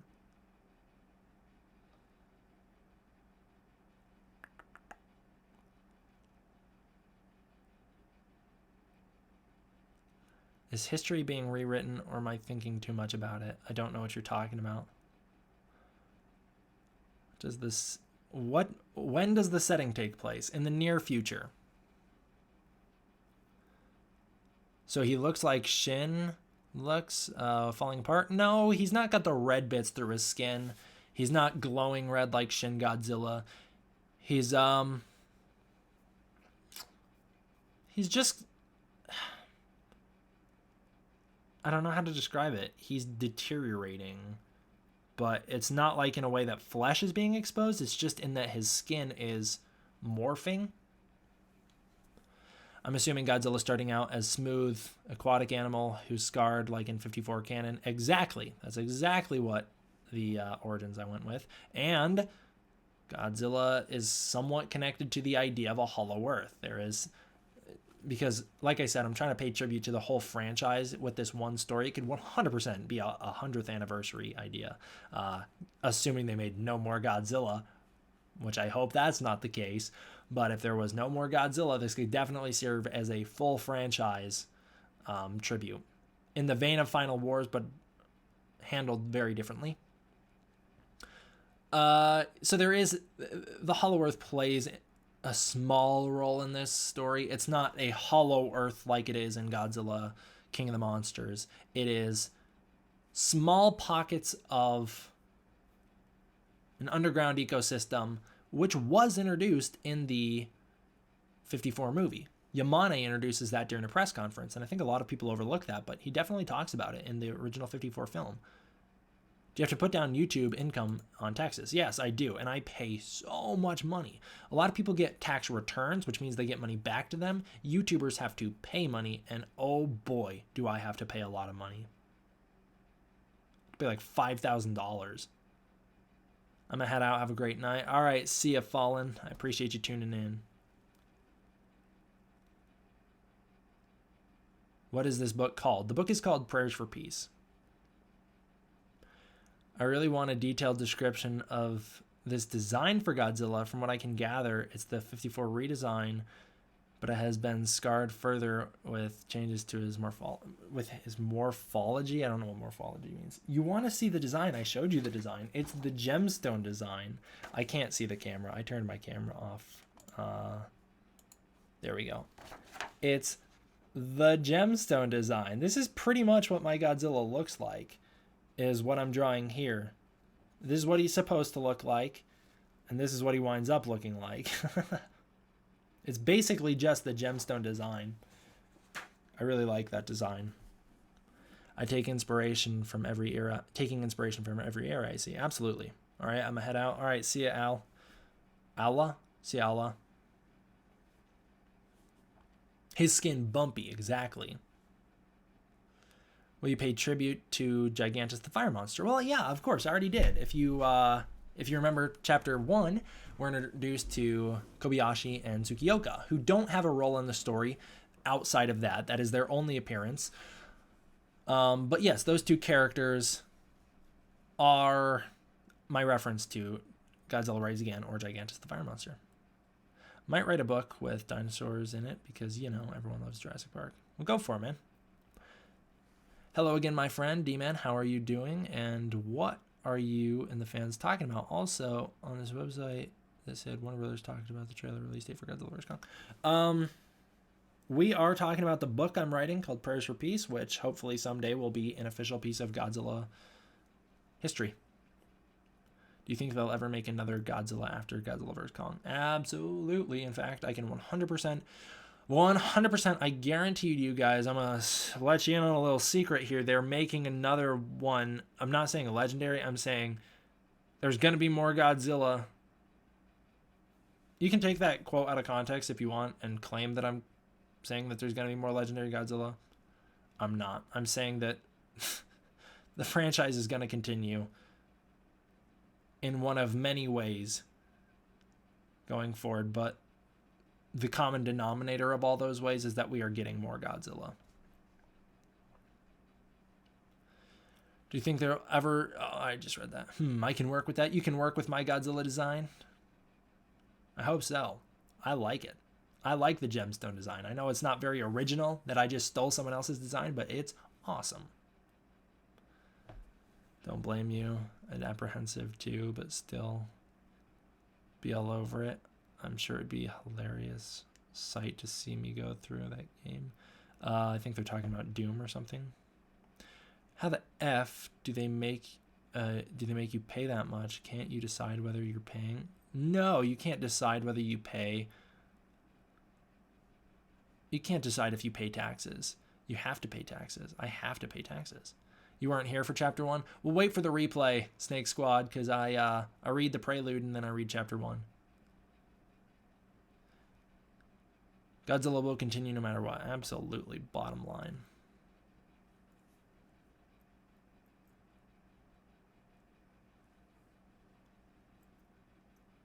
I gotta work. See ya next time. Stay safe. You stream or upload a video. Stay safe. Thank you very much, Ricardo. I do good with gore, horror. However, I'm spineless when it comes to jump scares. Gosh, those freaking jump scares. You guys are totally having some random conversation. What is your vision of the poster or the cover of the book? That's a very good question.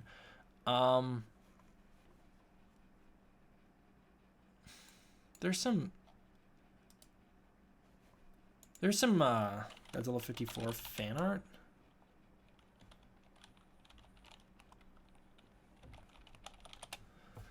that I think would capture it pretty well, but I don't know how to search for it. There's a picture of Serizawa silhouetted inside of Godzilla. It's a really cool fan art.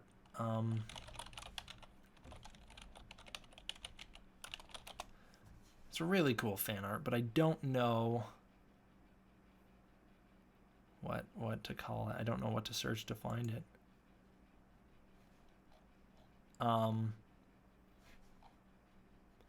But yeah, I think that would be good. Serizawa is also a character who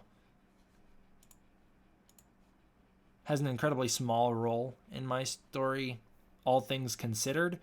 He does in the original film too. He has about the same role as he had in the original film, where he's not I had to time that guy out. He's not around for the majority of the story, but once he shows up, he's a very, very important part of the story. I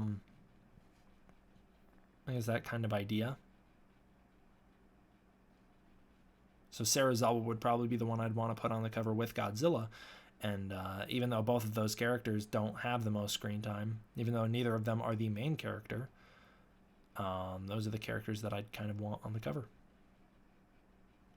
It's kind of along the lines of this image, but not this image. It was not this image. It was a different image of Serizawa's silhouette.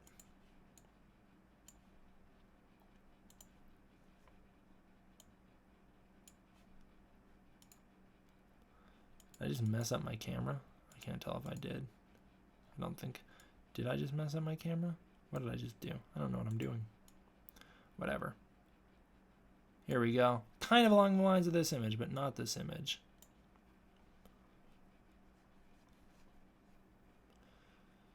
So what is this stream about really? Well, it started out as me playing piano, and then it turned into me talking about the book I'm writing. Will your book have horror elements, specifically psychological horror with a Mothra hallucination? Well, the Mothra hallucination isn't a horror element. It's probably the only... Yeah, this art is by Bob Eglinton. It's awesome art. This is some of my favorite Godzilla art.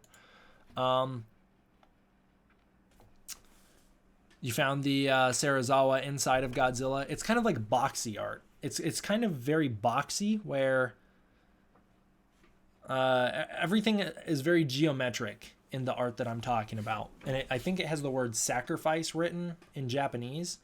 Yeah.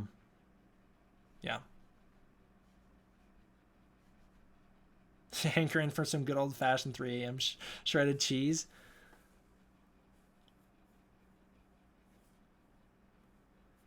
What was I even just talking about? Oh, horror. Yeah, it's very horror-inspired. I mean, this is directly inspired by Stephen King. It's kind of the closest thing I think we would get to a Stephen King story or a Stephen King Godzilla story, you know. It's so good to finally get more info on your book. I've been wanting to hear about it for a long time now. Your writing is so good. Thank you so much, man. I really appreciate that. Yeah, I've been excited to share it with you for a long time, and I'm still excited to share it with you. And I can't. I'm refusing to. But someday, hopefully, we will all be able to sit down. And dude, could you imagine me making news updates on my own thing? That'd be freaking awesome. It'd be really difficult not to spoil it, but it would be sick. Stephen King with Godzilla, I'm down. Not that I'm saying I'm as good of a writer as Stephen King. Not that I'm trying to make that assertion, but it's in the same style. Black Widow being moved in November, I think, is going to be detrimental to Godzilla vs. Kong, but I don't think it's going to be the thing that ruins Godzilla vs. Kong. I don't know, is detrimental the right word? It's going to be a hindrance to Godzilla vs. Kong, but I don't think it's going to be detrimental to it.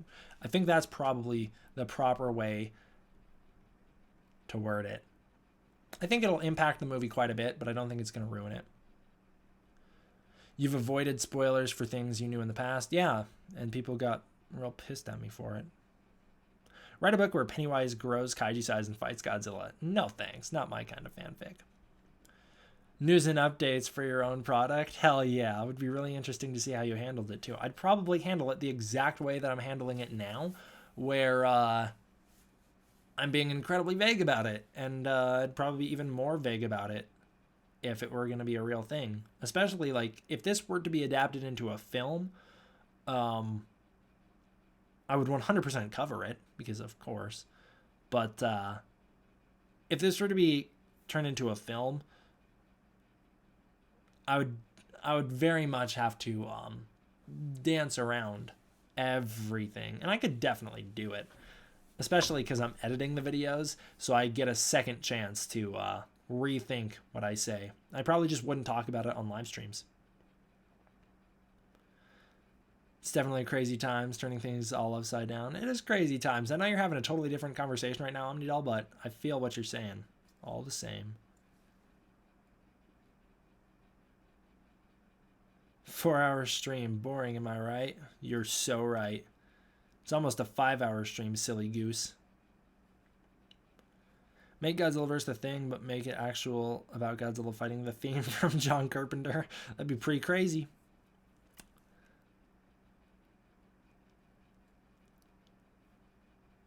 So how are things with you and Corona-chan? You surviving, soldier?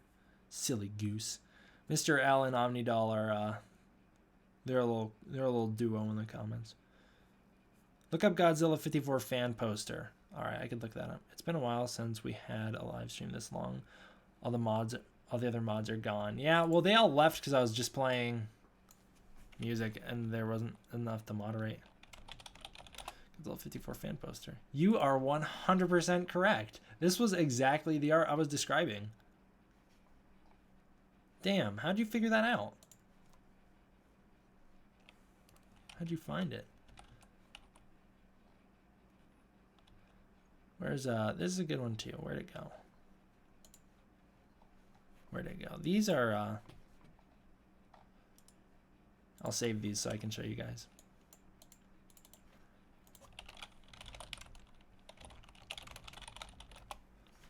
All right, so there's this one, and this is another good one that I think could work as a cover.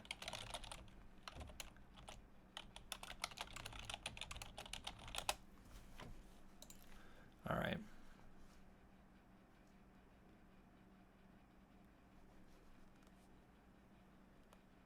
We are from ETN, D-Man, lol, Omni, and I know you two are. I know you two come from ETN.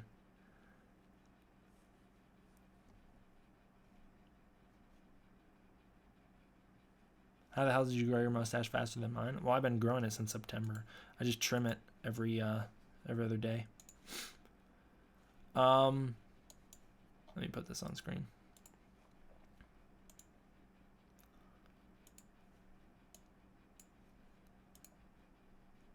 Yeah, this is the exact image I had in mind. This one right here. It's 100% what I was talking about, is this poster. What is this, by the way? Okay. Is that one? I'll get rid of that one. What is this one? Yeah, I'm getting rid of that one as well. Yeah, that is the book cover right there. That's what I would want on the book cover. And then here's another one that could work. Something like this. Something like that as the book cover. That could also be really cool. But what I just removed? What did I just delete? I don't know what I just deleted on accident. That is the one that I would want primarily as the book cover.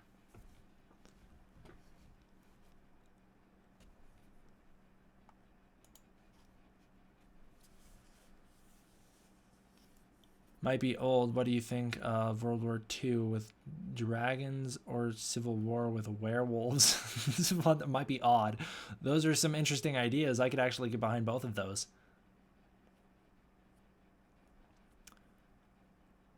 You're welcome. I just started looking stuff up. Well, thank you very much, Michigan Wolverines 28. I appreciate you finding that image for me. That looks so cool, bro. Just the non-organic silhouette of it looks very edgy and sharp. I think it's really awesome. I really like this art. This is actually one of the first things I posted on Instagram back in way back in the day when I very first started my Instagram. This was one of the first things I posted on it. Cover would look sick, dude. Something like that would be what I'd want as the cover. Yeah, it'd be awesome. Awesome to have something like that. You found it first. Well, thank you very much, Goji Chris 1954. I appreciate you finding that as well. Shout out to both of you for finding it. You should just have shown a picture of Godzilla's footprint. That way Toho won't come after you. They're not going to come after me. What other Godzilla YouTubers are rooting for Kong? Samurai something, Ninja something. I forget what his name is. I don't know him. I don't know the other YouTuber. It's someone in Rob's documentary, ETN's documentary, who he was pretty funny. Samurai Productions, something like that. Yeah, he's probably the only other YouTuber I can think of that is. One thing that I will say I find kind of silly, not to call him out, but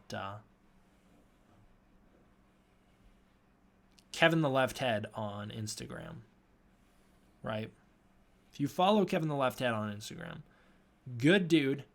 Really like the guy, but my boy is Fat Samurai Guy. That is exactly what I'm talking about. My boy Kevin the Left Head on Instagram is prancing around championing himself as the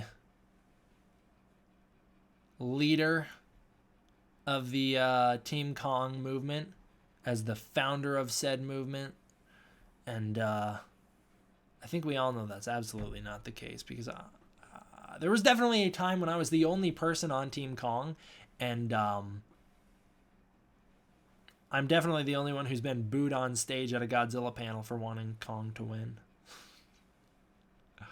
But you know, whatever, Kevin. He can have it on Instagram if he wants. He can take that. He can take that title. We'll know here on this channel, the 34 of us watching, we'll just know together that I was Team Kong first is all. Serious question. What do you think of the kinky one? You know, oink oink. I think my thoughts on that. I'm gonna have to plead the fifth on that one. I can't give my thoughts on the kinky one. It's just too personal for me. You've been rooting for Kong for the longest time. Most others are only doing it to go against the grain. I have noticed that.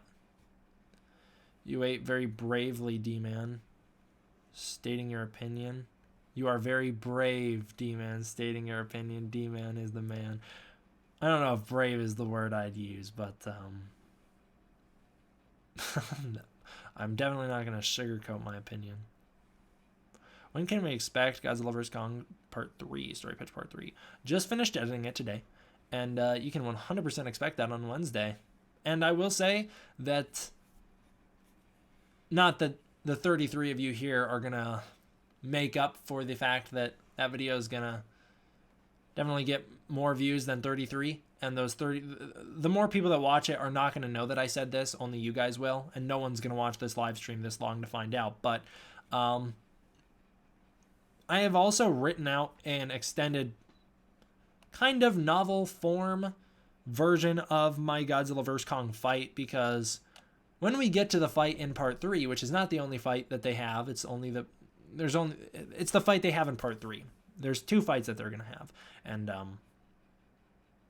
they have a fight in Part 3, and it's very brief. And so I wrote out an in-depth version of it, like a novel version of it, and I'll be sharing that with you guys in audio format.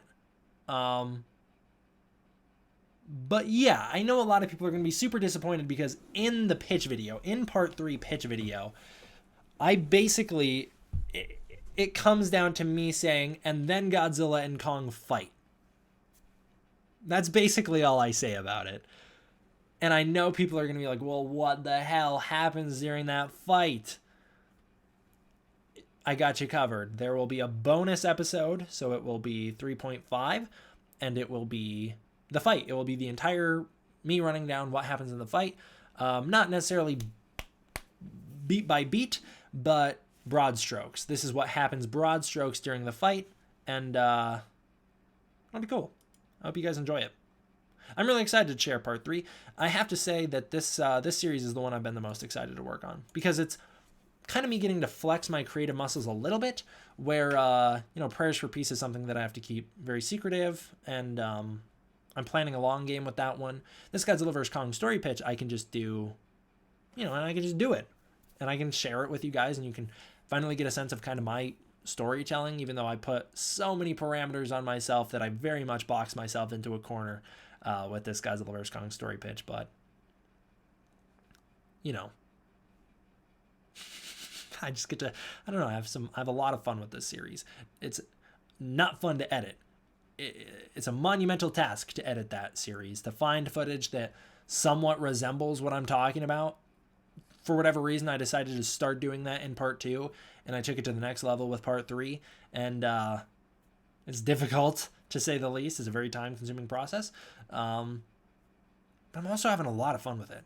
And I will say that it's a 5-part series with bonus episodes. So there will be a 3.5. There will probably be a 4.5 where I flesh out Godzilla and Kong's second fight a little bit more. And then there's part 5, which is a retrospective. So it's, all right, I recorded this Godzilla vs. Kong story pitch series. I've recorded it over a month ago. And, there are some tweaks I would make to that story. So the retrospective is going to be basically me fine-tuning the pitch and being like, okay, here are the little aspects of the story we're going to rework slightly, just so that everything comes together a little better and doesn't feel as convoluted as it currently does. I don't know if that makes any sense, but the retrospective is kind of the thing I'm most excited for. But yeah, part 3 will be out on Wednesday. Very excited for that. Even with the limitations you have, you are doing a fantastic job with the story pitch. Well, just wait, because part 3 gets hella convoluted, and that will be cleared up in the retrospective. It isn't as convoluted as I make it seem in part 3. I'm not changing anything. I'm just clarifying in the retrospective in regards to what happens in part 3, because part 3 is very convoluted. Suddenly, the bad guys have, Apex has multiple motivations, and I don't do a good job explaining why they have multiple motivations. I do a terrible job explaining it, and so it sounds way more complicated than it actually is, when in the retrospective I can easily just say the reason they have multiple motivations is basically as a backup plan. They have a plan A, and they know that plan A might not work, so they have a plan B, and they're gonna try and execute plan B, and then based on what happens in part 3, they come up with a part C, which is a fusion of plans A and B. And I know it even sounds complicated here, but with the context of what actually happens, and in the retrospective I'll talk about it with spoilers, because I don't want to spoil my own story, it's not as complicated as I make it seem. Mr. L, who knows, I could wear off base. I do have no idea what you two are talking about. Jesus Christ, you're still live? I sure am still live. Can you believe that the stream hasn't crashed in 5 hours? This is the first time that's ever happened.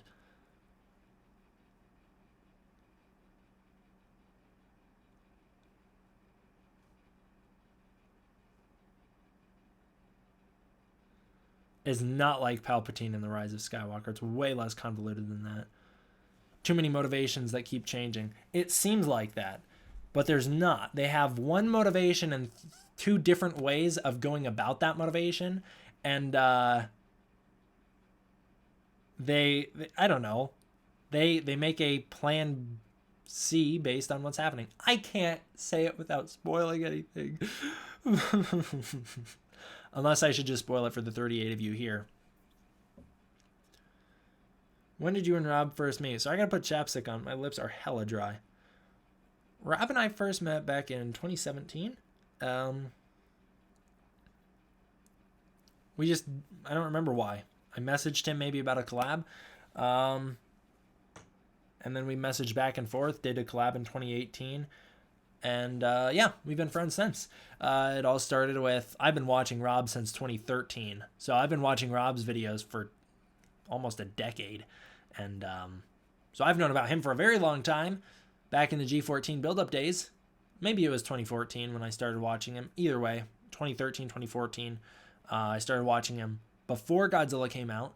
And I watched him. He was the only YouTuber I watched building up to that film. I didn't watch him religiously. I wasn't subbed or anything, but I watched his videos whenever they came in my recommended, and I got familiar with the channel over time.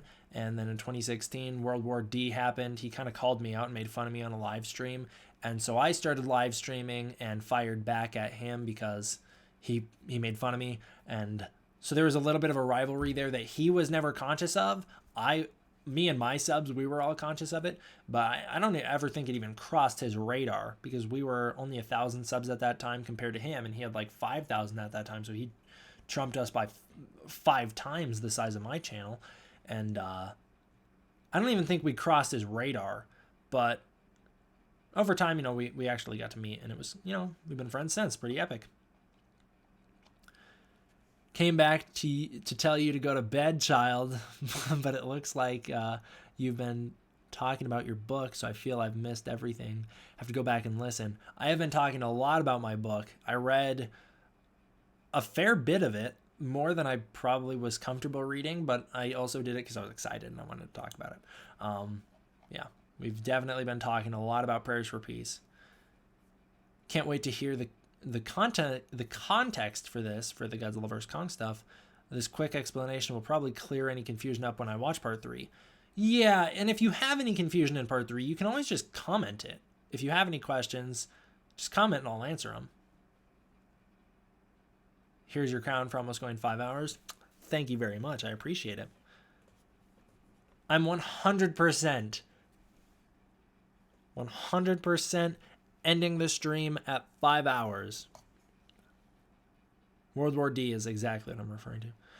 Don't glance over the historical event that is World War D. I hardly glanced over it. We got into a war. We fought.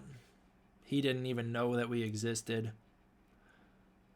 I don't even think we were at 1K yet. If we were, it was very early into the first 1,000. It was very early into the first 1,000, but I do think we crossed the 1K line. Didn't we? Maybe. The war was super kinky, man. When do you think you first saw the kinky verse? Were you afraid, surprised, amazed? I was all 3 of those things at the same time. And it happened more recent than you think. Probably back in over summer 2019 is when I was first introduced to the kinky verse.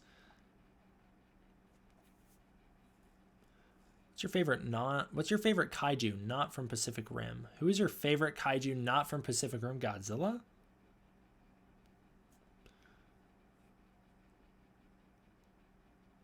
Was World War D? It was the feud between Rob and I back in the day. That was what World War D was. You want the spoilers for my Godzilla vs. Kong pitch? Do you want the spoilers? You gotta tell me quick because I'm streaming for 2 more minutes and then we're done. Do you think they'll ever bring back Mechanic Kong from King Kong Escapes? I do not. Yeah, if you want the spoilers, you better comment quick that you're okay with spoilers. And I have to see that... I've never heard of World War D. I have to see the majority of people say yes. Give the spoilers, yes. Yes. What's your... Okay, spoilers. Apex's motivation is because they saw because Apex had seen the picture of Godzilla and Kong fighting, and because the public knew that there was an old rivalry between them, Apex wanted to activate the Orca in Mechagodzilla's head to get Godzilla to Skull Island, so that hopefully Godzilla and Kong could kill each other so that the world would be left without an alpha. However, their backup plan was to get Godzilla to find the head of Mechagodzilla so that he would be more comfortable attacking the human race, so that he would feel that we've crossed a line. They would then use the Orca to fully persuade Godzilla to attack the human race, and there's the spoiler. So the way I explain it in the video, it's super complicated. It makes no sense. So basically the plan is if Godzilla kills Kong, or if Godzilla beats Kong, he will discover Mechagodzilla, and then he'll turn on the human race, and it will all end the same anyways. Godzilla will be bad, and there will be no Alpha to protect us. I did a terrible job explaining that in the video. Anyways, guys, thank you all for watching. I hope you enjoyed. We have hit 5 hours. I will see you guys next time for the next one. D-Man out.